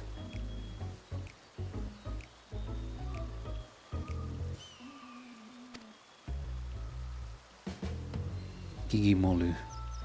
You can swear upon whatever you like, I still won't believe you. The only thing I trust less than your word is your meager eye for quality. Any product selected by your hand is one unworthy of my stalls.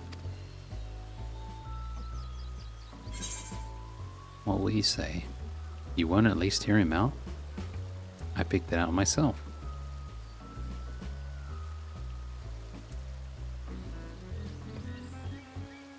You won't at least hear him out? Gigimolu. No, I will not.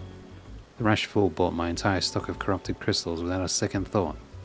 How could I put any faith in such utter lack of discernment? I picked it out myself.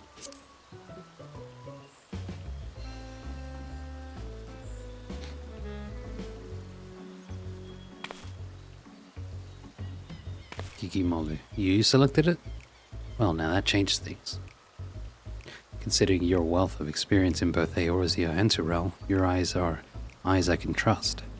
Yours are eyes I can trust. Nopley, I see we have your attention. Then, without further ado, allow me to present to you my premium selection of high-quality alpaca hairbrushes. The bristles are firm yet supple, gentle on the skin, and exceedingly pleasant to the touch. Even the most sensitive alpacas can't get enough of it. Indeed, I dare say these brushes are of unparalleled quality. Gigimolu. We already have brushes for livestock in Eorzea. Furthermore, the market for such a commodity would be limited to farmers, all but squandering any chance of profit. I will not purchase a product merely because it is of good quality.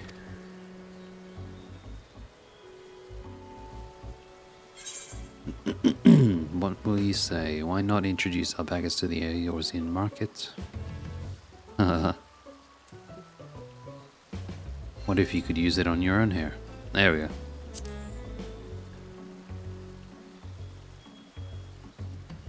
Gimolu, I must admit, as a merchant, it is important to always make oneself as personable as possible. Yet I am confused as to why you would ask. Ah. So people can use the brush as well. Then may I try it for myself?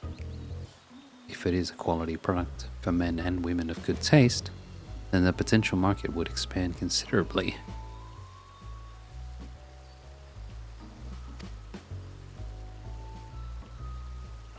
Pulls it out of his booty.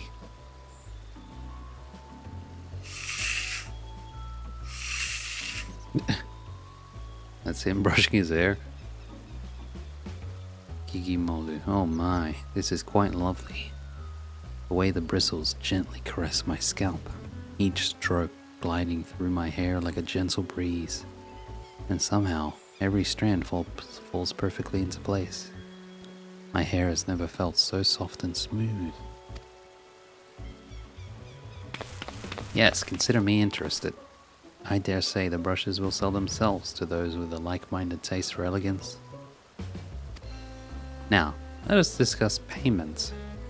By my estimation, a single brush would be worth roughly 10,000 pel, give or take. Speaking of worth, Nopli. Speaking of worth, I forgot to mention one terribly important detail. The brushes are made with the hair of a creature indigenous to Tural, the Oolong. Specimens are painstakingly chosen for each brush by a master craftsman, paying close attention to the beast's age as well as the texture, thickness, and strength of their hair.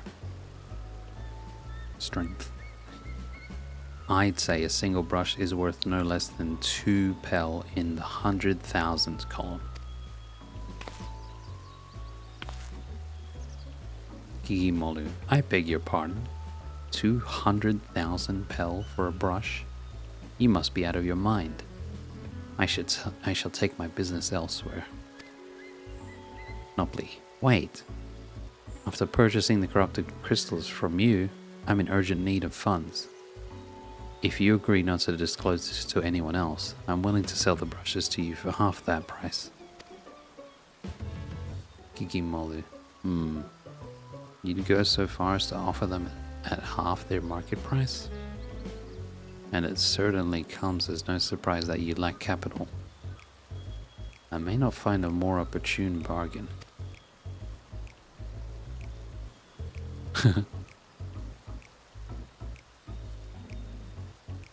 Very well, you have yourself a deal. I shall use all the pel I have on hand to purchase as many brushes as you can offer.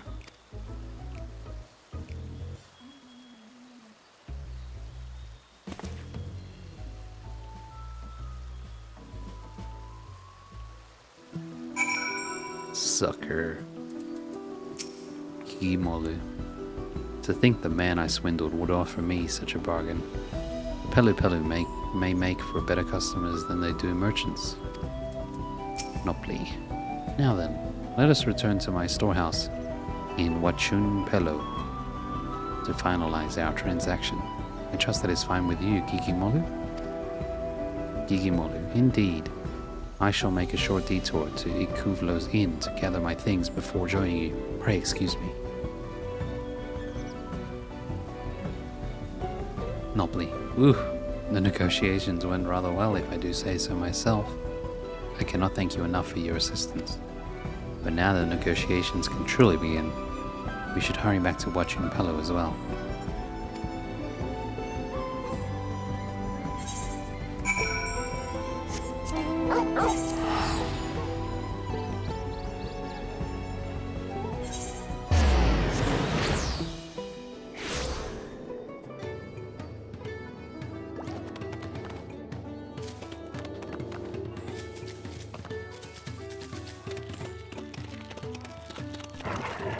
Kigimolu. All that remains is the final exchange. Dear Nopli truly is a generous soul.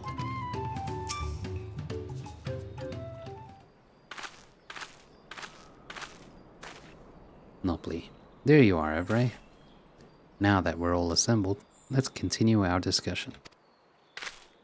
Kigimolu. What is there to discuss? The deal is already agreed upon. All that remains is the exchange of goods. Nopli. Are you sure? Even if I told you that the actual value of a brush is a single pel in the 10,000s column? Gigimole. What? You deceived me? Nupley. Oh no, nothing of the sort. I merely followed your example. I do personally believe that a single brush is worth 2 pel in the 100,000 column. I also urgently need funds. Wait, Nupley. I do personally believe that a single brush is worth 2 pel in the 100,000s column. I also urgently need funds after purchasing those crystals. But more importantly, the brushes are of unparalleled quality. Gigimolu. To think I would be outfoxed by the man I took for a fool. Yet, why tell me its true value now? Had you remained silent, you could have made back all the money you lost. Nopley. I find that a strange question. Are we not both merchants? Rather than prey on one another, hoping to make our fortunes in a single exchange, would it not be mutually beneficial for us in the long term to become trade partners? As far as I'm concerned, this is a chance I can't afford to let slip away. Foreign merchants willing to sail all the way to Tyrol are few and far between, and I certainly won't have the wherewithal to travel to Eorzea myself anytime soon. Gigimolu. After all I've done, you would ask to be my trade partner? I ply my trade in a city called Uldar, where the unspoken rule of business is to deceive or be deceived. To seize what opportunities you can and quickly move on. Long-term profits have ever been the furthest thing from my mind.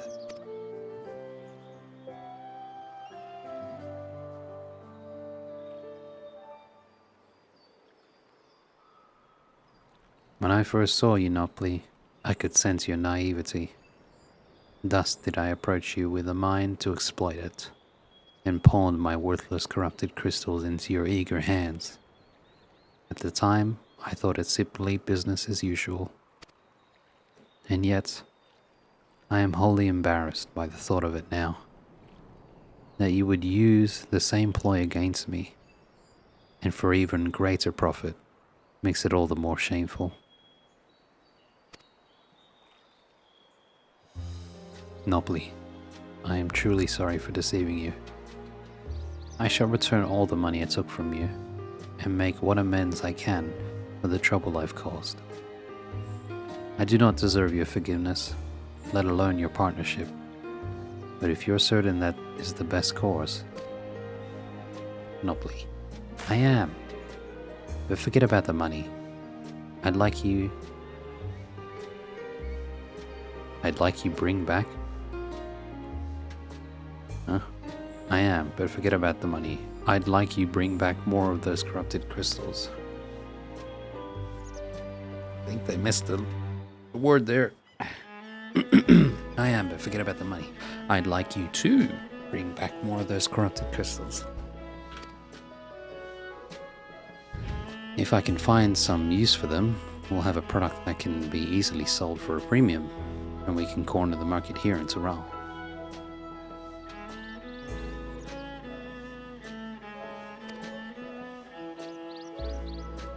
Gigimolu. I am happy to oblige, but until such time that the crystals become profitable here, I could not proceed in good conscience without a product we can both benefit from. If it please you, I'd like to explore our options. Hell yeah.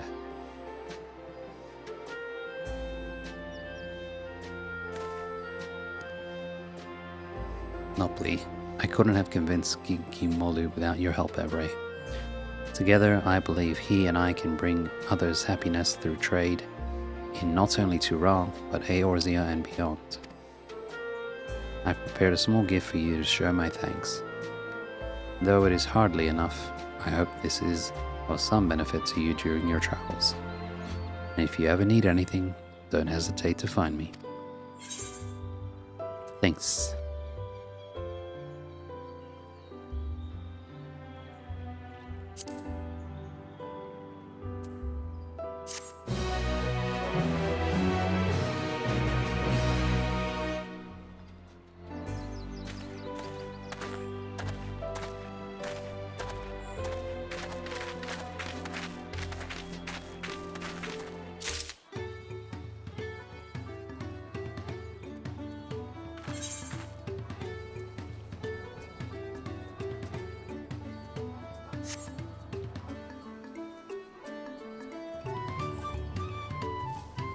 Nice. Now we can proceed with the MSQ again.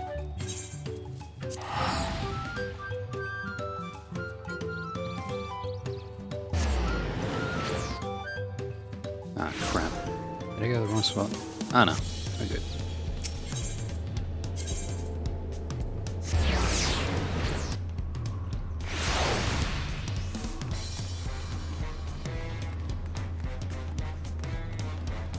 Belly of Tier. Alizé. The Pelu remind me of Lalafell, never letting their size slow them down or hold them back. They move at their own pace, making their textiles and mezcal and raise alpacas to bear them on the market. Bear them to the market. Bear them to market. Idle musings aside, we've made a good start on these challenges. Hopefully we can keep it up. Alpha mode. I've heard there are hot springs in Urkopaka, Bacha. Mayhap time permitting.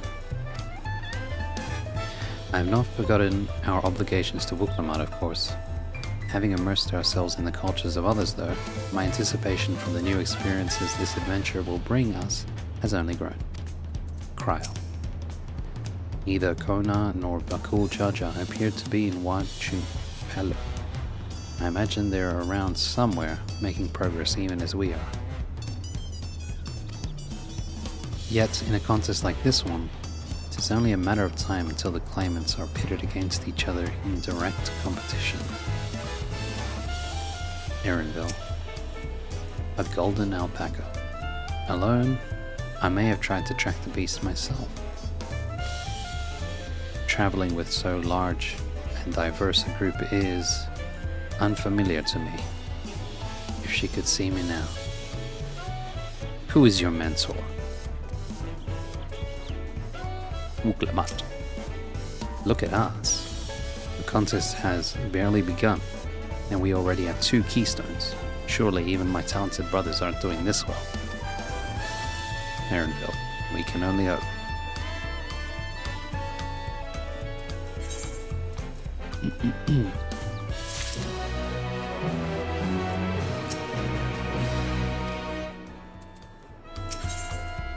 The success of others.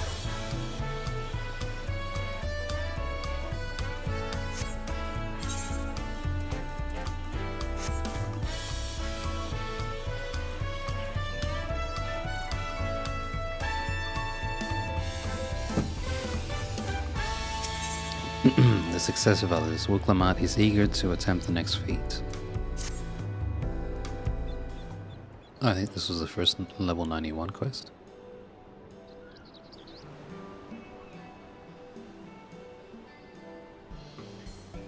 Wuklamat. We've now won keystones from both the feat of reeds and the feat of gold. Surely that means our approach to the contest was the right one. Alphano. So it would seem. By continuing to retrace Kulul Jaja's journey as presented in the saga, we should find the remaining electors in turn. Wuklamat. Then let's visit the giants next. Like Kryl said, the fact that they were searching for the Golden City might mean they know something useful. Erenville. The home of the Yokbui is in the upper reaches of Urkopaka. Unless you're keen on scaling the cliffs, we'll have to take the long way around, through Kozama Uka. This route will take us close to the Moblin village, which is another important location in the saga. Since we'll need all the keystones eventually, it makes sense to pay them a visit while we're passing through. Wuklamat. So we call on the Moblins first then. Let's head there right now. Erenville. I'm afraid right now is going to be a problem.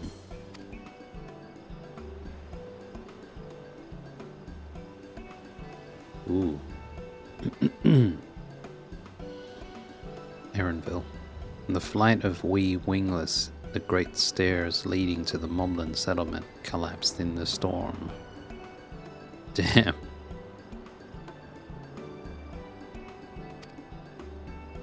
Uklama. What are we to do then?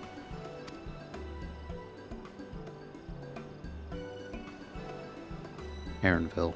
There is an alternative, but it requires preparation. Until it's ready, you could rest at the cabins, or see more of the city, whatever you prefer.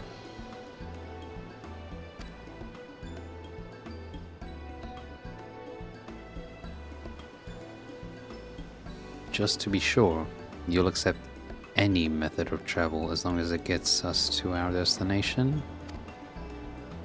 Uklama. Of course. Who do you take me for? Aaronville.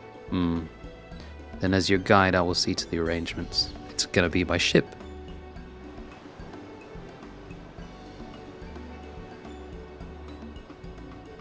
Ship/boat. Ow. Eck.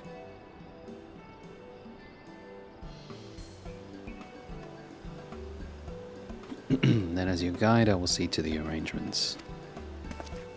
Thanks, Aaronville. Ilenshi. Alphino. Well, it seems we have some free time on our hands. Let us make the most of it.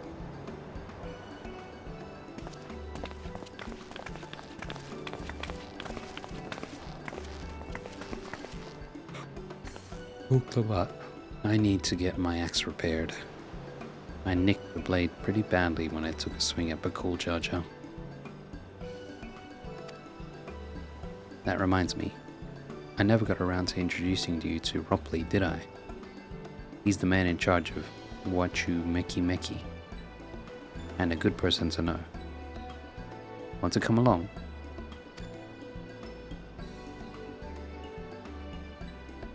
Let's go then.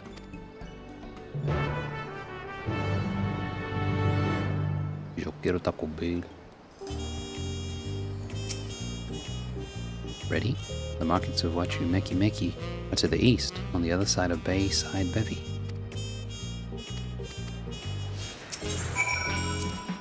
Wachu Meki Meki is everything that Tuliyola was built to be.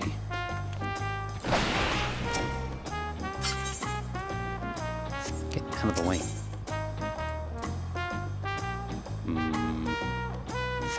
Alright, we'll walk.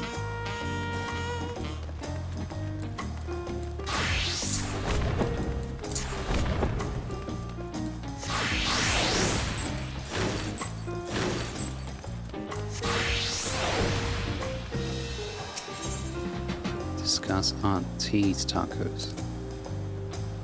This is Aunt T's tacos, named for its owner here, the lovely T Soul.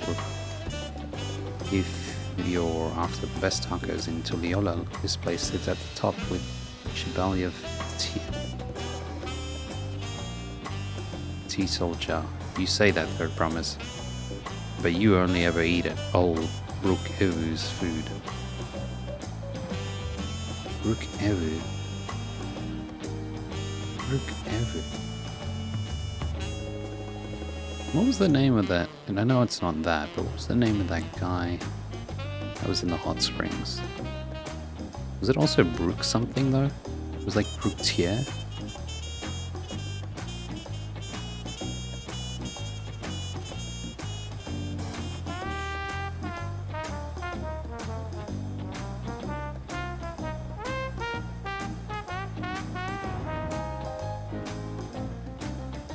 Yeah, Brook. Maybe Brook means like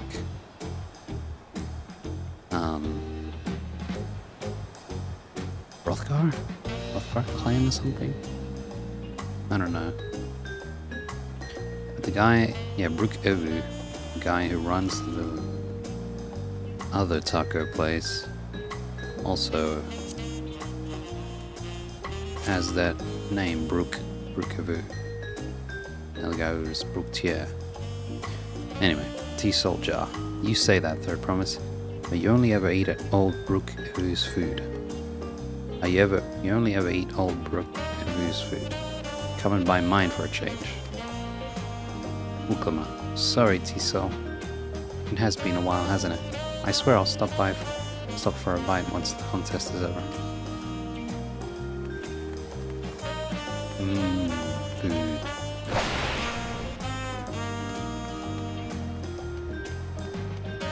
Roughly.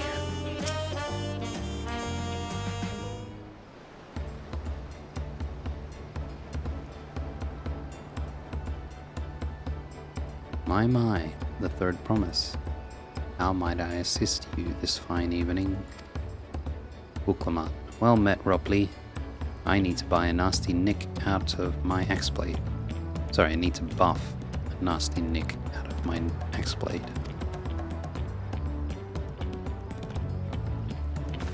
Ropley.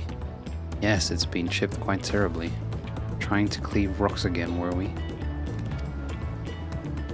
Buklamat. Something like that.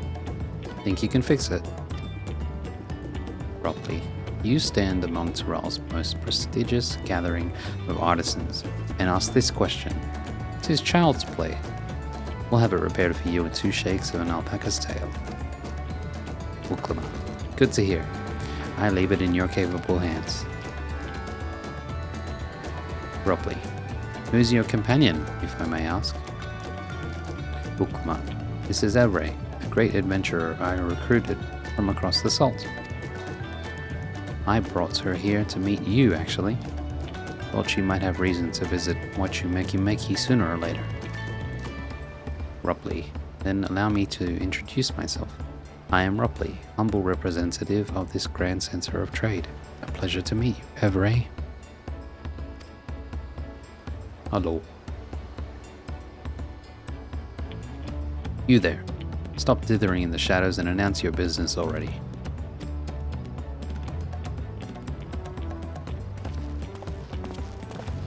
Hey, it's this guy. He was on the ship as well. Buklamat. I've seen that man somewhere before. On the ship.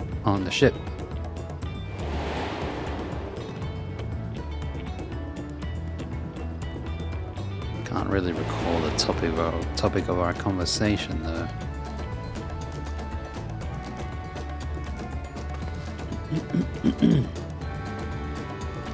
Buklamat. A jewelry maker you met on the voyage over?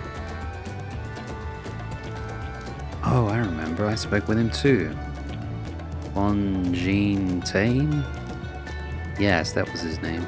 Yeah, I remember him having a really weird ass name. Ropley. You've been loitering like a flighty admirer who can't pluck up the courage to confess his feelings. Out with it then. Why are you here?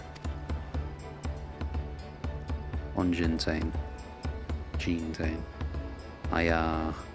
That is to say... Whee! Bruh. Social retard. Ropley. And we're no closer to solving that enigma. Buklamat. I wonder if he could use someone to talk to. I say we go and ask. Let me know by link pearl if you find him first.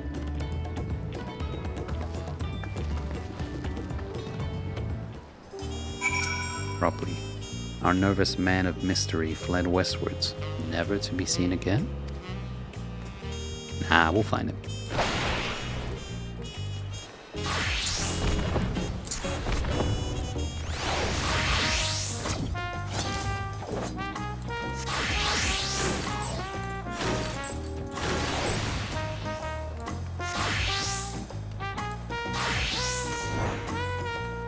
Is this the guy on the beach?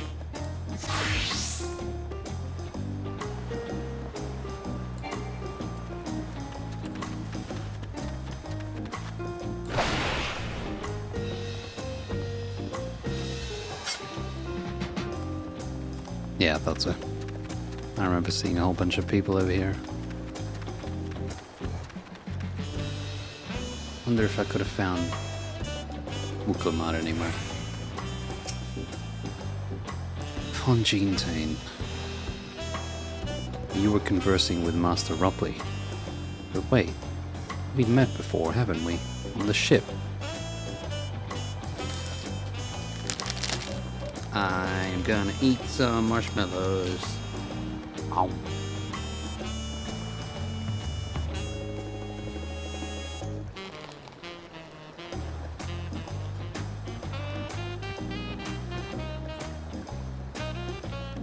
Wish I had some salty snacks.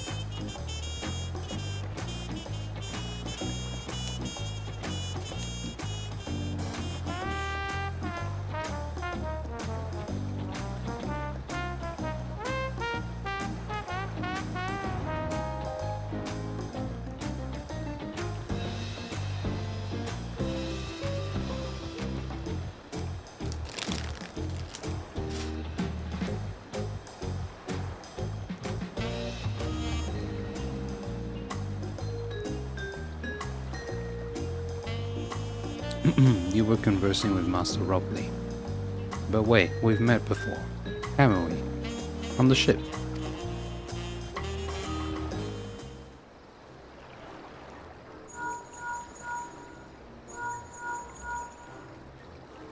Welcome up.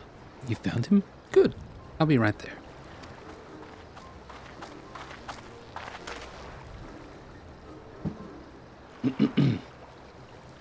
Why did you run off like that?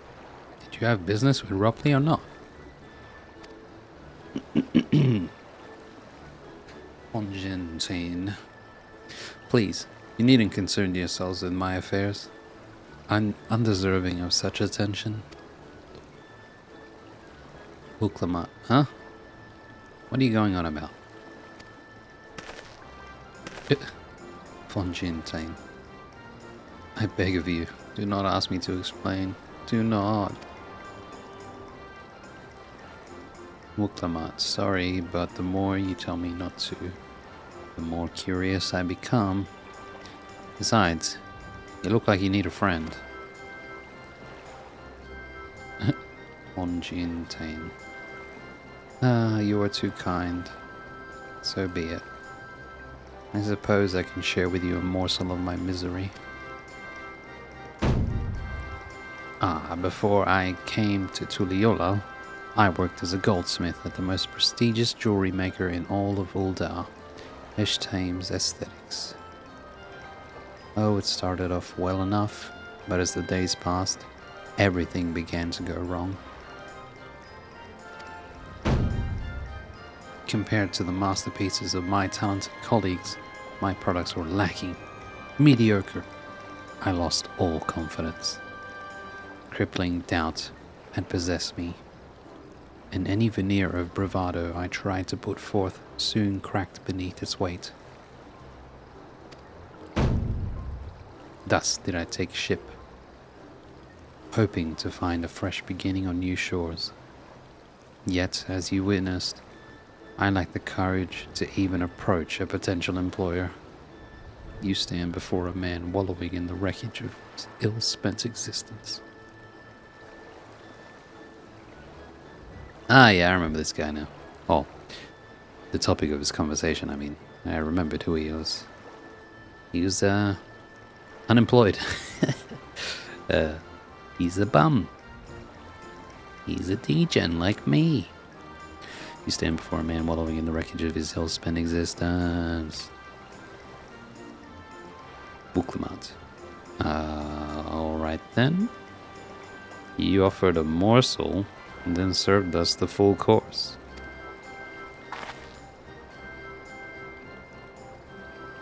You must have really wanted someone to hear your story. If you like, I could try to give you a few words of advice. Argentine. Then you have experience with my predicament of feeling terribly inadequate compared to your undeniably superior peers?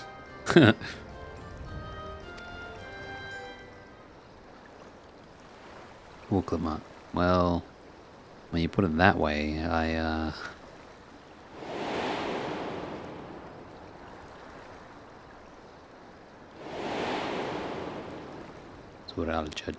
Suralja and Korna.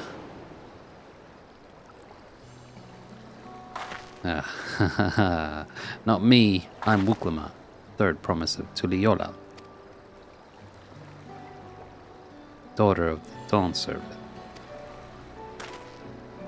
Fonjintain. Oh, of course. You're a member of the royal family. Please forgive my presumptuousness. But what of you? Have you ever measured your work against that of your colleagues and found yourself wanting?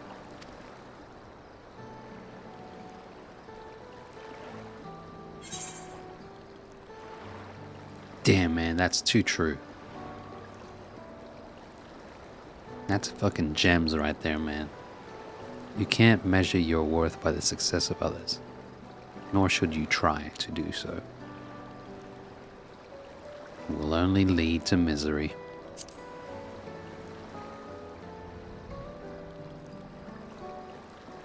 Only compete against yourself. Fonjintain, how can I not? Should my work not meet the same exacting standards? Wait, how can I not? Should my work not meet the same exacting standards, no new commissions will be forthcoming. What then was the point of my becoming a goldsmith?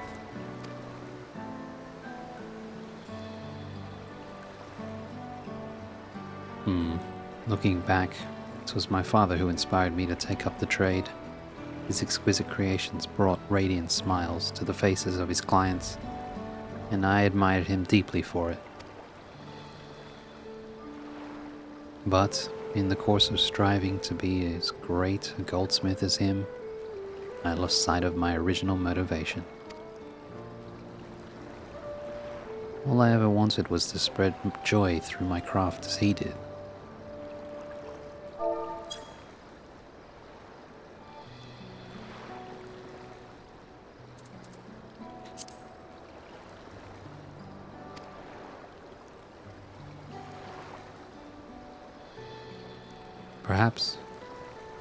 Perhaps I will give this one last try. Thank you both for reminding me of what is truly important.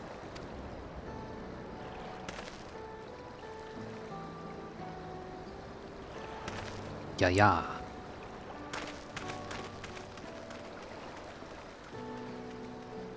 Wuklama. What is truly important.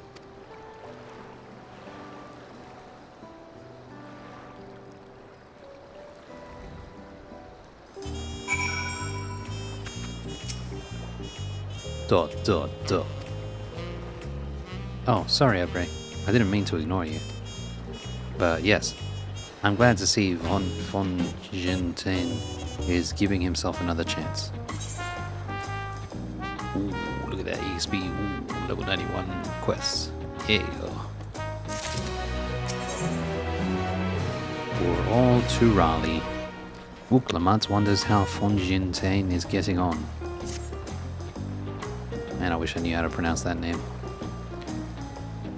I can't help but wonder if Jean. You know what? I'm gonna try and Google it. I really doubt. Oh, it's probably gonna come up with. Oh, didn't come up with Final Fantasy stuff. But there's no way it'll pronounce it. Maybe I can write pronounce. Nah. If only there was a bot that tried to pronounce it for me. I can't help but wonder if Fonjintain will follow through. Let's see if he's actually gone to talk with Properly. You Myron, bruh.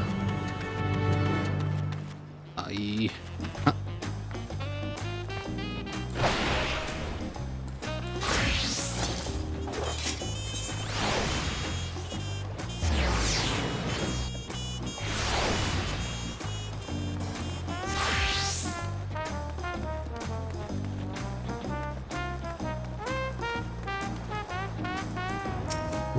You can do this, Fonjintain.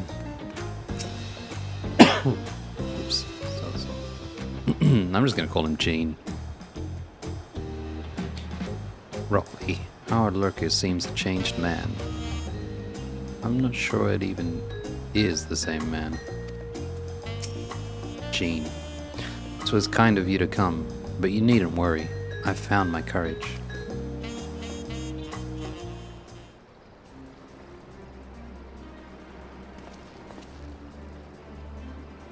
Pray accept my apologies for my earlier behavior. My name is Fonjin, and I am a goldsmith from Ul'dah in faraway Eorzea. I realize this is a bold request, but I should like to continue practicing my trade here in Wachu Meki Meki. If you will have me. I ask only for the opportunity to bring happiness to others with my creations. Roughly. So that's what it was about. You were looking for work.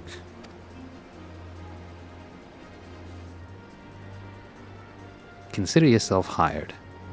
Wachu Meki Meki is always in need of skilled craftsmen and women. I'll handle the necessary paperwork. Can you start tomorrow?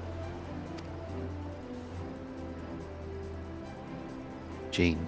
Yes. Yes, of course. I must thank you both again for your sage and timely advice. Uklamat. I don't know that I was all that helpful. Jean. But you were. Had you not come to speak with me, I would not have had that moment of much-needed self-reflection.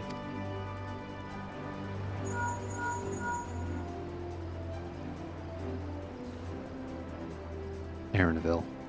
The arrangements have been made. Come and meet me at the entrance of the high tide harbor. Gotta go.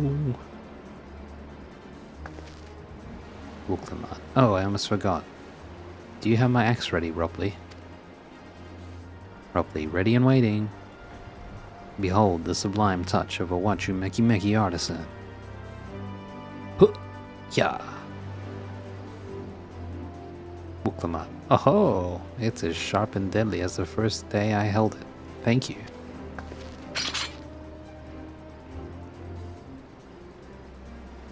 Well, good luck to you, Jean. Let me know if that doubt creeps back in. I'd be happy to talk you out of it.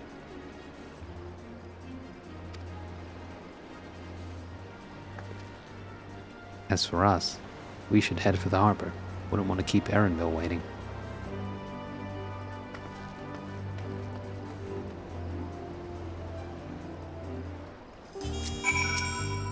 Jean. I know better than to hold myself to an impossible standard.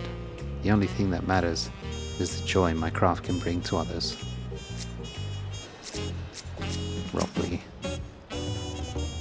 Always a happy day to add a new artisan to the ranks. Do let me know if there's anything else I can help you with.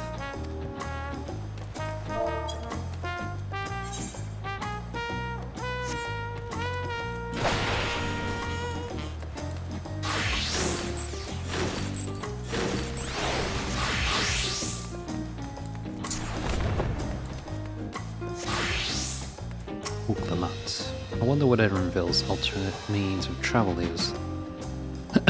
Come on, man, we're next to the harbor now. Should be even more obvious. Cryle. I wandered through the bayside markets and found earrings almost identical to mine. They indeed seem to be a common travel charm, just as Mablu described. Alphino. I went to re-examine the Tuli Yoldov saga. Should we continue apace, we shall soon come face to face, or rather face to knee, with those enormous Hyokbui. I am told some of them tower over even the hulking Gulul Jar Jar. Alizé.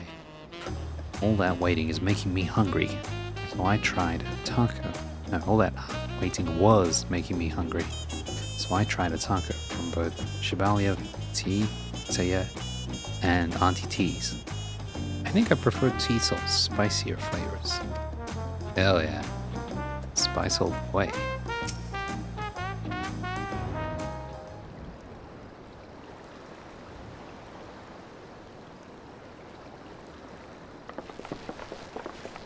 Uklamat, enough with the secrecy. What's this big plan of yours? She's so stupid. Erenville, look there. That is my big plan.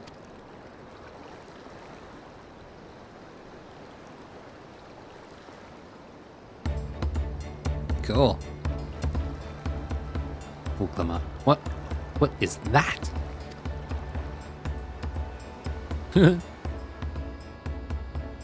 Erinville.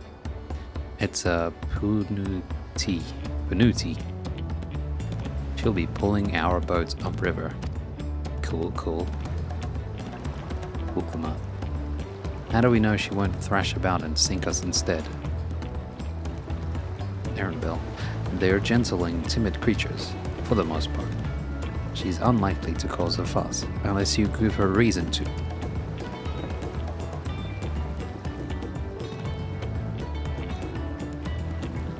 Alizé. First alpacas, now Panutis. We're relying a lot on animals for this journey. Cryle. We should be thankful we have an animal expert as our guide, then.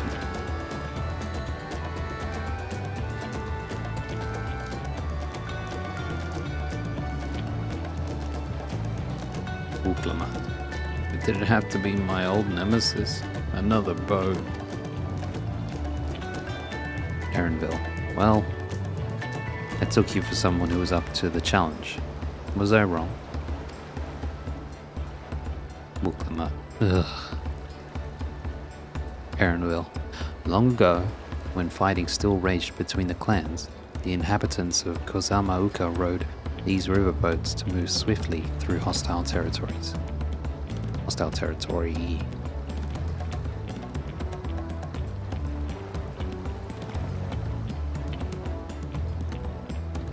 The inhabitants of Kozamauka rode these riverboats to move swiftly through hostile territory. But the vessels see little use with Toral now at peace. So I was able to borrow one of the few which remain. I did consider a dirigible, but the pilots warned me that the updrafts near the falls would make landing difficult. Oh.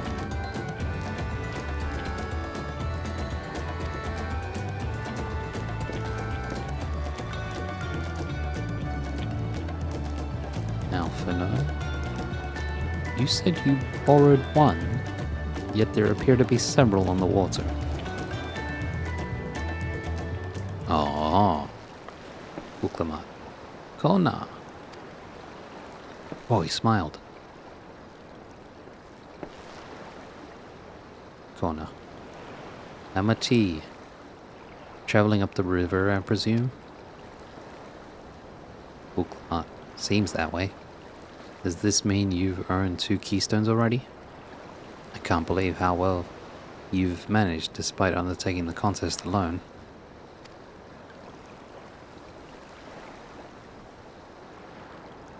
Kona. I was never alone. I've had my own entourage with me since the beginning. Yes. Thancred and Urianger. There they are.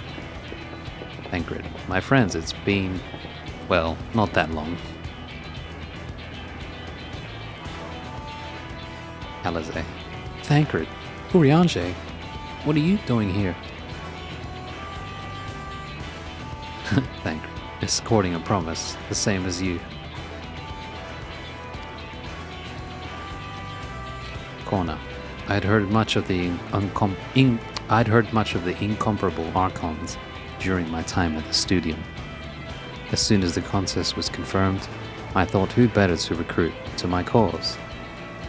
I contacted the Scholarch, who arranged an introduction to these 2 gentlemen. Urianger. The second promise had specific requirements. They who would be his assistants must boast both proven survival skills and mastery of the arcane arts.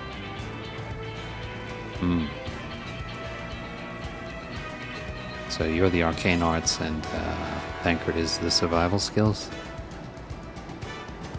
Thus did Thancred and I receive the summons. Yeah, 'cause Thancred can't really do arcane stuff anymore, right? You can't control ether.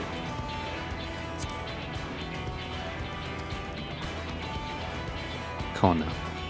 My own studies concentrated on technology which our people could readily use, such as inventions born of magitech or clever engineering.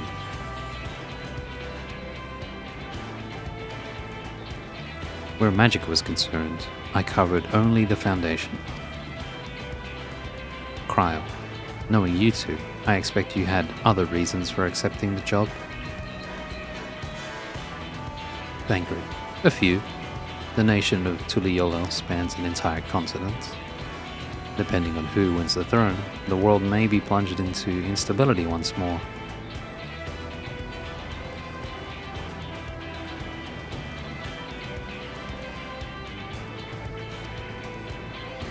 Ever have we striven to preserve the peace? Where is our place, if not here and now?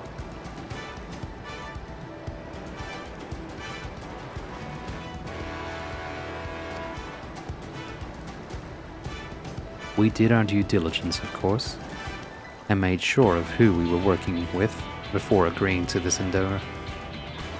He's even more opaque than Urianger at times. No way. He's even more opaque than Urianger at times, but is surprisingly... Kona. That's quite enough of that. We must be on our way.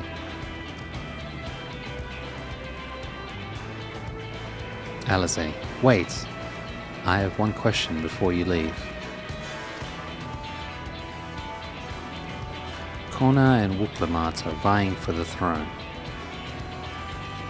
As Kona's entourage, does that mean you're resolved to defeat all his opponents, including us? Thancred, we are sworn to do all in our power to win this contest for Kona, even if it means competing against our own comrades.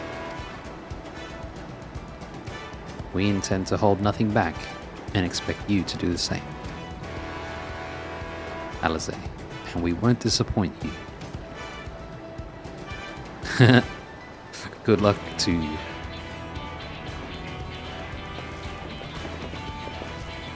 Wuklama, I thought you were taking a boat.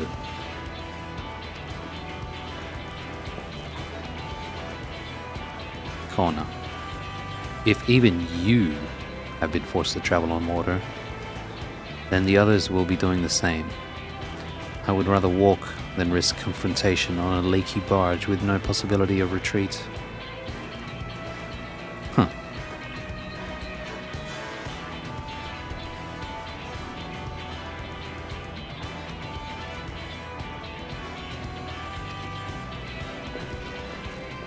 Clever guy. Wuklama, it's true that I can't stand boats,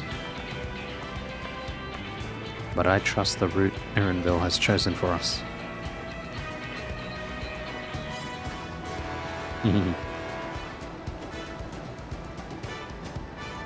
Erenville, leave the handling of the Panuti. Leave the handling of the Panuti to me. Panuti. Should other wildlife attack us, however, I may have difficulty keeping her under control. Do your best to draw them away, as far from the fronts of the boats as possible. Sure, I can do that. Alpha no. Then we shall remain on deck and stand guard. Although it may be wise to have at least one of us sit up front with Erenville, just in case. Cryo, I'd like to stay on the deck. I'm eager to put my Pictomancy to the proof. And I'll take any chance to show you that I can hold my own on the battlefield.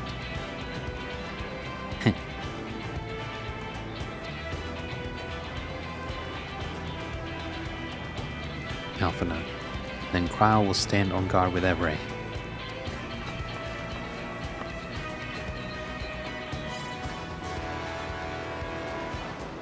Alizé, I'll keep Erenville company.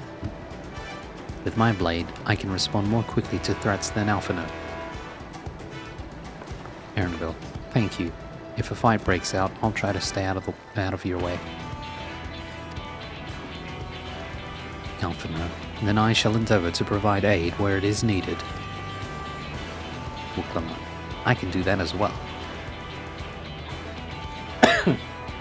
Ugh. Erenville, that should cover most eventualities. Secure your gear and board the boat when you're ready.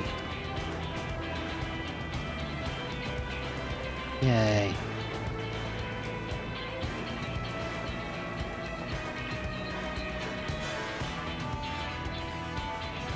Bakul Jaja the Mighty.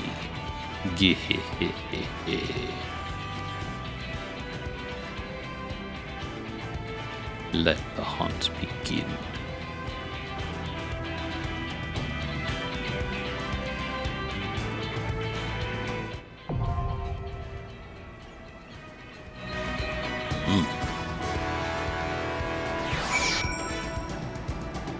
First dungeon, I guess.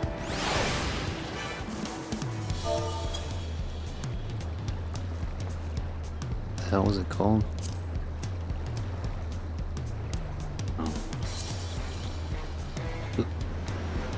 Wow, pretty.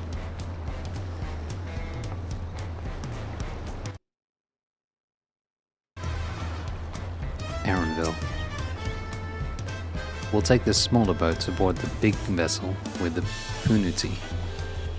Alizé. Kona decided the river route was too risky, but I wonder how the other claimants are planning to travel. Alfina. As Kona said, once we're on the boat, there'll be little room to fight and nowhere to run. We must be prepared for all manner of threats. Cryle. This should be a good opportunity for you to see how far my training has progressed. Uplamat. You can't stand here all day debating the dangers ahead. We have a contest to win. Yeah. What's this place called? Ihuikatumu. Ihuikatumu.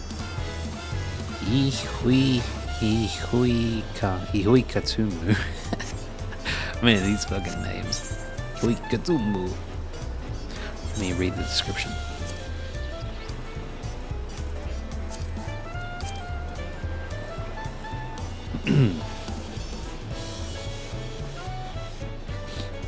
With two keystones now won and her father's historic journey pointing the way, Uplamat sets her sights on the Moblin settlement perched above the waterfalls of Kazamauka. As misfortune would have it, the wild storm which passed through the region has collapsed the great stairs leading up the cliffs, leading the resourceful Aaronville to arrange an alternative route. A barge-like vessel pulled upriver by a massive yet gently Punuti. Brace yourself to fight not only the current, but an abundance of fierce wildlife as you forge along Yoktural's mighty Ihuikatumu.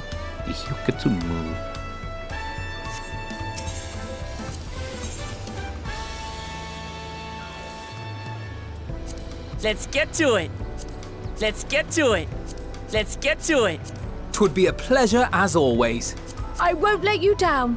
'Twould be a pleasure as always. 'Twould be a pleasure as I won't always. let you 'Twould be down. a pleasure as 'twould be I a won't let pleasure. you 'Twould be a down. pleasure as always. Let's 'Twould be get a to it. pleasure I won't let as you always. 'Twould be a Let's get pleasure to it. as always. 'Twould be a Let's get to pleasure. it. 'Twould be a pleasure. 'Would be a Let's get pleasure. to it. 'Twould be a pleasure. 'Twould be a 'twould be a 'twould be a 'twould be a 'twould be a 'twould be a pleasure as always. Let's get to it. Let's get to Let's get to I it. won't let you. I won't let Twould you be a down. pleasure. Twould be a pleasure as always. Twould be a pleasure as always.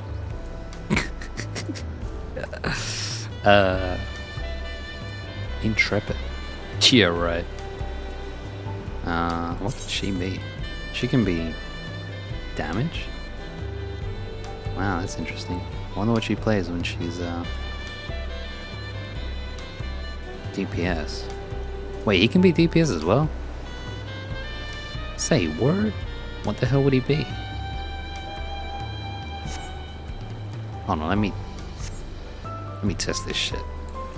Suck it.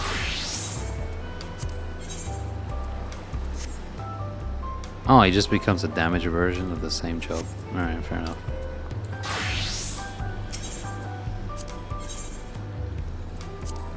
Twould be a pleasure as always. Twould be a pleasure as always.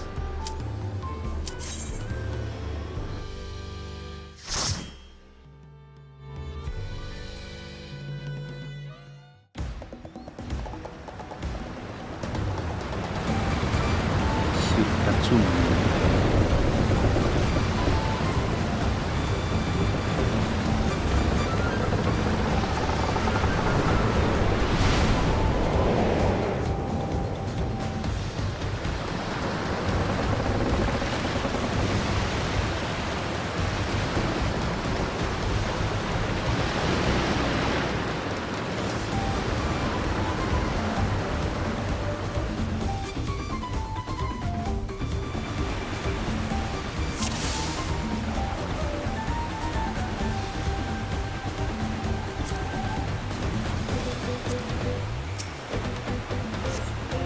Raging Bronic?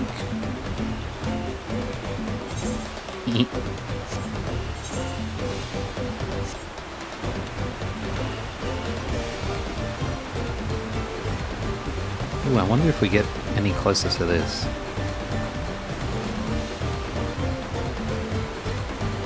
Let's see if it's getting bigger. Oh, it is. We are getting closer.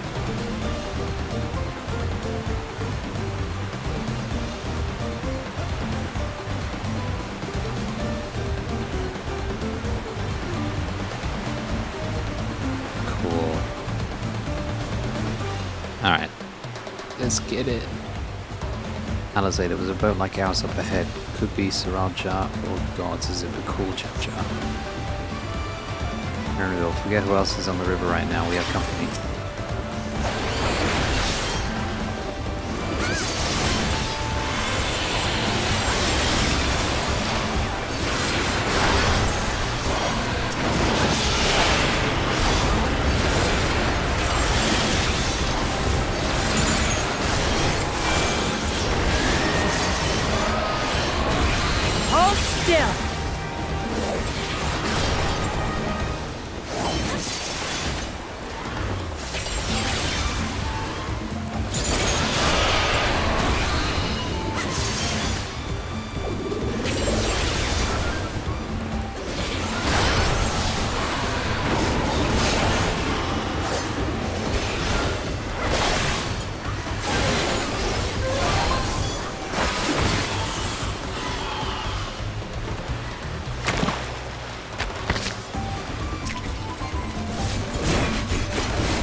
Say we're in for some rain, it seems.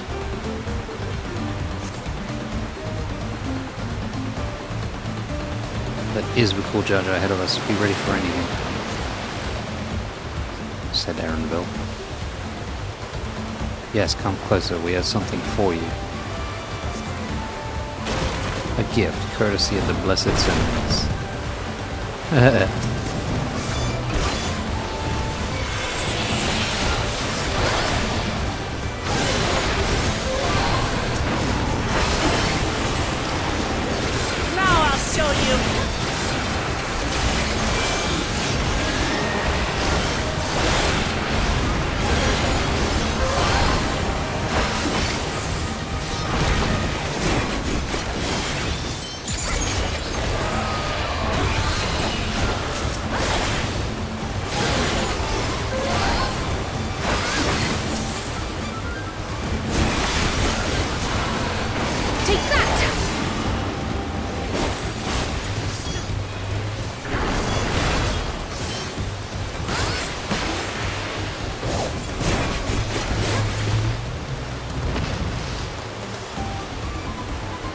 Yeah, this is not going to plan. We'll just have to improvise.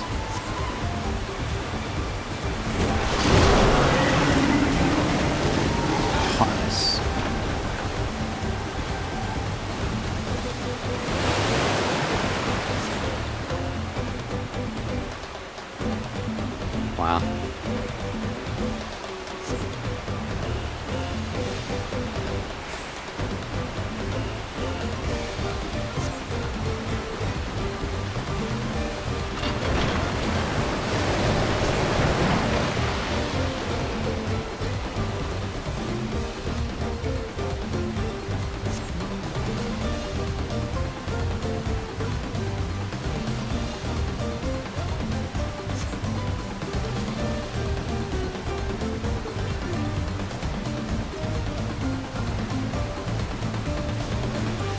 Alright, let me see if I missed anything.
Alrighty. Koza Uyu. Whoa, big manatee.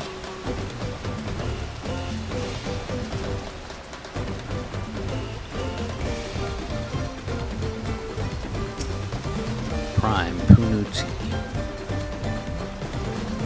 She is the mother of all Punuti. It's huge.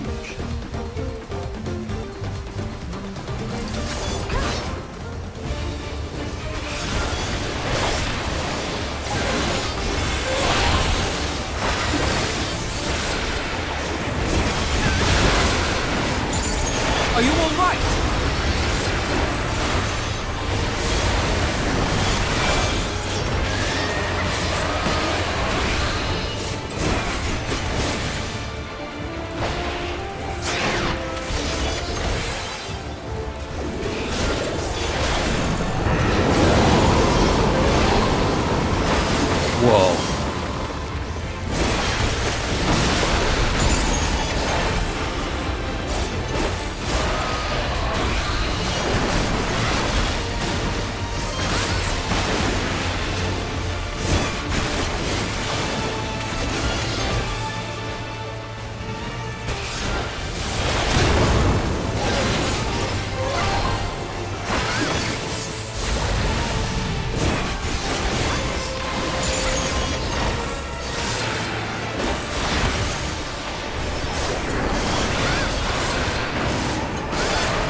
Cool.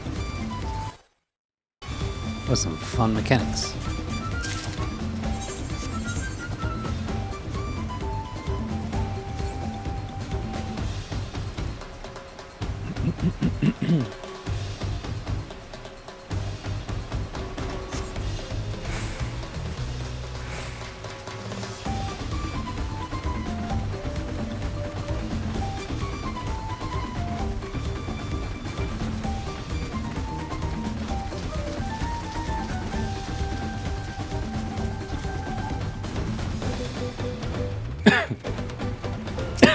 Damn it.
Ah.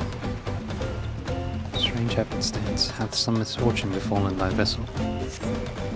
Apologies, friends. It seems you'll be taking the long way around. Such cheek. I'll have to find another route. Damn you.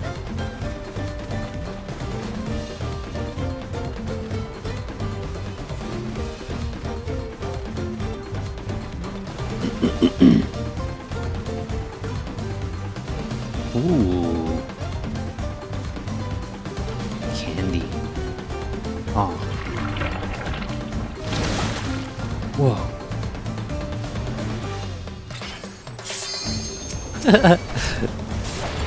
Clones, cool.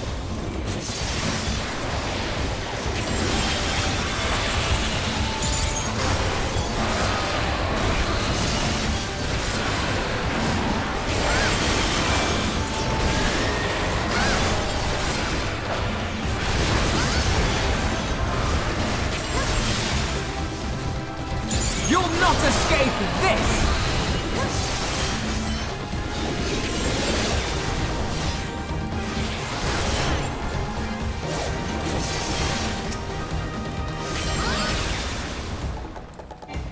Cool.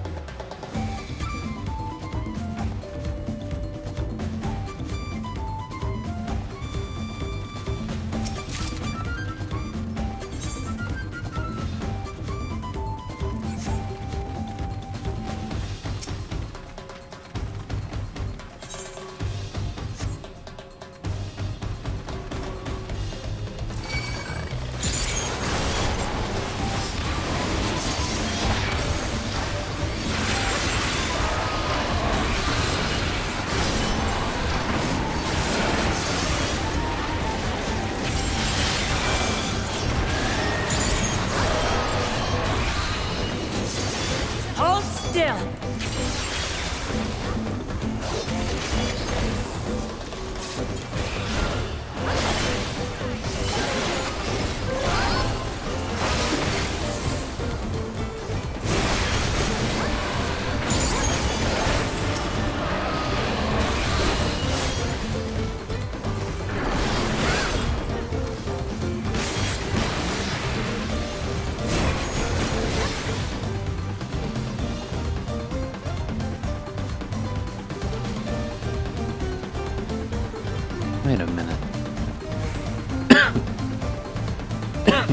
came across them.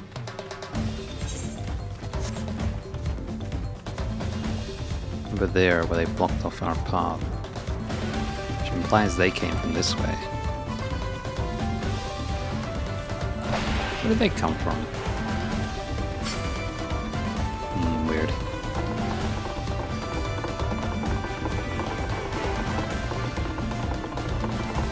Yeah.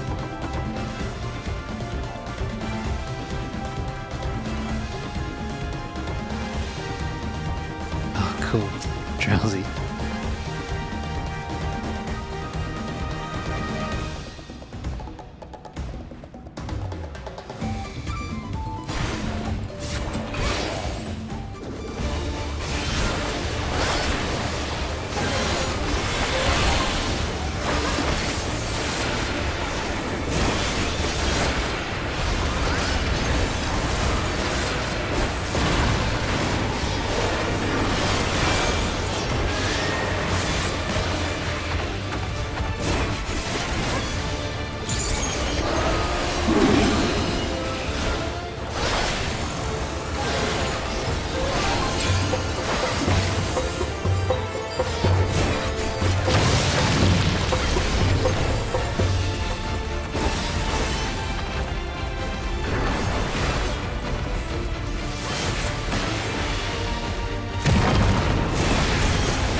Now I'll show you.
Whoa.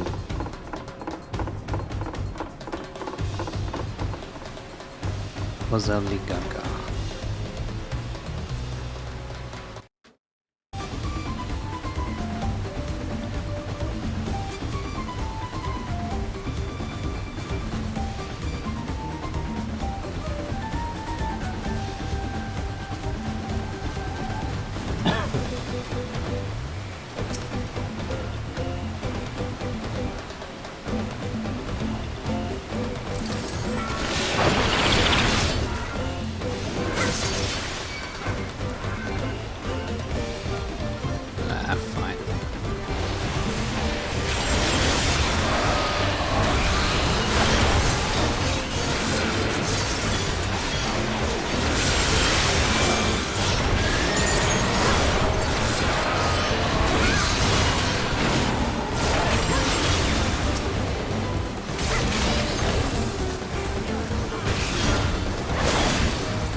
You cannot stop us!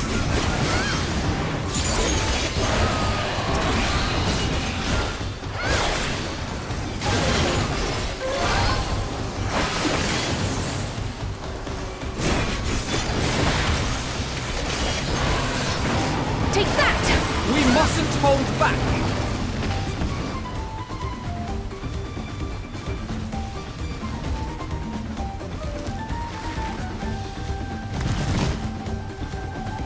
Cool.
Whoa.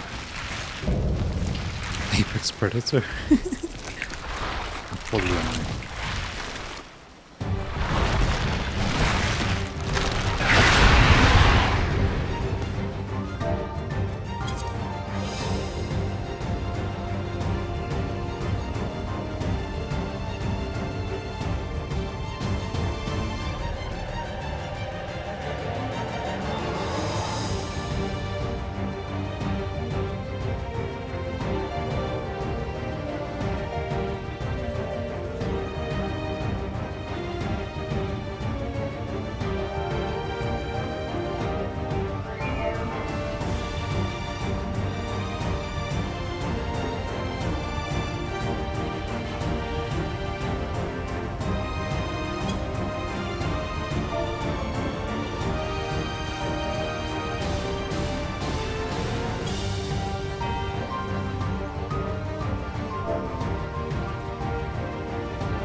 What the hell are these?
This is as far as we can go on foot, it seems.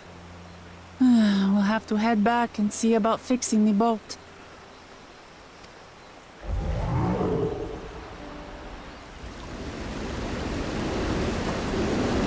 Hell yeah.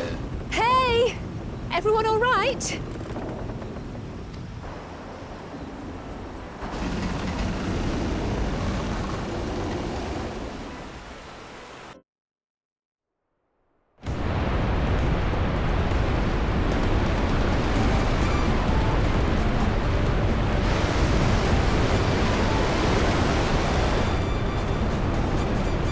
Alizé, I was worried we might not catch up to you.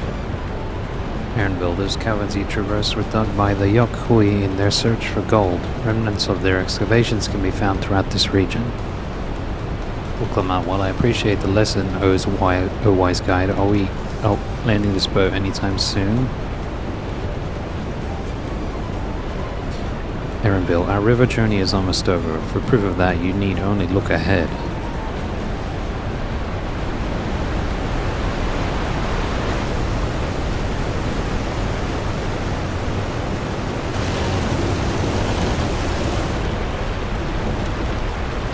No, the falls were impressive enough from a distance, but it's almost too much now.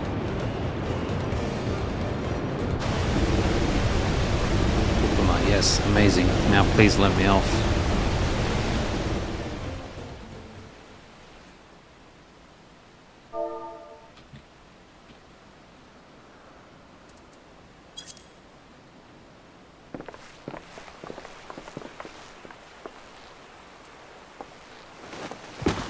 No, no more boats.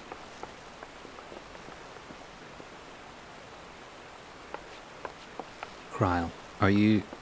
Oh, you're not alright. Alpha, no. I should be surprised if she was. Even without the nausea, we're all spent. Aaronville, there is a mountain shelter nearby, a resting spot for those who've ascended the stairs.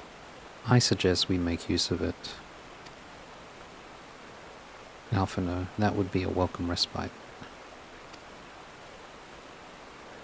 Alpha, no, have you the strength for a short walk, Uklamat? We can rest along the way too.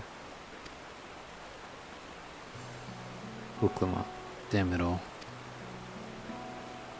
The promise is meant to lead from the front, not mule and moan like a sick kitten.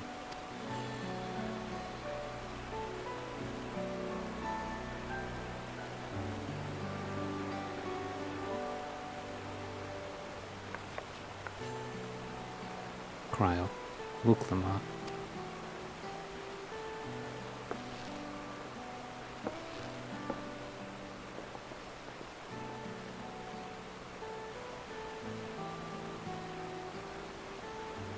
Uklamat, ignore me, it's the nausea talking. I'm fine, really.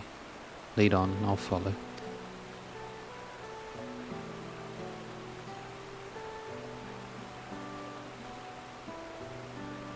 Kryle, very well. But if I might say one thing. Just because you're a promise or a claimant for the throne doesn't mean you can't be seen to struggle. You needn't bear this burden alone, so please don't hesitate to talk to us. We're always willing to lend an ear.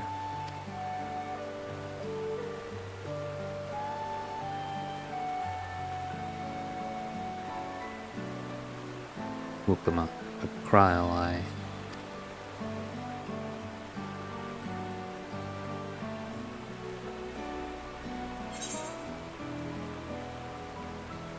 What will you say? Everyone's allowed to be weak sometimes.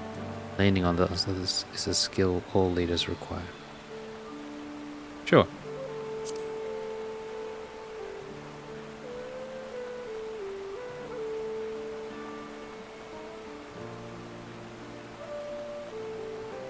Uklama, you as well, Every?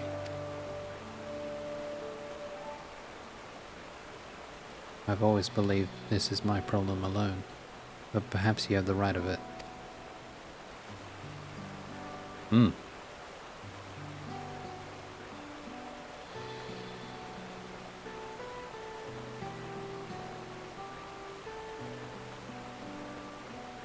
Alright, I'll talk about things.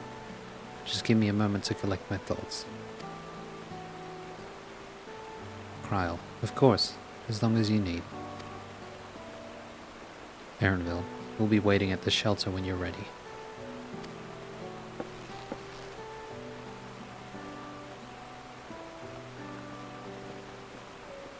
Friendship.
Oh, we're on the bottom half.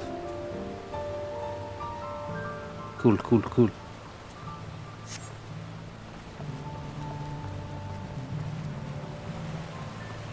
Well, might as well keep doing this.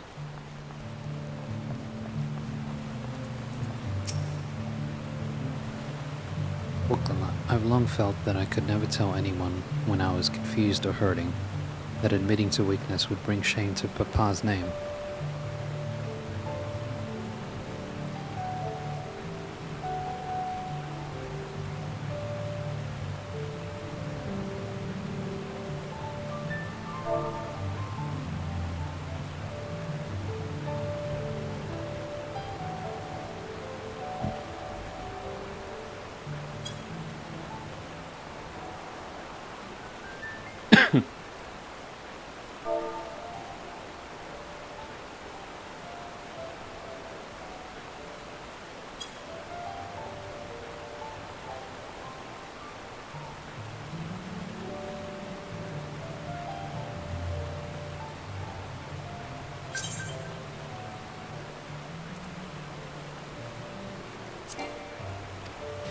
But if you say you're willing to listen, then there are things I'd like to talk about.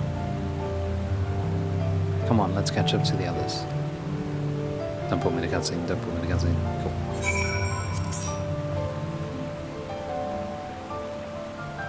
Oh, right. Sage.